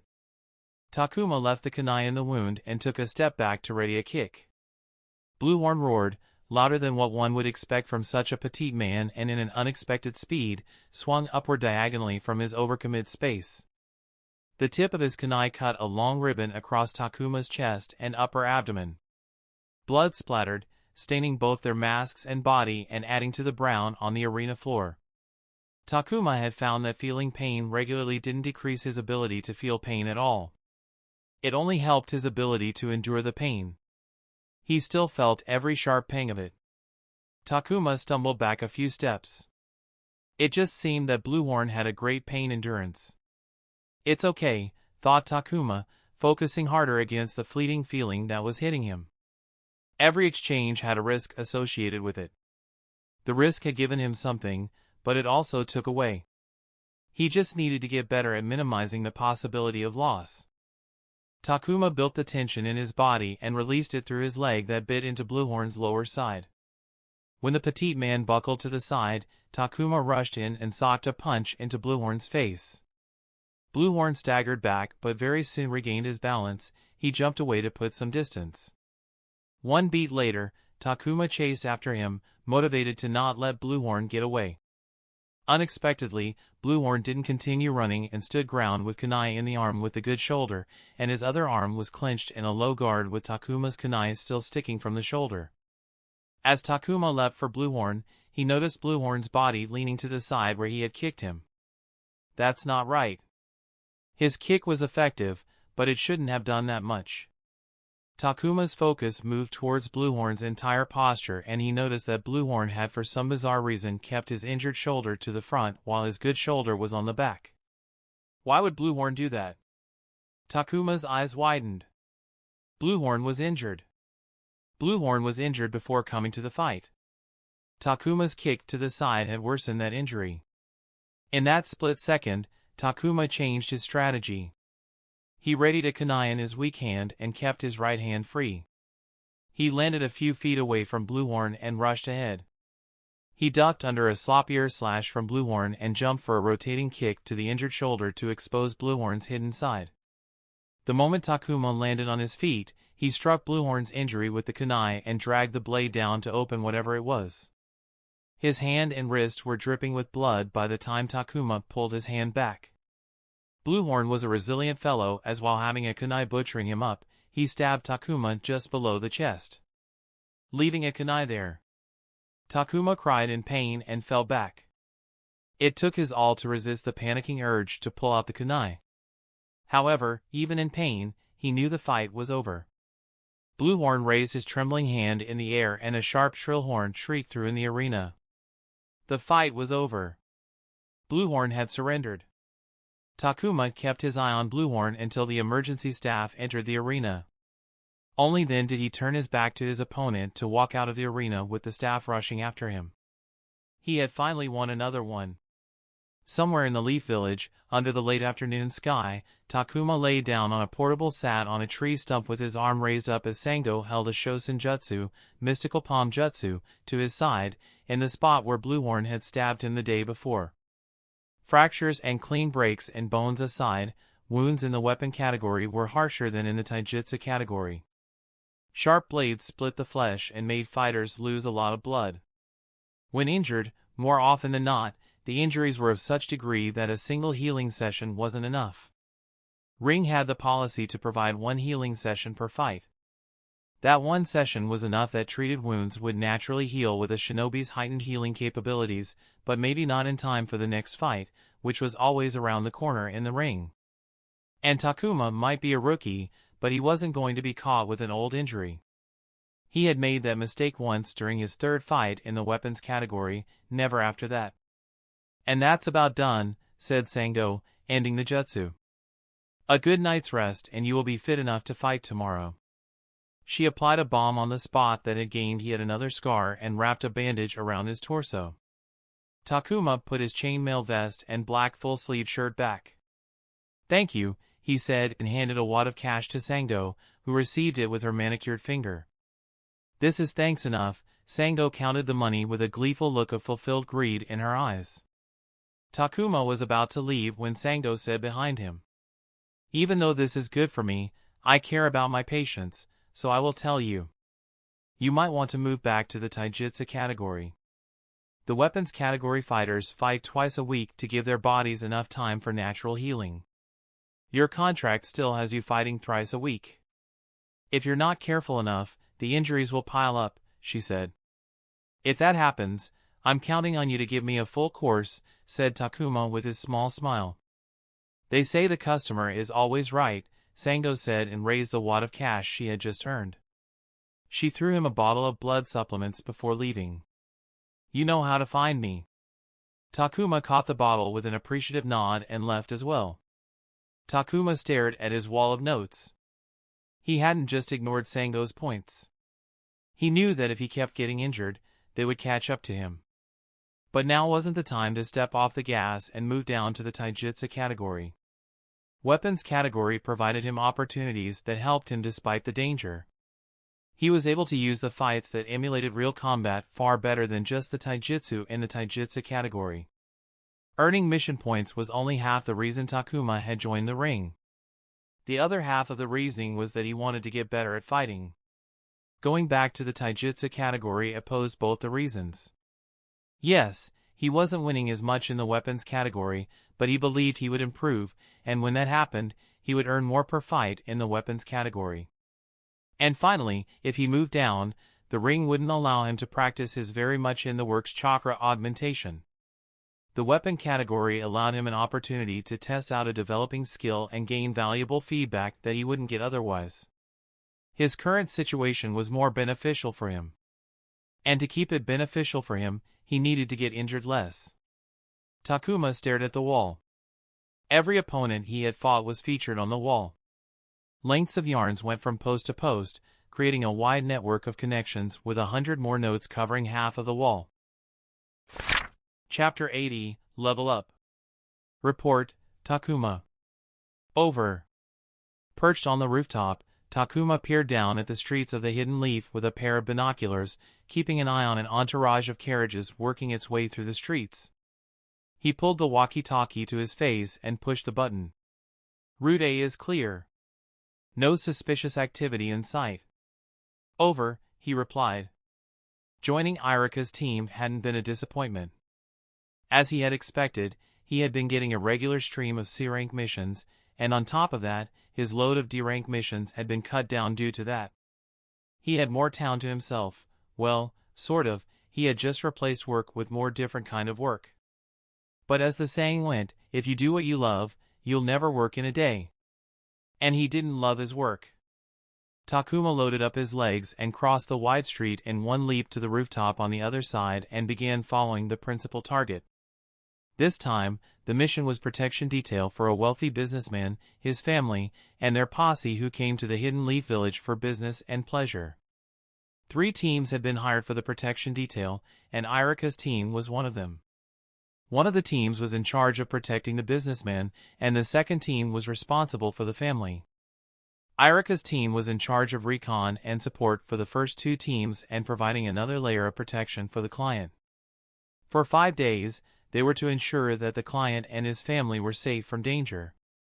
Takuma ran ahead to inspect the final part of the route as they moved closer to the destination.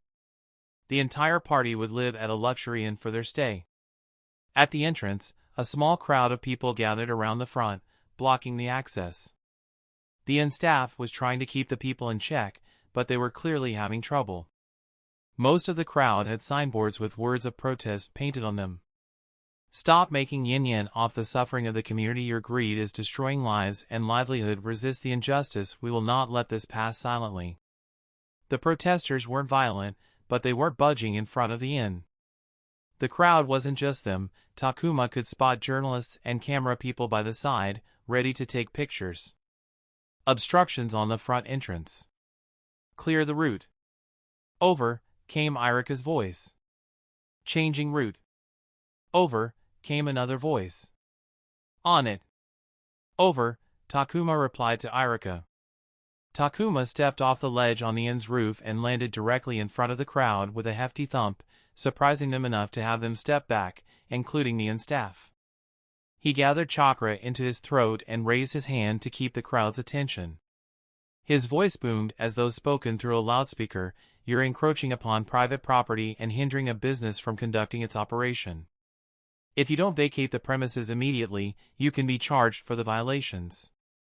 For everyone's sake, please step away from the building and clear the entrance so the inn can continue its business. The protesters didn't seem to take Takuma's words kindly and only responded with more vigor and louder demonstrations. Do as I say. Now! Takuma's chakra-laced voice rippled out, cutting and drowning out the loud protests.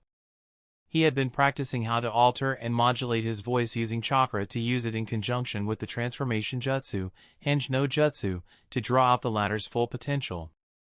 It was still in the works, but it was coming in handy at the moment like a glove. A murmuring hush fell through the protesters as they stared at Takuma. There was no fear in their eyes, but heavy caution surfaced in their eyes. Both they and Takuma knew he couldn't attack them unprompted. It was against the law. But it didn't erase the fact that Takuma was a shinobi and dangerous. Law or not, it was logically clear the civilians didn't want to take the chance. Even if they only stepped outside the property line, the crowd backed away from the inn. Stand to the side, an inn can't do business if patrons can't enter, Takuma shouted again in a no-nonsense voice. It was only then that the crowd split into two groups.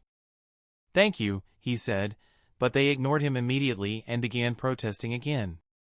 Takuma turned to the inn entrance and nodded to Dai, the older genin from Irika's team, who had been positioned at the inn. Dai nodded back and re-entered the inn. The inn staff thanked him and got back to their work. Hey, shinobi! One of the journalists to the side called out to Takuma. He looked at the lady dressed in a chic, easy-to-move, modified blue chonsam with gold embroidery. Takuma looked around to ensure everything was okay before walking to the lady. Yes, ma'am. How can I help you? He asked. Takuma shot a glare at the cameraman behind her, who had clicked snaps of him while he was dealing with the crowd. He once owned an Instagram account with 0 posts, and his camera roll had a few clicks, none of which were his own. He didn't like to have his photos taken. Hey, handsome, said the woman, flashing her pearly whites. Why do you think Miyahara is coming to the Hidden Leaf? I heard it's about the permits to use the lands on the outskirts. Is it true that the state leased the land to him? I'm sorry, ma'am. I'm not privy to that information, Takuma said. The woman leaned forward, and Takuma could smell her sweet perfume. Oh, come on. Don't be like that. You're a shinobi, you must know something, she said. Takuma shook his head. You're asking the wrong person, ma'am. I'm just security. Would you please also step back and give the entrance some space? The woman clicked her tongue and leaned away from Takuma. All the pretense from before faded away, and she looked irritated. Ugh, you're useless, she said. Takuma wasn't surprised. The woman was a good actor, and her act seemed genuine. However, the situation was what it gave away. Who would act like that in front of a stranger all of a sudden? He scoffed, and you might as well be a pedophile. Saying, hello, handsome to a 12-year-old is just pathetic. I mean, how desperate are you? The woman couldn't have snapped her head back to him faster, or she would have snapped her neck. What did you say? She said, her eyes widening. Takuma shrugged. You're not deaf, are you? You fucking kid. Before Takuma could rip more into the woman, his walkie-talkie came alive and crackled. The principal has entered the inn. Over. Both looked at each other, and the woman's eyes sparkled. Her sneer turned into a dazzling but mocking smile. Look at that, you are useful, after all. It was Takuma's time to click his tongue. They knew the possibility of obstructions along the route, the inn's entrance was part of that. The three teams had planned contingencies for a series of interference all along the way.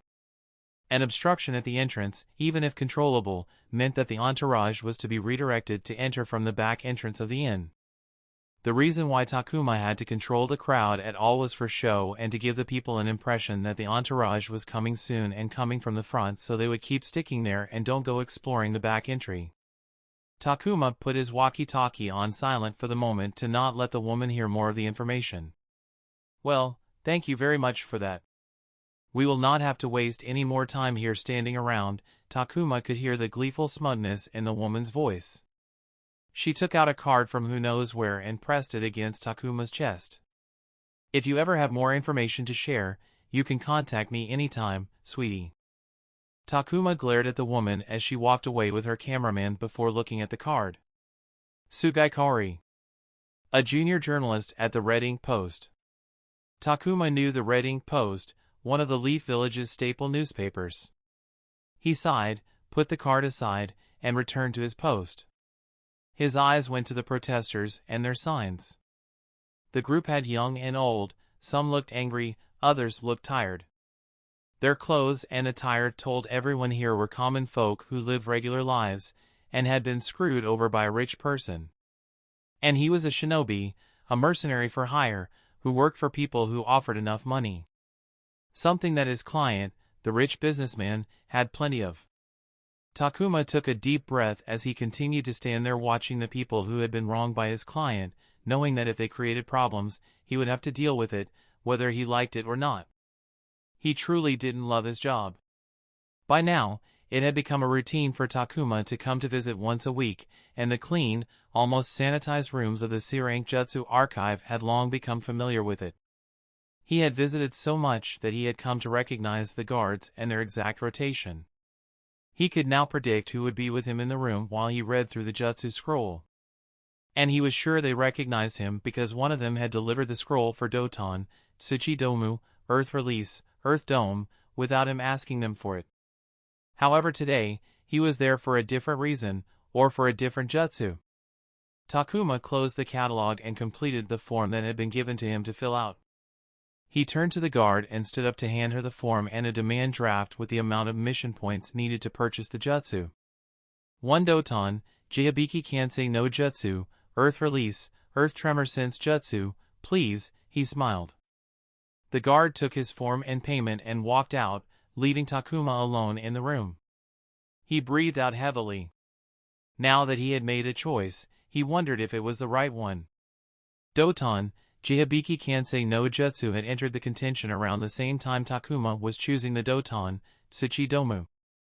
The Jutsu allowed the shinobi to sense vibrations and tremors in the ground through touch. Those vibrations or tremors indicated movement that the shinobi could sense. The reason it had appealed to him was that he knew how well it could work with the Suiton, Kirigakure Jutsu, Water Release, Hidden Mist Jutsu. Suiton, Kirigakure Jutsu worked well in obscuring the enemy's vision and giving them a considerable disadvantage, but the Jutsu didn't discriminate, it gave him the same disadvantage as his enemy. His visibility went down as well. As such, he needed a way to locate his opponents. And he believed Doton, Jihibiki Kansei no Jutsu worked well in that situation as it gave him an additional sense. If he could sense the location through vibrations, he could reliably attack his opponents. It's okay, it's the right choice. Takuma nodded to himself. With this transaction, he had made one half of the purchase he had planned to make after getting the first payment. Now, he just needed to get his third D-rank Jutsu and bring his Jutsu count to 5. That's the end of this tale for now. Thank you for watching and I'll see you in part 5. Peace.